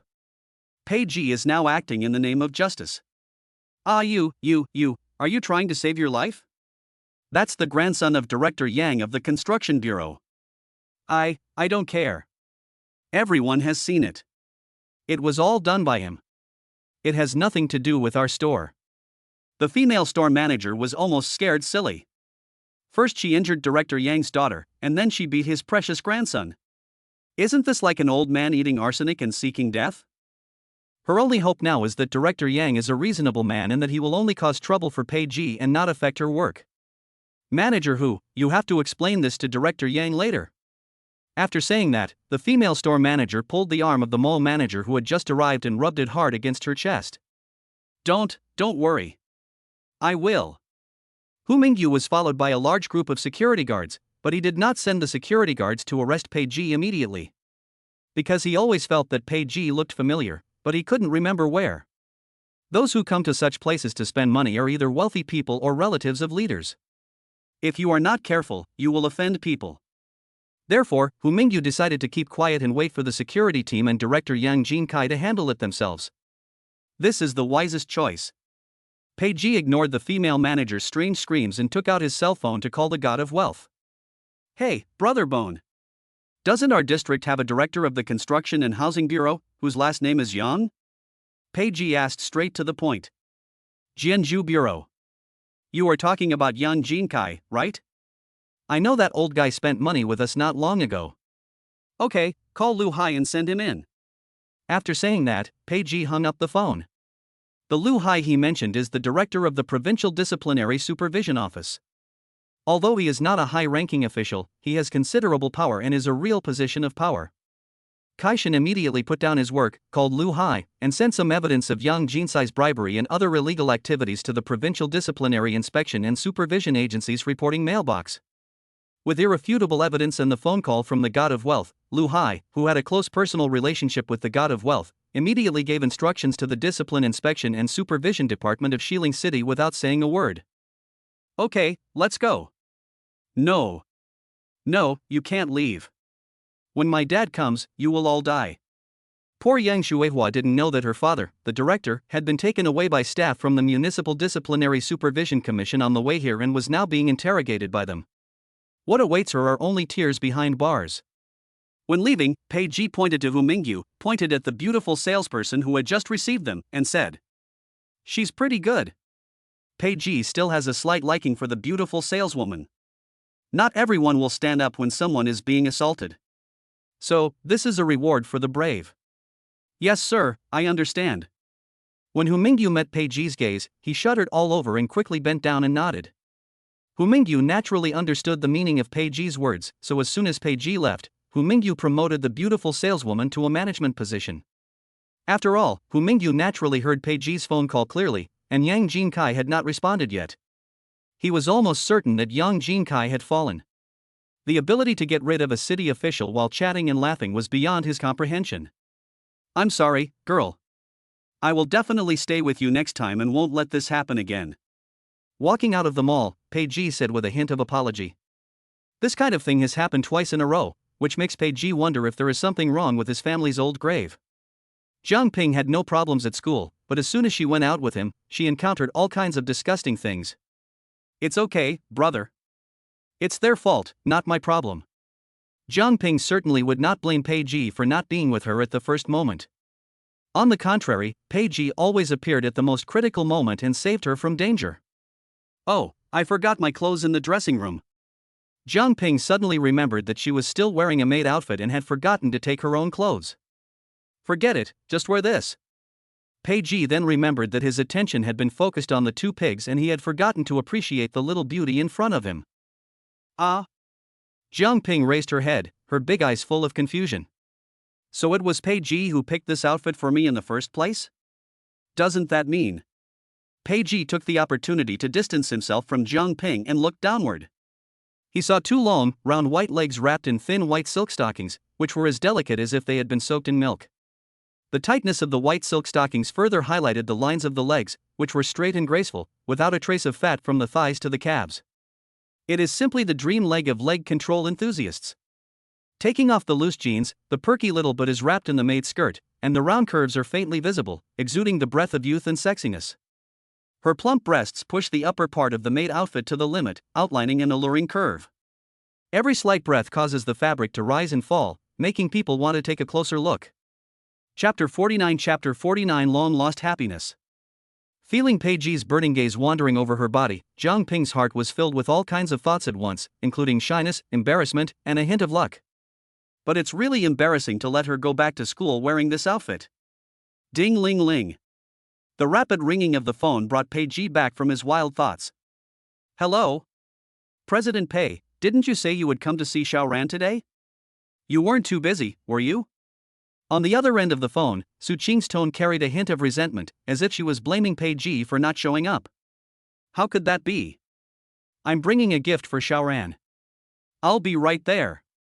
Okay, I'll cook now. After hanging up the phone, Pei realized that something was wrong in the atmosphere. Jang Ping's cheeks were slightly red. She lowered her head, crossed her fingers, and did not dare to look up at him. Ahem. No, I mean just wear this outfit next time you come to give me a massage. Oh, okay, bro. Jang Ping nodded. So that's what it meant. It wasn't about asking her to do that tonight. Then you go back first. Remember to message me when you get to school. Pei took out a business card from his pocket and a stack of red banknotes from his wallet and handed them to Jang Ping. Brother, I don't want money. You gave me such an expensive gift, Just take it if you give it to me, be obedient. Massage is massage. You cook for me and accompany me shopping. It takes time. This is compensation. Do you understand? After forcing the money into Jang Ping's pocket, Pei left with peace of mind. Looking at Pei's back getting farther and farther away, Jang Ping muttered and stood there blankly, holding the stack of money tightly in her hand, her lips trembling slightly, as if there were thousands of words stuck in her throat. Jang Ping originally came to give Pei a massage to pay off her debt, but she felt that the debt was getting bigger and bigger. Forget it, Jang Ping, if you can't pay it back in the future, just sell yourself to me. Qingdong District, Jinqiu Garden Community. Mom, why hasn't Uncle Pei come yet? I miss him so much. Su Xiaoran rode on her toy horse and kept wandering around the kitchen door, looking outside from time to time. You don't miss your Uncle Pei, you miss your baby. Su Qing, who was cooking in the kitchen, couldn't help but roll her eyes at Su Xiaoran. She missed her already after just meeting her once. How could this little guy be so talkative? No. Seeing that her little thoughts were exposed, Su Xiaoran immediately pouted her lips to express her dissatisfaction. Speak of the devil. Ding dong.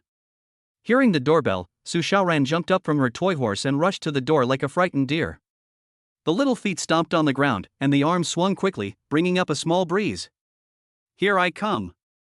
Su Xiaoran's eyes were wide open, full of anticipation, with the corners of her mouth raised high, as she ran and shouted. In the blink of an eye, he rushed to the door, and his little hand eagerly grasped the door handle and pulled hard. Crack! When I opened the door, it was Pei Ji. Xiaoran-san. Uncle Pei, I miss you so much. Su Xiaoran excitedly threw herself into Pei Ji's arms and called out in a baby voice. Pei Ji smiled and touched Su Xiaoran's head, then handed her the packaged doll. Little Ran, look what Uncle Pei brought you. Thank you, Uncle Pei. Su Xiaoran took the gift and danced with joy.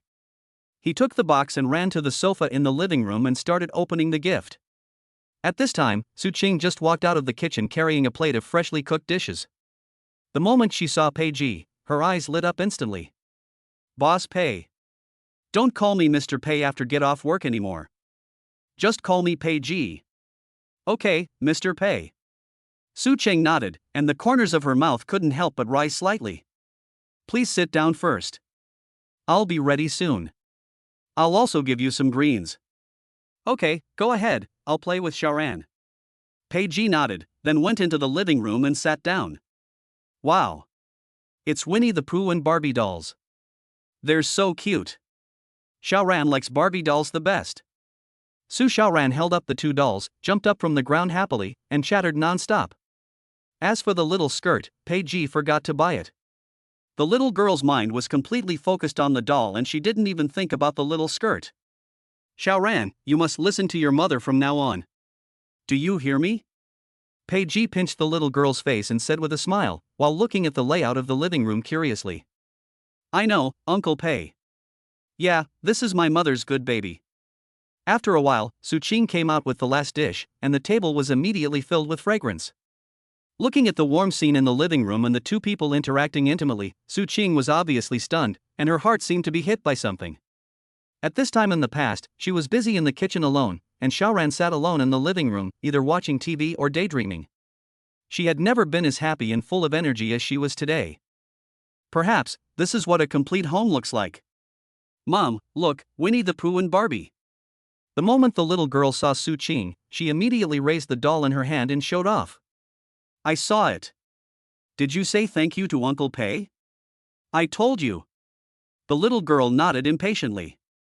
Okay, it's time to eat. Su Qing took off her apron and asked Pei Ji to sit down. There are 3 of us, so it won't be a waste if we cook so many dishes.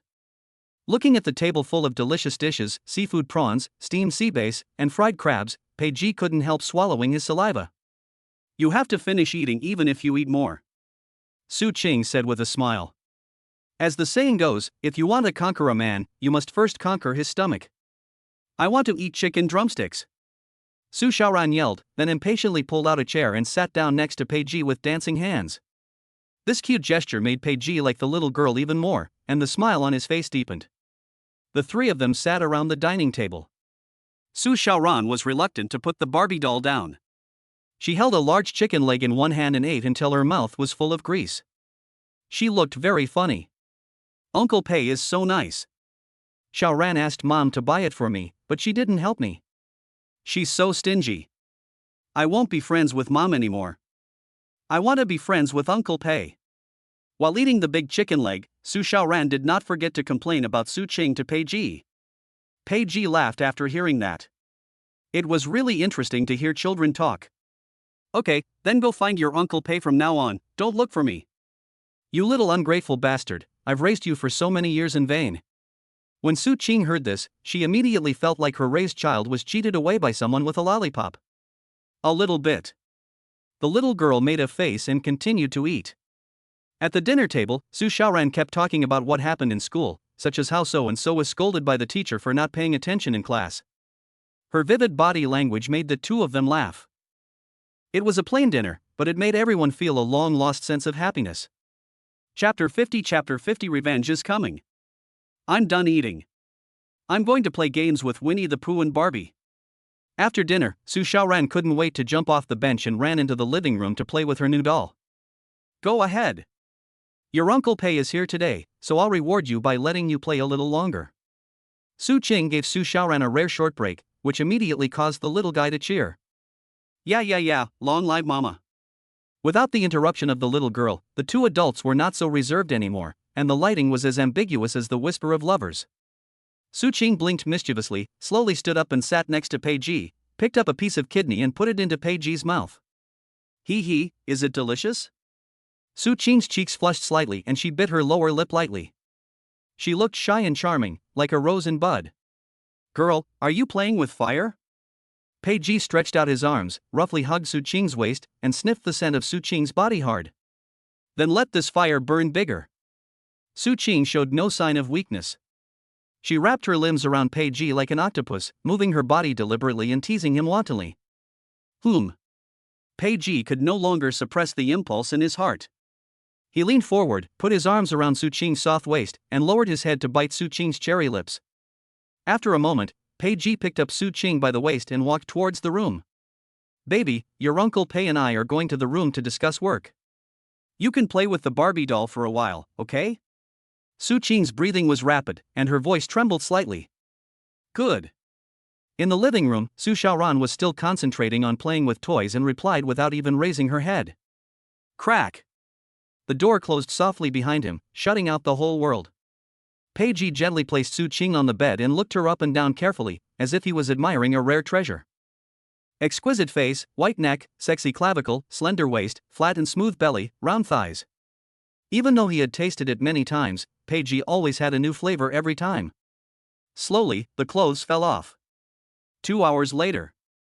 Dong. Mom, I'm so bored. Have you discussed the job with Uncle Pei? A little girl's soft voice was heard outside the door. Xiaoran, wait a moment, Mom will be ready soon, can you come in later? Su Qing froze for a moment, and quickly comforted her. The two had just finished fighting and hadn't put on their clothes yet. It would be so embarrassing if the little guy came in and saw them. Okay, hurry up, Ma. Okay.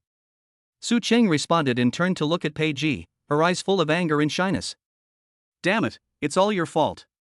I'm almost falling apart. Put on your clothes quickly. I can't move, please help me. Looking at Su Qing, whose body was still trembling slightly, Pei Ji expressed his approval of his own fighting ability. After the two of them put on their clothes, the little girl just pushed the door open and walked out. Looking at the two people sweating profusely, she had some doubts in her heart, but she quickly put them behind her. Because she was too bored being alone, she wanted to drag Su Qing and Pei Ji to play together. The three of them returned to the living room and played the family version of the monster killing game. The little girl played the little princess, and Pei Ji and Su Qing were naturally the king and queen.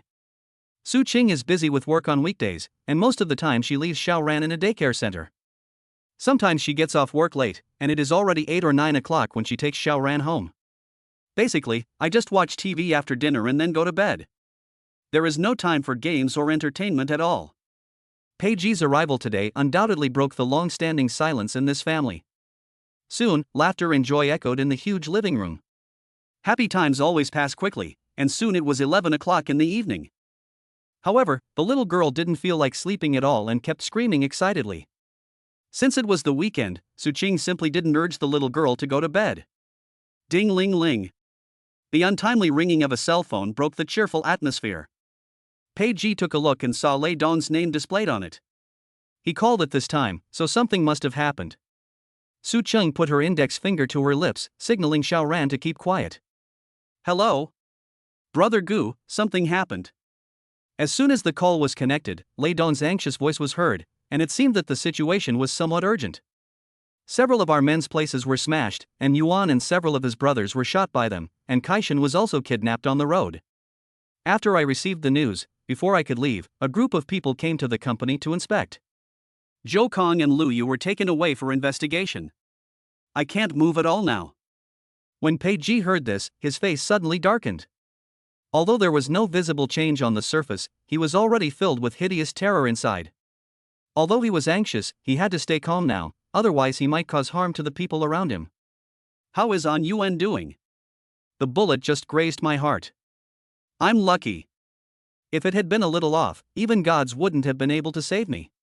Lei Dong is still frightened. Did the god of wealth find out anything? I checked the surveillance video and it turned out to be a fake license plate car. Judging from the direction it went, it must have left the city. We can't continue tracking it. Okay, you handle it yourself, and leave the rest to me. After saying that, Peiji hung up the phone. The situation was urgent and he didn't have much time to think. Now he could only walk and watch. Xiaoran, Uncle Pei has some things to deal with now. Can Uncle Pei come to see you next time? Peiji took a deep breath, bent down, touched the little girl's head, and said, Okay. Uncle Pei, please be careful when you go back. Xiaoran will listen to Mama. The little girl was very sensible. She didn't cry or make a fuss, but she was a little reluctant. Then I'll go first. Okay, be safe. Suqing also heard a little bit of the news on the phone just now. Judging from Peiji's expression, the situation was probably not good. Suqing naturally knew Peiji's profession, so she couldn't help but feel a little worried.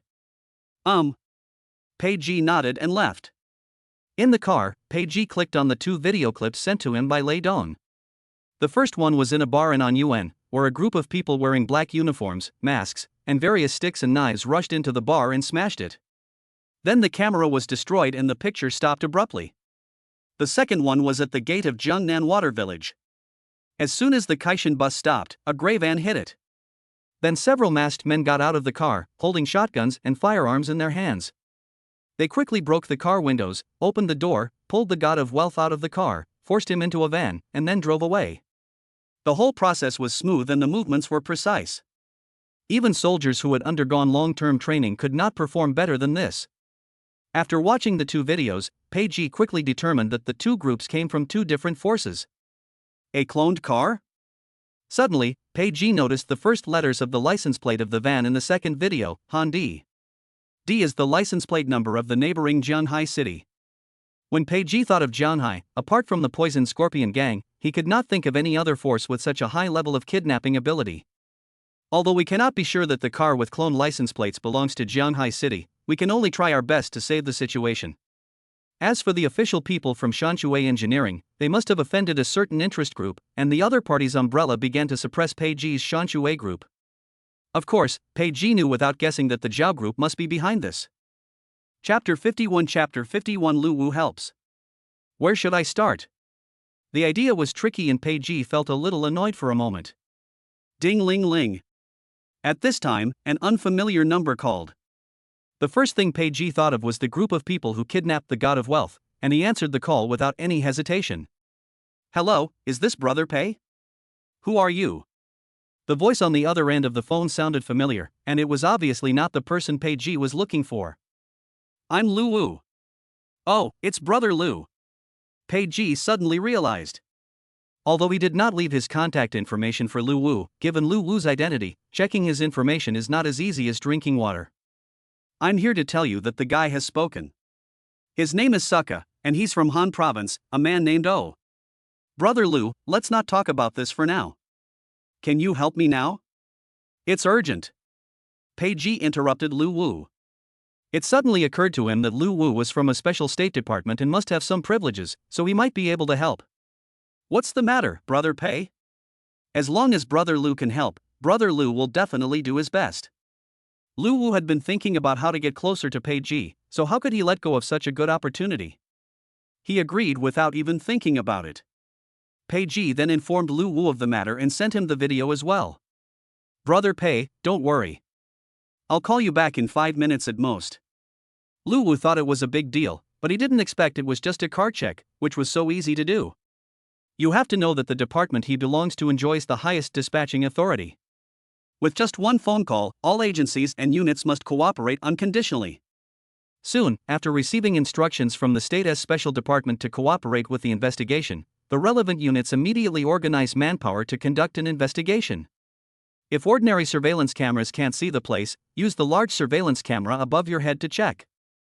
In less than 5 minutes, the movements of the car with the fake license plate were completely traced out. Moreover, without the intervention of Jianghai City's public security and road departments, a full-scale investigation of Jianghai City was completed. This is also to allow the relevant departments to tip off the criminals. Ding ling ling. Hey, Brother Pei, I found out that the car is still on National Highway 303 in Southwest County, Jianghai City. Thank you, Brother Lu. If you need my help in the future, just let me know. Pei Ji replied gratefully. Don't be polite, I'll go over and meet you right now, I'll definitely catch up. No need to trouble you, Brother Lu, I can do it myself. Pei Ji declined, saying that he was capable of dealing with the little karamis of the Scorpion Gang by himself. What's the trouble? I know you can fight, but now we need to save people. I'm better than you in this aspect. Lu Wu said firmly. All right then. Since Lu Wu insisted, Pei Ji had nothing to say. Besides, what Lu Wu said made sense. One more person means more confidence. Half an hour later. Dongshan Village, Sinan County, Jianghai City. Under the cover of night, a gray van slowly stopped outside a chemical materials processing plant. The car door opened and 4 sturdy men armed with firearms got out, exuding a chilling and murderous aura. Open the door. Squeak, squeak. The factory's rolling door slowly opened, dim light shone through, and a strange smell hit me. Soon, several people carried the unconscious god of wealth into the factory. A group of people have been waiting here for a long time. Uncle Cohen. The person has been kidnapped. The triangular-eyed man in the lead said respectfully. Directly in front of him, a middle-aged man wearing gold-rimmed half-frame glasses sat at the tea table, slowly making tea. And he is the real boss of the Scorpion Gang, Zhao Kuan. We sent out 3 groups of people, but only brought back 1. Isn't that a bit too embarrassing? Uncle Cohen picked up the teacup and took a sip. The sound was not loud, but it made everyone present feel nervous. Uncle Cohen, calm down. This happened suddenly. We didn't expect that kid to have so many enemies. He just happened to run into us. Hawkeye was also helpless. They had already chosen the spot and were about to take action when suddenly a group of people rushed out and shot at the target. Both sides got into a melee, so they had to give up. There was another group who went to wait for Lei Dong, but they accidentally met the security team on the way and returned empty-handed. Let us get started. Yes. 2 people lifted up the god of wealth, and the other one brought a bucket of cold water and poured it on the god of wealth's head. Then he picked up a steel pipe as thick as an arm and smashed it hard on the god of wealth's abdomen. Poof. The god of wealth's body suddenly arched, his eyes widened instantly, a painful groan came out of his throat, and a large mouthful of blood spit out, flowing down his neck. Bang. Bang. Before the god of wealth could react, several more sticks hit his stomach. The sound of broken ribs came from his body, and beads of sweat as big as soybeans rolled down from his forehead. The intense pain almost made him faint. If he hadn't been held up by someone, the god of wealth would have collapsed to the ground long ago. Bang. Triangle Eyes dropped the steel pipe, grabbed the god of wealth by the hair and lifted him up. You're so brave to play the traitor game with us. As he said this, he punched the god of wealth in the face again, and the lenses of his glasses shattered to the ground. Tell me everything honestly, and I can give you an easier death. $. What the hell? The triangular-eyed man raised his eyebrows, and the god of wealth mumbled something in his mouth, then moved his head closer. Fuck you. Fuck. Seeing that the god of wealth dared to tease him even after being beaten like this, Triangle Eyes became furious and kicked the god of wealth in the waist, kicking him several meters away, then quickly picked up the steel pipe on the ground and swung it at the god of wealth's head. Stop it, dog. If this stick hits him, can the person still survive? Hawkeye immediately grabbed him. Damn it, bring me a pair of pliers, or I'll kill him today. Triangle Eyes acted as if he would not stop until he tortured the god of wealth to death, but he did not expect that despite his elegant appearance, the god of wealth actually had such a strong will. That's enough, get out of the way. At this time, an older man in a Zhongshan suit standing on Uncle Koen's left spoke. Although Triangle Eyes was arrogant, he did not dare to act presumptuously in front of the second in command, Poison Wolf, and could only retreat to the side in disappointment. What I, Dulong, admire most in my life is people like you, who are loyal and brotherly. How about this, you call your eldest brother and I'll talk to him. Dulong squatted down, took out his cell phone and placed it in front of the god of wealth. Since you are brothers, you should share the good and the bad, right? You can't be the only one suffering here while they are enjoying themselves outside, right? The voice of the poisonous wolf was full of temptation, and it was also trying to sow discord between the god of wealth and Pei Ji and others. Another point is that Dulong had investigated the god of wealth. He knew that the god of wealth was a real talent who understood business management and could deal with people at the top. What the Poison Scorpion gang lacks is talent like the god of wealth, so Poison Wolf also came up with the idea of recruiting the god of wealth as his subordinate. Chapter 52 Death is coming. The god of wealth lying on the ground was gasping for breath, his vision had begun to blur, and his consciousness was almost lost in the severe pain. But no matter what the poisonous wolf said, the god of wealth remained indifferent. When he chose to embark on this path of no return, he had already thought about his own ending. The end of his life was only a matter of time. Brother Wolf, why are you still wasting time talking to him? Just use the medicine. The person who spoke was Lu Shang, the chief poison maker of the Scorpion gang. He wore a pair of thick glasses and his face was full of pits and pits, as if it had been corroded by chemical reagents, which was disgusting to look at. As soon as these words were spoken, the faces of several people present suddenly changed, as if they had heard some horrible news. The medicine that Lu Shang mentioned was a kind of medicine specially developed and sold to the owners of the industrial parks in Mianbei to deal with the traders and undercover agents in the industrial parks. Once this medicine is injected, even a god would be unable to withstand it and would have to account for everything. Dulong glanced at Uncle Koen, slowly stood up, stepped aside, and a trace of regret flashed in his eyes. There is no antidote for this kind of medicine. If it is injected into the body, the patient will die in pain. Soon, someone brought a small white box. When it was opened, there was a complete set of injection equipment and a small glass bottle filled with clear liquid. Mr. Lu put on gloves and carefully took out the syringe from the box. Then he inserted it into the glass bottle and sucked the liquid inside into the syringe. Enjoy it, kid. He. At this moment, the air around seemed to freeze, and everyone stared at Lu Shang's movements.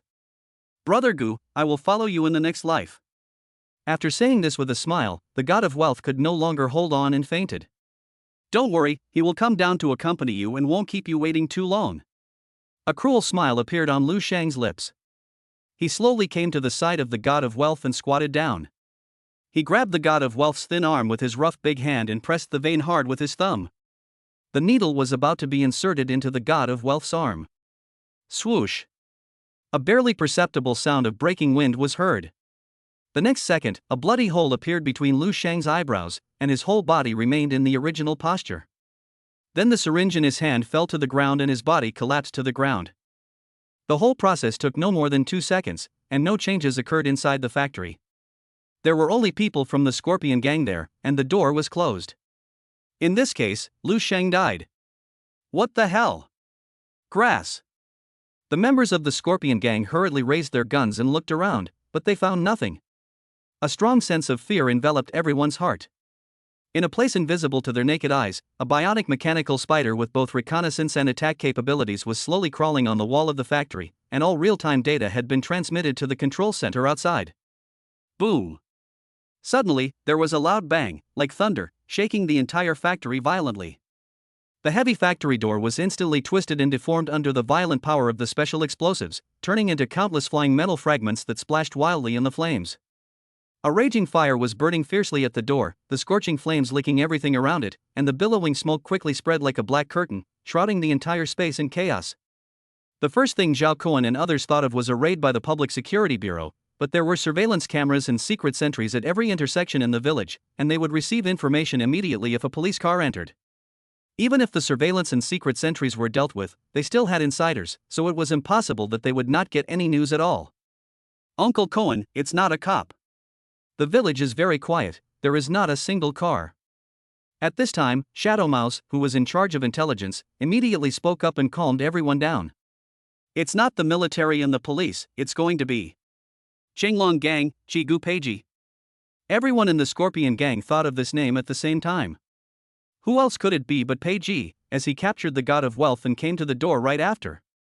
When the smoke gradually dissipated, a thin figure appeared like a ghost on the destroyed iron door. In the light of the fire, Peiji looked like a messenger of revenge from hell, exuding a terrifying aura. Damn, is this the place for you to show off? Kill him. Thump, thump, thump. The drug dealer reacted quickly and pulled the trigger immediately. For a moment, gunshots resounded throughout the factory, and bullets poured towards Peiji like a rainstorm. In the flickering firelight, bullets cut through the air with sharp whistles, interweaving into a deadly metal web in the dim space. Sparks flew wherever it passed. It seemed that this terrifying firepower was about to engulf Peiji. At this moment of 0.0001 seconds, time seemed to be suspended. The airflow caused by the rapidly spinning bullet in the air was slowed down countless times in Peiji's eyes. In the blink of an eye, Peiji's figure disappeared like the god of death. At this time, Luwu was still squatting in a corner of the village, watching the images sent back by the bionic spider on his mobile phone. Fuck! Luwu jumped 3 meters high from the ground and cursed. He has been strictly trained and generally doesn't swear unless he can't help it. On the mobile phone screen, Peiji's figure just disappeared from where he was. If this wasn't a ghost, what else could it be? Uncle Cohen, someone seems to be missing. Triangle Eyes rubbed his eyes hard. He would rather believe that he was blind than believe that a living person disappeared out of thin air in front of him. It won't be smashed to pieces, will it? But there's not even a slag on the ground. The drug dealers were stunned. The ferocious expressions on their faces froze instantly, replaced by extreme fear and confusion. The god of wealth is gone. At this moment, Hawkeye suddenly discovered that the god of wealth who was originally lying on the ground was gone. What the hell, damn it! Now everyone was really upset. A person who fainted disappeared in front of so many eyes. Crack! Under the dim light, a ghostly shadow passed by. Before the gunman could utter a word, Peiji broke his neck and he fell to the ground. Without stopping at all, Peiji turned around and pounced on another target. His body flew into the air, he curled up his legs in the air, and then jumped out like a cannonball, kicking a drug dealer hard in the chest with his feet. Bang! The terrifying force kicked the drug dealer dozens of meters away, and he hit a machine hard, his brain bursting and white brain juice splattered all around. Here! Before Triangle Eyes could finish his words, he lowered his head and saw that his chest had been pierced by a hand, leaving a big hole. Are you a demon, a ghost? Next came Hawkeye, Poison Wolf, Shadow Rat. Screams, the sound of bones breaking, the sound of flesh being torn apart, the sound of blood and bile dripping. Chapter 53 Kill them all. The bumpy ground had long been stained with blood into a thick dark red color, which was getting deeper and deeper, flowing everywhere, turning the dilapidated ground into a bloody swamp. Body parts were everywhere, and torsos with missing limbs were lying all over the place, emitting a disgusting smell. It's no exaggeration to say that this scene is hell on earth. Day. Peiji walked towards Uncle Cohen step by step, and his clear voice echoed in the empty space like the whisper of a devil. The syringe that had fallen on the ground had quietly appeared in his hand without him noticing. Warm blood continued to flow down Peiji's arm, dripping onto the dusty ground, splashing tiny blood flowers. Gudong. In a corner not far away, Zhao Cohen was sitting on the ground like a pile of mud. Faced with Peiji's relentless pressure, his once arrogant face was now filled with embarrassment and despair. Before taking action, he had investigated Peiji's identity. He was the double flower red stick of the Qinglong gang, the top of the underworld combat power in Xiling City, and had few rivals. But in Zhao Kuan's opinion, no matter how strong one's boxing and kicking skills are, how strong can they be? Can one defeat 10 or one defeat 100? As long as it is a carbon-based creature, it will be shot down with one shot in the end. But the martial power that Pei Ji just displayed completely exceeded Zhao Kuan's inherent understanding of a person. When did human beings become so strong? Disappearing in an instant, shooting people in the head with bare hands, changing positions, is this a martial arts drama? Brother, can you spare my life? I can give you all the money I earn. Really, I have a lot of money, please let me go. Looking at the syringe with a cold glow in Pei Ji's hand, Zhao Kuan trembled violently all over. He could never have imagined that this medicine would be used on him. Poochie. Zhao Kuan's plea for mercy did not win Pei Ji's mercy. The next second, the sharp needle pierced into his throat like a cold light. As the poison entered his body, Zhao Kuan's eyes suddenly widened and his eyeballs were instantly filled with bloodshot. Ah! Then, Zhao Kuan opened his mouth as wide as he could, and a painful howl that was enough to tear his eardrums erupted from his throat. The screams echoed in the empty warehouse, hitting the walls and bouncing back, as if countless wronged souls were wailing in unison. Soon, Zhao Kuan's body began to twitch violently and uncontrollably, like a snake with a broken spine, twisting into all kinds of weird shapes. He scratched the ground frantically with his hands, his nails leaving deep marks on the concrete. His fingers were soon covered in blood, but he was completely unaware. Please, give me a quick death. Please. In the dim light, Pei Ji looked at him coldly, with a few spots of blood splattered on his face and no color in his eyes, like a fierce ghost Shura. When the Scorpion gang chose to attack his brothers, the outcome was already determined. There was a slight click sound, and a faint flame jumped out from his lighter. Pei Ji lowered his head slightly, slowly approached the flame, took a deep breath, the cigarette but instantly lit up red, and the smoke slowly rose up and swirled in front of his eyes. He gently exhaled a smoke ring, and in the still air, the smoke ring slowly spread out, as if representing Zhao Kuan's life dissipating bit by bit in pain. A few minutes later, Pei Ji carried the god of wealth and walked out of this hell on earth. Behind him were clear bloody footprints. Boom! Boom! A deafening explosion sounded, and in an instant flames shot up into the sky, illuminating Pei Ji's figure exceptionally clearly. There was a rustling sound in the firelight and smoke, and the thin back, with a golden outline outlined by the firelight, gradually went away. Ding dong, the host has slaughtered all the drug trafficking organizations. The system rewards have been sent to the space. The host can claim them at any time. Strength enhancement plus 20, speed enhancement plus 20, physical enhancement plus 20. Indestructible, defense plus 200. Proficient in medical skills. Half an hour later, on the rooftop of Xiling Central Hospital. Click. Brother Lu, thank you so much this time. Pei Ji handed Lu Wu a cigarette and expressed his gratitude. If it weren't for the help provided by Lu Wu, even if Pei Ji could have killed all the members of the Poison Scorpion gang in the end, he would not have been able to save his good brother. Pei Ji will always remember this kindness. It's just a piece of cake, let's not talk about it anymore. Lu Wu waved his hand and asked, "What are your plans for the Blood Alliance in the provincial capital?" Just now, he had told Pei Ji the information he had obtained from Succa. The Blood Alliance offered a reward of 10 million for Pei Ji's head. Although this mission failed, it cannot be ruled out that the killer group will continue to carry out assassination operations against Pei Ji in the future. I can't spare the time now, I'll go there after a while. Pei Ji exhaled a puff of thick smoke. He originally thought that the Blood Alliance would confront him head-on, but the other party actually backed down and hired a killer to assassinate him. As for the transnational criminal organization behind Succa, Pei Ji didn't take it seriously at all. Not to mention the army, tanks, cannons, and helicopters, he's not even afraid of the Hulk. Okay, Lu Wu nodded, a hint of confusion flashed in his eyes, and he swallowed back the words that were about to come out of his mouth. The two chatted for a while, and then Pei Ji was called down by the nurse to look after the god of wealth. Lu Wu took out his cell phone, opened the photo album, and a video popped up. The video recorded the entire process of Pei Ji slaughtering all the drug dealers in the drug factory. Although the scene was bloody, Lei Dong still watched it from beginning to end, and he was watching it live.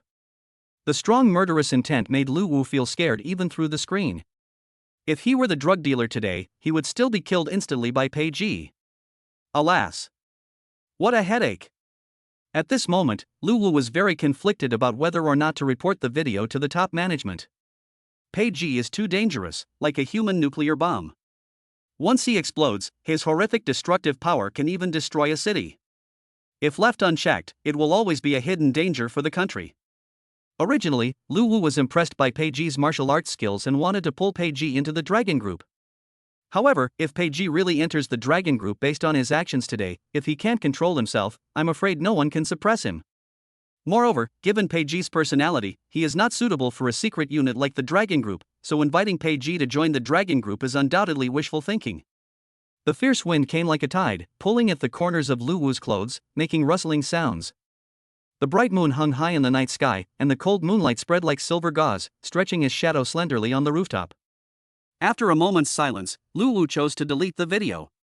At least now, Luwu believes that Pei Ji will not do anything to endanger national security. Chapter 54 Power soothes people's hearts. Provincial capital, Lingang Economic Development Zone, Zijin Beijindi. It is already 3 o'clock in the morning, but the Zhao family manor halfway up the mountain is brightly lit. One after another, high-end business cars drove into the manor quickly. Inside the manor, in Zhao Guohong's private reception room, there was a heavy and oppressive atmosphere.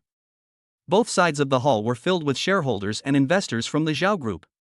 Just a few hours ago, Zhao Lin sent people to retaliate against Pei Ji, smashing several bars and nightclubs, and even causing a loss of life.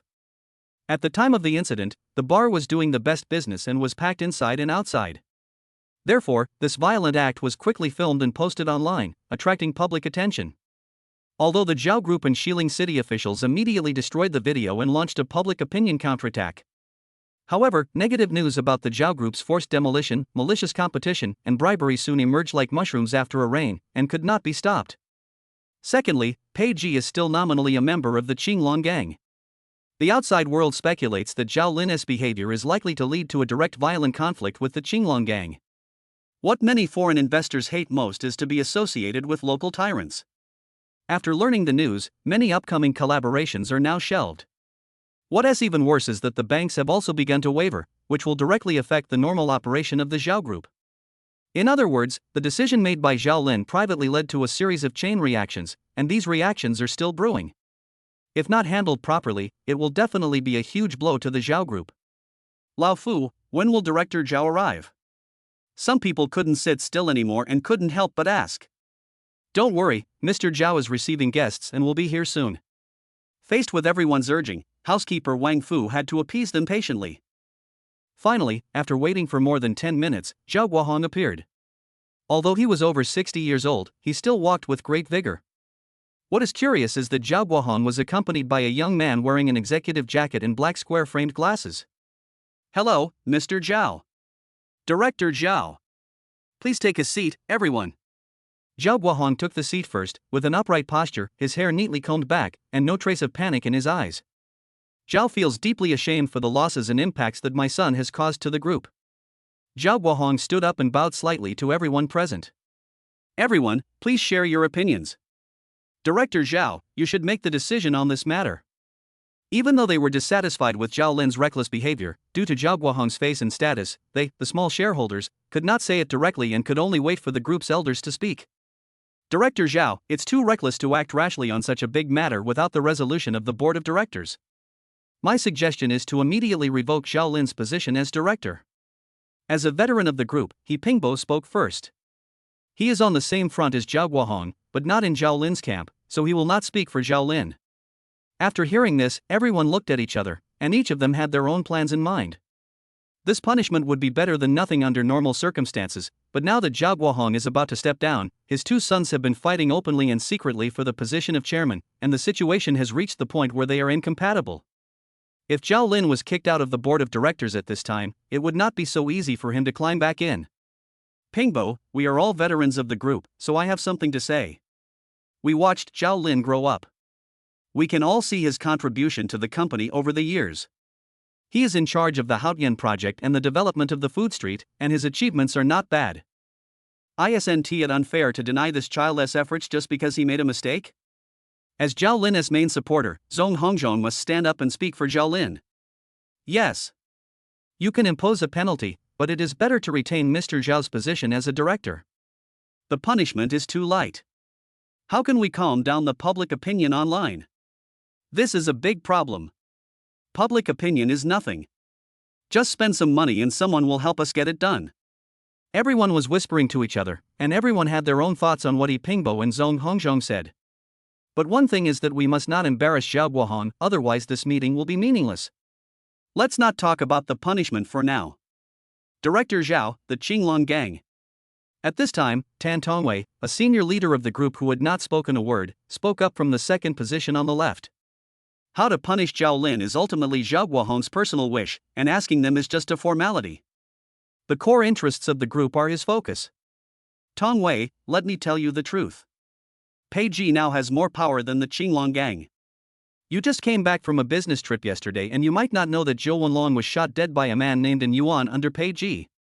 He Pingbo sighed and spoke slowly. 9 Pattern Dragon is dead. Upon hearing this unbelievable news, Tan Tongwei immediately stood up from his seat. You must know that Zhou Wenlong can be said to be the vanguard of the Zhao group. All the seemingly blocked paths can be solved in the end as long as Zhou Wenlong takes action. And such a character was actually killed by Pei Ji's men. This shows that Pei Ji is by no means a simple character. No, then shouldn't our top priority be to think about how to reconcile with Pei Ji? Tan Tongwei looked at everyone present with a puzzled look on his face. Aren't you afraid? He is not like Zhao Guohong and Zhong Hongzhong, who climbed up step by step from the bottom and have seen all kinds of situations. Reconciliation? That has to be solved. At this time, a shareholder spoke up. For a man of the world like Pei Ji, loyalty comes first. How can there be reconciliation when someone has died? If you can't solve it, then don't solve it. I just don't believe that a local tyrant can bring down our Zhao group. Zhong Hongzhong said with disdain. He was one of the first people to follow Zhao Guohong to conquer the world. When the Zhao group was just starting out, they also crawled out of a pile of dead bodies and had seen all kinds of battles. Hongzhong, stop fighting and killing people all the time. We are a company and we should behave like a company. Otherwise, we are no different from those underworld organizations. Zhao Guohong's words seemed to be directed to Zhong Hongzhong, but actually they had other meanings. Sure enough, not long after Zhao Guohong finished speaking, the young man who had just followed him slowly put down the teacup in his hand and said lightly. As an important engine for the economic development of our province, the Zhao group plays an important role in all walks of life and makes outstanding contributions in taxation. The leaders of the East have expressed their appreciation for the contributions that the Zhao group has made to Shilin City and Han Province over the years. The supervision team will investigate and punish all illegal and disorderly criminal forces one by one, and provide a stable business environment for enterprises, so please don't worry. Just a few short sentences calmed everyone's restless hearts. Chapter 55 The phone call I waited for 10 years. Time flies and 3 days have passed. Shilin City, Yuelan Bay Villa District. The weather is sunny and the wind is gentle. The water of the azure blue swimming pool was rippling, and several naked men were diving in it. On a beach chair by the swimming pool, there was a bespectacled guy with gauze wrapped around his upper body. His naughty wolf claws kept wandering around the thighs of a pretty young maid, causing the latter to scold him repeatedly. Wow! Great! Black Hand suddenly jumped out from the bottom of the water and roared. What do you think, Heisey? This big villa on the hillside with a swimming pool is quite impressive. The god of wealth said while eating the grapes fed to him by the little maid. I feel so uncomfortable. This top luxury residence in Shilin City is built against the mountain, with river views all the way and overlooking the entire Moon Bay. Hey, that feels so good. This is fucking life. Heisho sighed and said that after all these years, this was the first time he experienced the life of a truly rich person. Although it can't be compared with those top rich people, it is also very luxurious. Brother Gu, you have good judgment. You only make a few bucks from collecting protection fees and watching over the place. It's not even worth a day of yours in a year. Heisey, everyone is different. How can your pig brain compare with Brother Gu's? Lei Dawn laughed. Damn, Lei Zi, your pumpkin head isn't necessarily better than mine. The Black Hand scooped up a handful of water and splashed it at Lei Dong. Heisho was already feeling uncomfortable, and now after hearing what Lei Dong said, he felt even worse. Ever since Zhou Wenlong was killed by An Yuan and others, the reputation of Shanshui engineering project spread all of a sudden. In just a few days, several big orders came to us, with profits starting at least 100 million yuan. The daily turnover of the bar managed by Black Hand is only a few 100,000, and with the additional income from the parking lot and the commercial street, it will not exceed 1 million. After deducting the costs, there is still a large group of people to support, so there is actually not much money left at the end of the year. In comparison, Lei Dong's business is worth hundreds of millions of dollars, and not only is the cost low, but the profit is also high. It is no exaggeration to say that it is a profitable business. My own failure is sad, but my brother's success is even more heartbreaking. After a while, when In Yuan has recovered from his injury, I will have other tasks for you. Pei Ji swam to the shore, and two young and beautiful maids immediately covered Pei Ji with a bath towel and wiped the water droplets off his body. He, Brother Gu is still good to me. When Heisho heard this, he immediately smiled and said. In fact, for him, it doesn't matter what he does. What matters is following Pei Ji. Afterwards, the two swam for a while and went ashore to take a hot shower. Hey.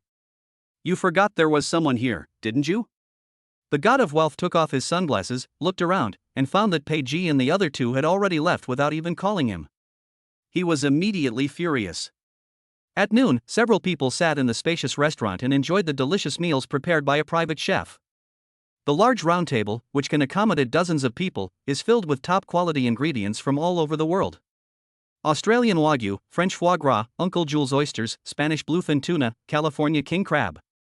Brothers, I can't help it, I'll eat first as a sign of respect. Looking at the things on the table that he had never seen before, Heisho's saliva started to flow and he started to gobble them up. The god of wealth didn't even need to pick up any food. The little maid would pick up whatever he wanted to eat and feed it directly into his mouth. Brother Gu, I don't know where Zhao Lin is hiding. Our people searched Shilling City thoroughly but couldn't find him. Lei Dong said while eating. If you can't find him, stop looking for him. He will jump out sooner or later. In Pei Ji's eyes, Zhao Lin was no different from a clown, and it was only a matter of time before he was killed. By the way, how are Zhou Kong and Lu Yu? Pei Ji asked. Nothing. They are now keeping an eye on the Haotian project. Now Haotian engineering is under attack from both sides. On the positive side, Lei Dong deliberately hindered the construction progress of Haotian engineering through various means and retaliated against Haotian engineering suppliers. They also forcibly acquired several large stone factories in Shilling City and monopolized the sand and stone resources in Shilling City. On the other hand, banks and guarantee companies have stopped lending and providing guarantees to Haotian engineering. The huge debt interest and sky-high penalty fees are like a mountain pressing on the shoulders of Haotian engineering. The longer the time goes, the faster the Haotian project will collapse. Whenever there was a problem with the Haotian project, Zhou Kong and Lu Yu would immediately pounce on it and bite off a piece of meat from it. Okay. Keep an eye on him during this period of time, don't let anything else happen. Ding ling ling. As soon as Pei Ji finished speaking, the phone rang. It was another unfamiliar number, but the calling address was from Shilling. Hello? After a pause, Pei Ji still answered the phone. Hello. There was silence in the receiver for a moment, and then a thin and weak girl's voice came out. Hello? Who are you? What do you want from me? Seeing that the other party was slow to speak, he just said hello. Pei Ji thought that the other party had dialed the wrong number and was about to hang up. Why are you so fierce? On the other end of the phone, Shen Shujian responded aggrievely. I secretly complained in my heart. I finally mustered up the courage to call you, but you were so rude to me. That's so despicable. I should have ignored you earlier. First meeting? The sound, like a silver bell, made Pei Ji's heart tighten. Pei Ji asked tentatively. He was so familiar with this voice, as if it was engraved in his bones. But he was not sure. For 10 years, Shen Shujian had never liked him, let alone called him. Excitement, confusion, anticipation, uneasiness, a variety of emotions linger in Pei Ji's heart. Yes, it's me. Shen Shujian responded. Fortunately, Pei Ji reacted quickly, otherwise she would have hung up the phone. But even so, there was still a hint of joy on her face. At least I recognized her voice. I didn't treat him as a stranger and just hung up. When Pei Ji heard this definite reply, his originally cold face instantly became as warm as a spring breeze, replaced by a warm smile. It was hard to imagine that Shen Shujian actually called him. This should be the happiest thing for Pei Ji this year. Wait, could something have happened to Peng Shufan and Shen Li? But soon, he thought again, Could something have happened to Pang Shufan and Shinli? Pei Ji's heart suddenly tightened, and he asked anxiously, Shu Jian, did something happen to your uncle and aunt? Uncle and aunt, you just care about them. Shin Shu Jian complained silently on the other end of the phone, but he didn't say anything nonsense. No. It's just that my dad couldn't sit still and twisted his ankle while working.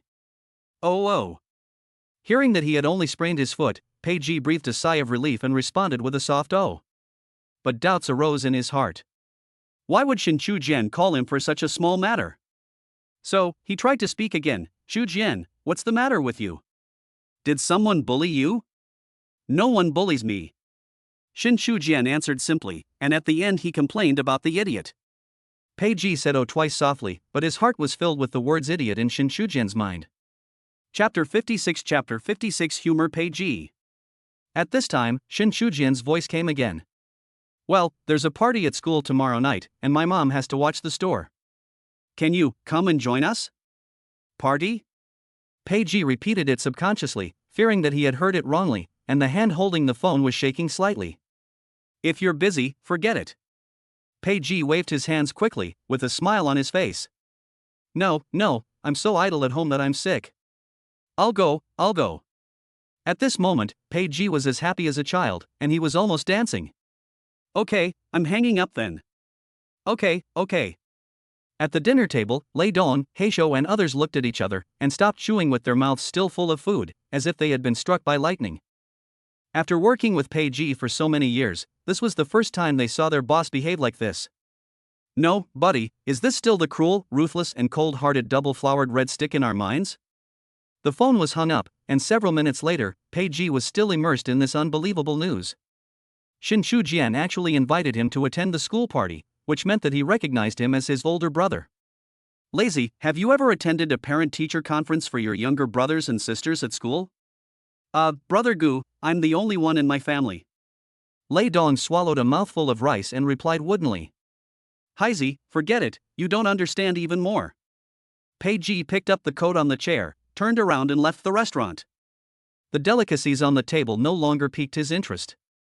When he came to the living room, Pei Ji's mind was full of attending the party. Should I dress up for the event?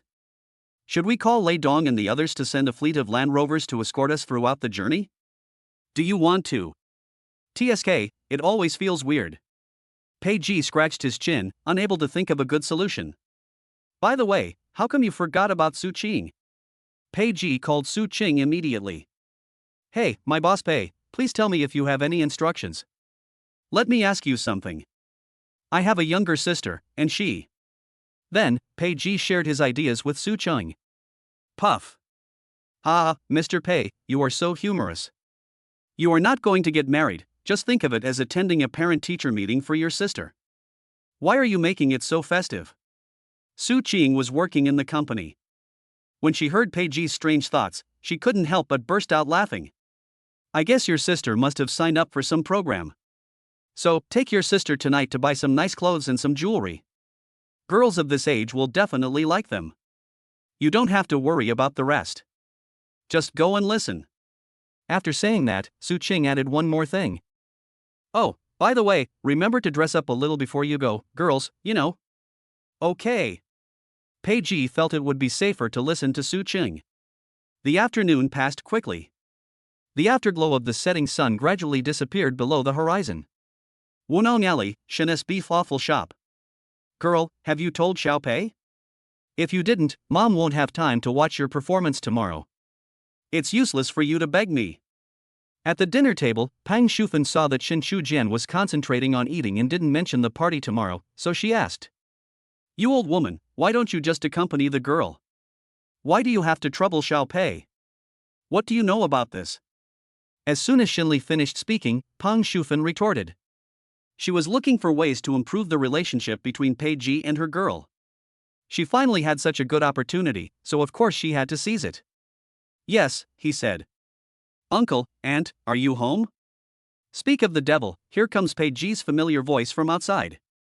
Shinli and Pang Shufan's eyes light up and they quickly stand up. Hey, I'm at home, Xiao Pei is here.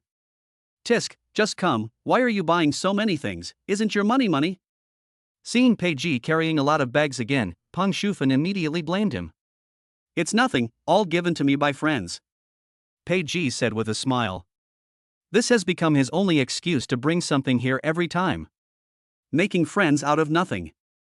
Have you eaten yet? It's a good opportunity to have a drink with your uncle.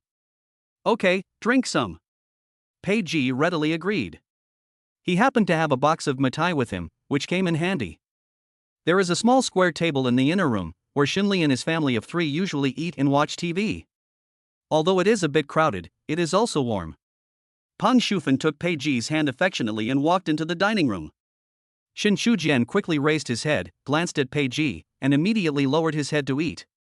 Girl, you'll starve to death if you eat later. Shin Shujian did not respond to Peng Shufen's words. He held the bowl in one hand and just lowered his head to eat. Xiao Pei, please sit down. I'll get you some dishes and chopsticks. Okay, auntie. Pei Ji brought a small stool and sat opposite Shin Shujian. From this angle, Pei Ji could just see Shin Shujian's ponytail, with a few strands of hair scattered around her cheeks, swaying gently. When did the little girl who used to follow me crying and pulling at my clothes grow up to be such a graceful young lady? Pei Ji's eyes widened slightly, and he was absent-minded for a moment, as if he saw a once tender seed that had now grown into a flower bud about to bloom. Come on, Xiao Pei, let's have a few drinks together. It is better to obey than to be respectful. Pei Ji took out a bottle of mutai, filled Xinli's glass first, and then poured himself one. Ding! After a few drinks, Xinli and Pei Ji started talking. From the Qin Emperor and Han Wudi to the Tang Emperor and Song Emperor. From I don't understand why everyone is talking about Xiangyu being trapped at Gaixia, as if this ancient battlefield in the Central Plains. Go to the battle situation between the big geese and the little geese and command the deployment. The two became more and more excited as they talked, each expressing their views and opinions, with no barriers of age or status at all. Perhaps, this is the romance unique to men. Alright, stop it. Girl, clear the table. I'll help your dad go back to his room to sleep. If you drink anymore, you won't be able to sleep tonight. Seeing that Xinli's eyes were blurry, he was staggering, and even his words were a little unclear. Peng Shufen immediately interrupted them.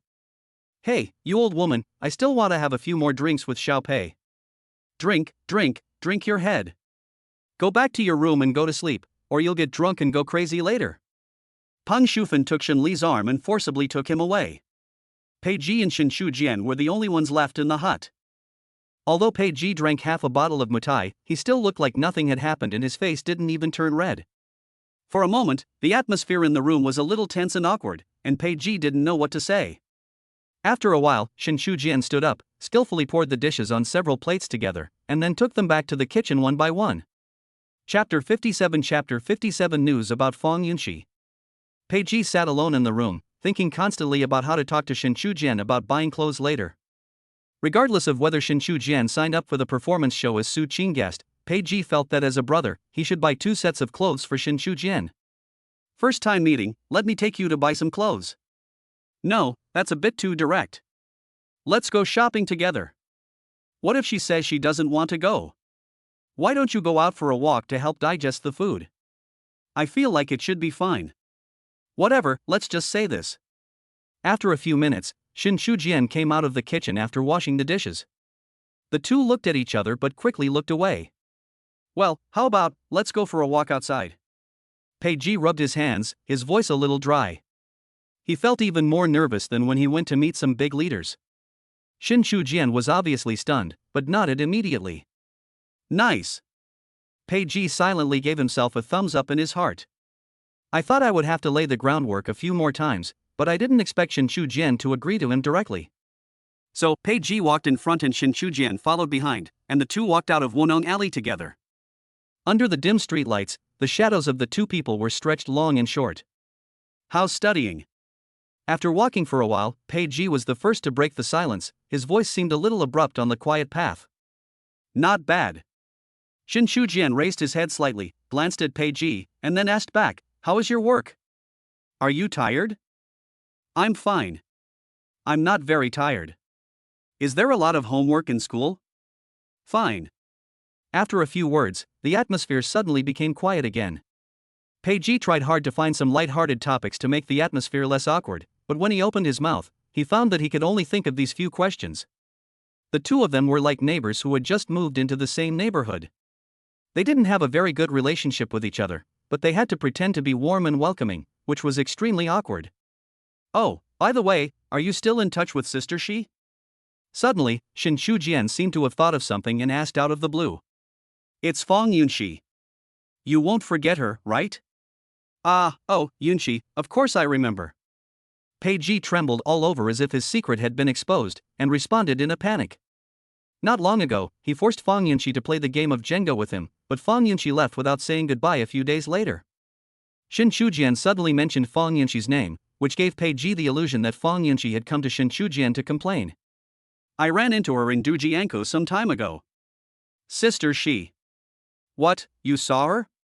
Pei Ji's pupils suddenly dilated and his mouth opened slightly.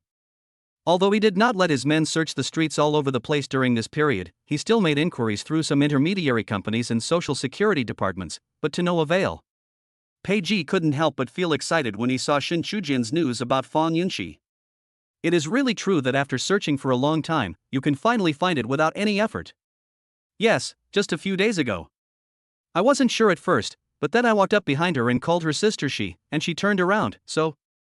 Shin Shujian thought that Pei Ji was so excited because he hadn't seen Fong Yunxi for a long time, so he didn't think much about it. Oh. So, did she say anything to you?" Pei Ji said oh twice and continued to ask. "Alas, it's all because of that bastard Shi Chunming. He couldn't find a wife after divorcing Sister Shi, and his father is getting anxious now, and he's quarreling with Sister Shi's parents again. They said that they spent so much money on treating Sister Shi's father's illness, but after being married to their family for so many years, Sister Shi didn't even have a child. So, Shi Chunming's family wants to get back the money that was used to treat Sister Shi's father's illness so that they can find another wife for Shi Chunming." Shin Shujian said indignantly. When she mentioned that bastard Shi Chunming, she became furious. She had never had a good impression of Shi Chunming since she was a child. He can do nothing but eating, drinking, whoring and gambling. Now there is one more, so shameless. Are you saying that bastard Shi Chunming is causing trouble for Sister Shi's family again? Pei Ji frowned slightly, looking displeased. With his current status, crushing a scum like Shi Chunming to death is as easy as crushing an ant. If Fong Yunxi had not advised him not to bother with people like Shi Chunming, he would have asked Shi Chunming to queue up at the Naiha Bridge to drink mungpa soup. Yeah, so Sister Shi should go back to her hometown now. Shin Shujian nodded, then sighed. If she was still young and unable to help, she would have gone back to support Fong Yunxi. It was really shameless of her. Oh, by the way, it would be great if he was willing to help Sister Shi. Shin Shujian suddenly thought of it. Shin Shujian didn't know the rest, but she knew Pei Ji was quite rich, which could be seen from the car he drove. Moreover, Pei Ji would give his family a lot of money every year, which she only discovered not long ago. That is. When it came time to say it out loud, Shin Shujian felt a little embarrassed and couldn't speak. After all, Pei Ji's money was earned through hard work. What qualifications did he have to ask others to help Fong Yunxi pay back the money? Don't worry, I'll ask my parents to go and see what's going on. If Shi Chunming wants money, just give it to him. Pei Ji thought Shin Shujian was worried that something might happen to Fong Yunxi, so he spoke to comfort her. Of course, this was only said to Shin Shujian. He couldn't say in front of the girl that he wanted someone to kill Shi Chunming's family. If he did that, Shin Shujian would probably think he was a gangster. Pei Ji didn't care about other people, but it was different for Shin Shujian. Pei Ji didn't want this girl to have any prejudice against him. That's great. Shin Shujian's eyes lit up and a bright smile appeared on his face. She was wondering, why did Pei Ji say whatever she thought? Hey, let me thank you on behalf of Sister Shi. The lips that were originally slightly pursed instantly relaxed, revealing a row of white and neat teeth. Two cute dimples, like dewdrops condensed on flower petals in the morning, are round and playfully embedded in the pink skin. Why thank you. We grew up together. If you have any difficulties, just tell us directly. There's no need to be so distant. Pei Ji said righteously. Although he is not a good person, he is never perfunctory towards the people around him. Originally Pei Ji just said this casually, but it gave Shin Shujian a different feeling. Yeah, we all grew up together, what can't we let go of? He has done well enough, Shin Shujian. Chapter 58 Looking Back. Through Fong Yunxi, the two of them finally had more topics to talk about, and many interesting childhood stories were talked about again. Unconsciously, the distance between the two of them was getting closer and closer, and sometimes Shin Chujian's head would bump into Pei Ji's shoulder. Beep, beep, beep. As we walked, we arrived in the city. The hustle and bustle of the city surged like a tide, with flashing neon lights and heavy traffic.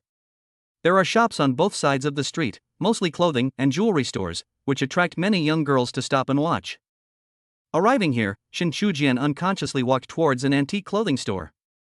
In the window at the entrance of the store, there are several cheongsam skirts with ancient elements hanging. The delicate embroidery and flowing fabrics complement each other, making it unique among the surrounding modern-style shops. Shin Chujian had been to this store before and had been in there several times, but she had never spent any money there.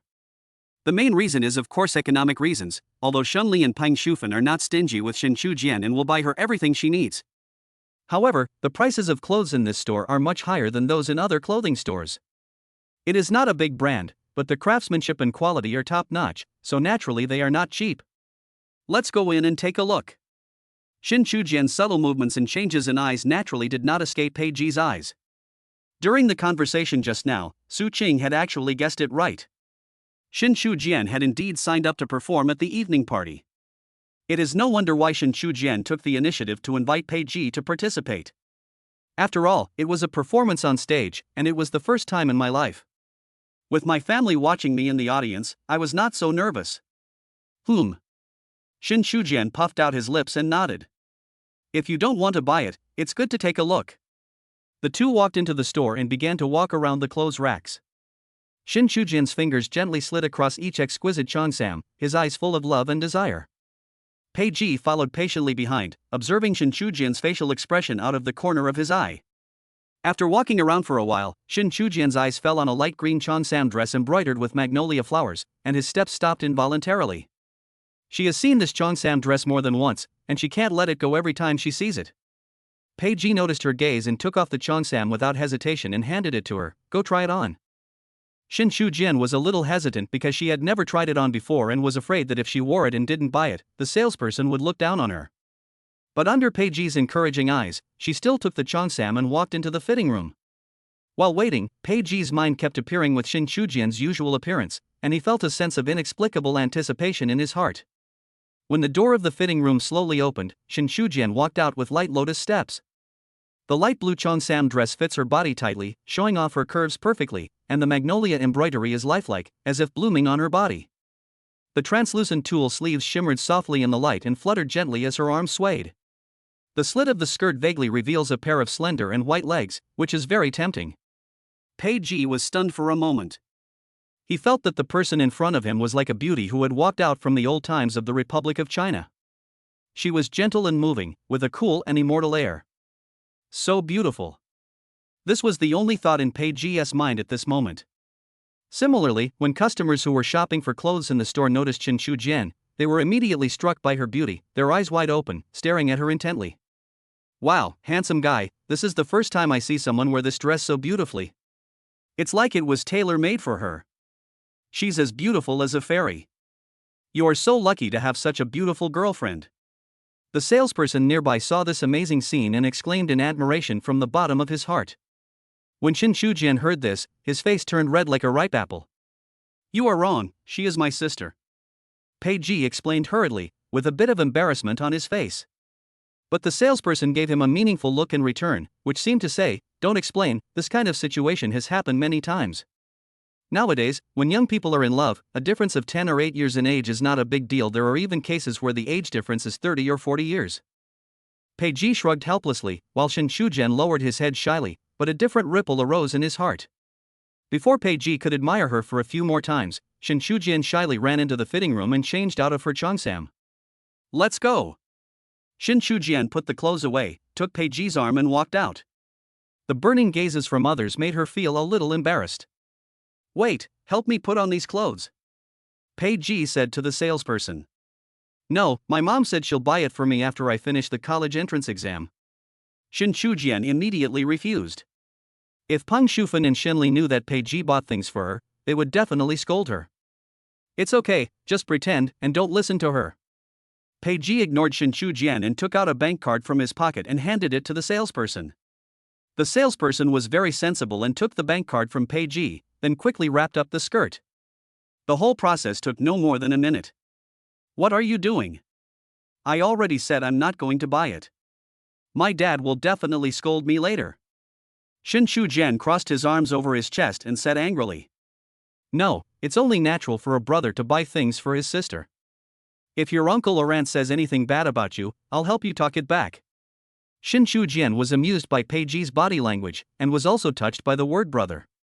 Her cheeks flushed slightly, and she lowered her head shyly and said no more. This reminded her of when she was a child. Shin Shuyan bought her lollipops without Peng Shufan's knowledge. That was the time when her teeth were changing, but Shin Shuyang was particularly greedy during that time. Shin Shuyang secretly stole 2 cents from under Peng Shufan's pillow and bought some candy for Shin Shujian. Later, Peng Shufan found that the money was missing, so she went to find trouble with Shin Shuyang, but Shin Shuyang would never tell her that the money was used to buy candy for Shin Shujian. This incident left a deep impression on Shin Shujian. At this moment, Pei Ji's back and the back in Shin Shujian's mind gradually overlapped. On the way back, Pei Ji felt the wind was sweet. This is a feeling I have never experienced before. Okay, I won't go in. You go back and get some rest. Back in Wunong Alley, Pei Ji handed the bag to Shin Shujian and said with a smile.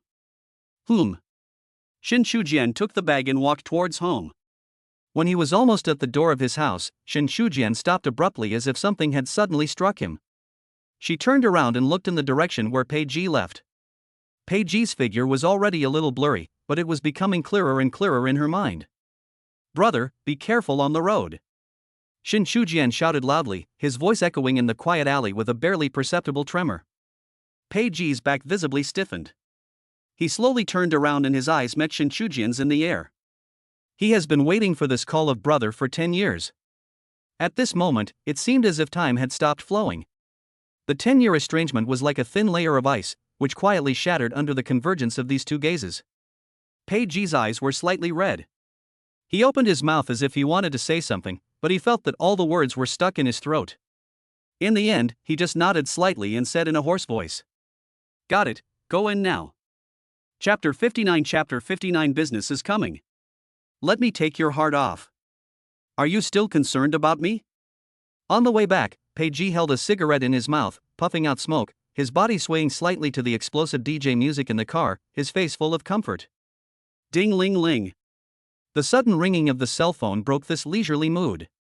Pei Ji raised his eyebrows slightly, and when he saw that the caller ID was the God of Wealth, he pressed the answer button. Hello? Hey, Brother Bone. Lu Hai just sent me a text message, the situation is not good. The tone of the God of Wealth was a little nervous, probably because he was under a lot of pressure. Are there big tigers? Pei Ji frowned slightly and guessed something. Since the information was provided by Lu Hai, it is most likely from above. That should be the case. Lu Hai also heard some news from the supervision team by chance. At present, there is no way to confirm whether the news is accurate. He told us to be careful and did not rule out the possibility of distant sea fishing. The God of Wealth reminded. What he meant by deep sea fishing is a code word in the underworld. This means that security personnel from other places can arrest people directly across the city without the consent of the local security department. In this case, the network of relationships that the God of Wealth has painstakingly built in Shilling City will become ineffective, and once he leaves this piece of land, he can only leave it to fate. Pei Ji was about to speak when he glanced at the rearview mirror and saw a blue taxi in the traffic behind him. Brother Bone. Hello. Seeing that Pei Ji hadn't spoken for a long time, the God of Wealth called out softly. It's okay, there's a mangy dog following me. Do you want me to send someone over? The God of Wealth felt nervous after hearing this. Could he be such a pessimist? He came just as he said so. Need not. After saying that, Pei Ji hung up the phone directly, and his eyes suddenly turned cold. I originally wanted to call Lei Dong and Heisho to go to the big villa in Yuelan Bay, have a delicious barbecue, and then hug the little maid to review some physiological knowledge. It seems that we can't eat barbecue now, we have to eat roasted people. Just then, a fork appeared next to the overpass ahead. Pei Ji decisively gave up the crowded urban avenue, stepped on the accelerator, and sped towards the suburban road with relatively fewer cars. The taxi behind first slowed down and then drove off the main road of the city. Ding! The target is heading towards Suburban Road 301. Do you want to continue with Plan 1? Continue. Inside the taxi, Stinger picked up the intercom and conveyed the news. After receiving a positive reply, Stinger's eyes flashed and he stepped on the accelerator to chase after him. The suburban roads are empty and quiet, with only the sound of wind caused by the speeding vehicles. 10 minutes later, Pei and the taxi following him were the only ones left on the road. There was a blind corner in front of him. Pei's mouth curled up slightly, his eyes suddenly turned cold, like a hawk locking onto its prey. He stepped on the accelerator with his right foot and exerted force to twist the steering wheel. Squeak, squeak. In an instant, thick smoke rolled up from under the wheels like a surging black wave. The tires rubbed violently against the ground, perfectly drawing a perfect 180-degree arc, like a steel barrier, firmly lying in the middle of the road. The taxi following behind was caught off guard and was forced to slam on the brakes. The sound of the brakes was as sharp as the cry of a night owl, breaking the silence of the sky. The two cars formed a T-shape on the road. Pei slowly got out of the car, closed the door with a bang, then took out a cigarette and lit it. The flame from the lighter flicked in the wind, illuminating Pei's deep eyes. A moment later, Stinger also pushed open the car door and walked down, but there was no surprise or excitement in his eyes, as if all this was within his expectations. It is not difficult to find the target person who can make cold sculpture suck a fail. Blood Oath Alliance? Zhao Group? Or the remnants of the Poison Scorpion Gang? Forget it, it's all the same. Since we are going to kill it anyway, it would be a waste of time to ask, so we might as well just kill it and have some barbecue when we get back. Pei took a deep puff of his cigarette and prepared to take action. Wait, Master Pei, you misunderstood. None of the names you mentioned have anything to do with me. Stinger quickly raised his hand and said, trying to be humble. He was not confident enough to take down an S-level target on his own. Oh? After hearing what Du Shi said, Pei became interested. I came here mainly to do business with Master Pei. If Master Pei is interested, we can talk about it. Stinger spoke slowly. Speak. Some time ago, Master Pei was assassinated. To be honest, the person who assassinated you is called Suka, an employee of our EOG branch in Southeast Asia. But Suka was not sent by us. We did not accept the bounty mission from the Blood Alliance. This was a private order he accepted. So, please don't be angry, Master Pei. Stop talking nonsense. Pei interrupted Du Shi and talked for a long time, but he didn't hear a word he said. What the hell is EOG? What the hell are these branches? It makes them look like Western multinational investment groups. It's just a criminal group roaming around in a lawless area, why make it so grand? It's better to be like the Qinglong gang, you can tell they are a gang just by listening to them. The Stinger's face darkened, but he continued. We want to know the whereabouts of Saka, or to whom you handed him over? Of course, we won't let Master Pei work in vain. We are willing to pay $30 million and transfer it directly to your personal account. What do you think? Stinger spent $30 million at first glance, which made Pei look at him with a higher regard, thinking that he was sincere. That's $30 million, which converts into more than 200 million Chinese yuan. He only needs to say a few words to get the 200 million without any effort. It must be said that the conditions offered by Sting are very tempting. 30 million, for a knife? Yes. Stinger said with a smile, his face obviously more confident. Not to mention Pei the local tyrant, even he himself could not remain indifferent when faced with $30 million. How about this, one price, 50 million. If you want, I'll tell you his information. Oh, and I can also help you to arrange a date with him. How about that? Pei changed the subject and stared at Du Shi, looking like a money grubber. Let me ask first and get back to you right away. Stinger retreated 10 meters away, then covered the Bluetooth on his ear with his hand, fearing that Pei would hear anything. I'm the Sting. The target price is 50 million. Do you want to change the execution plan? Continue trading. There was silence for 2 seconds on the Bluetooth end, and then a response was given. Yes. Duji turned around and came to Pei and said, Master Pei, we agree to your terms. Chapter 60 God's Eyes. Okay, transfer the money first, and I'll talk later.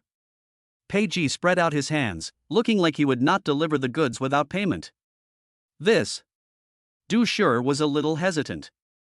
He didn't expect Pei to do this. I, Pei am well known in Shilling. If anything goes wrong, come to me.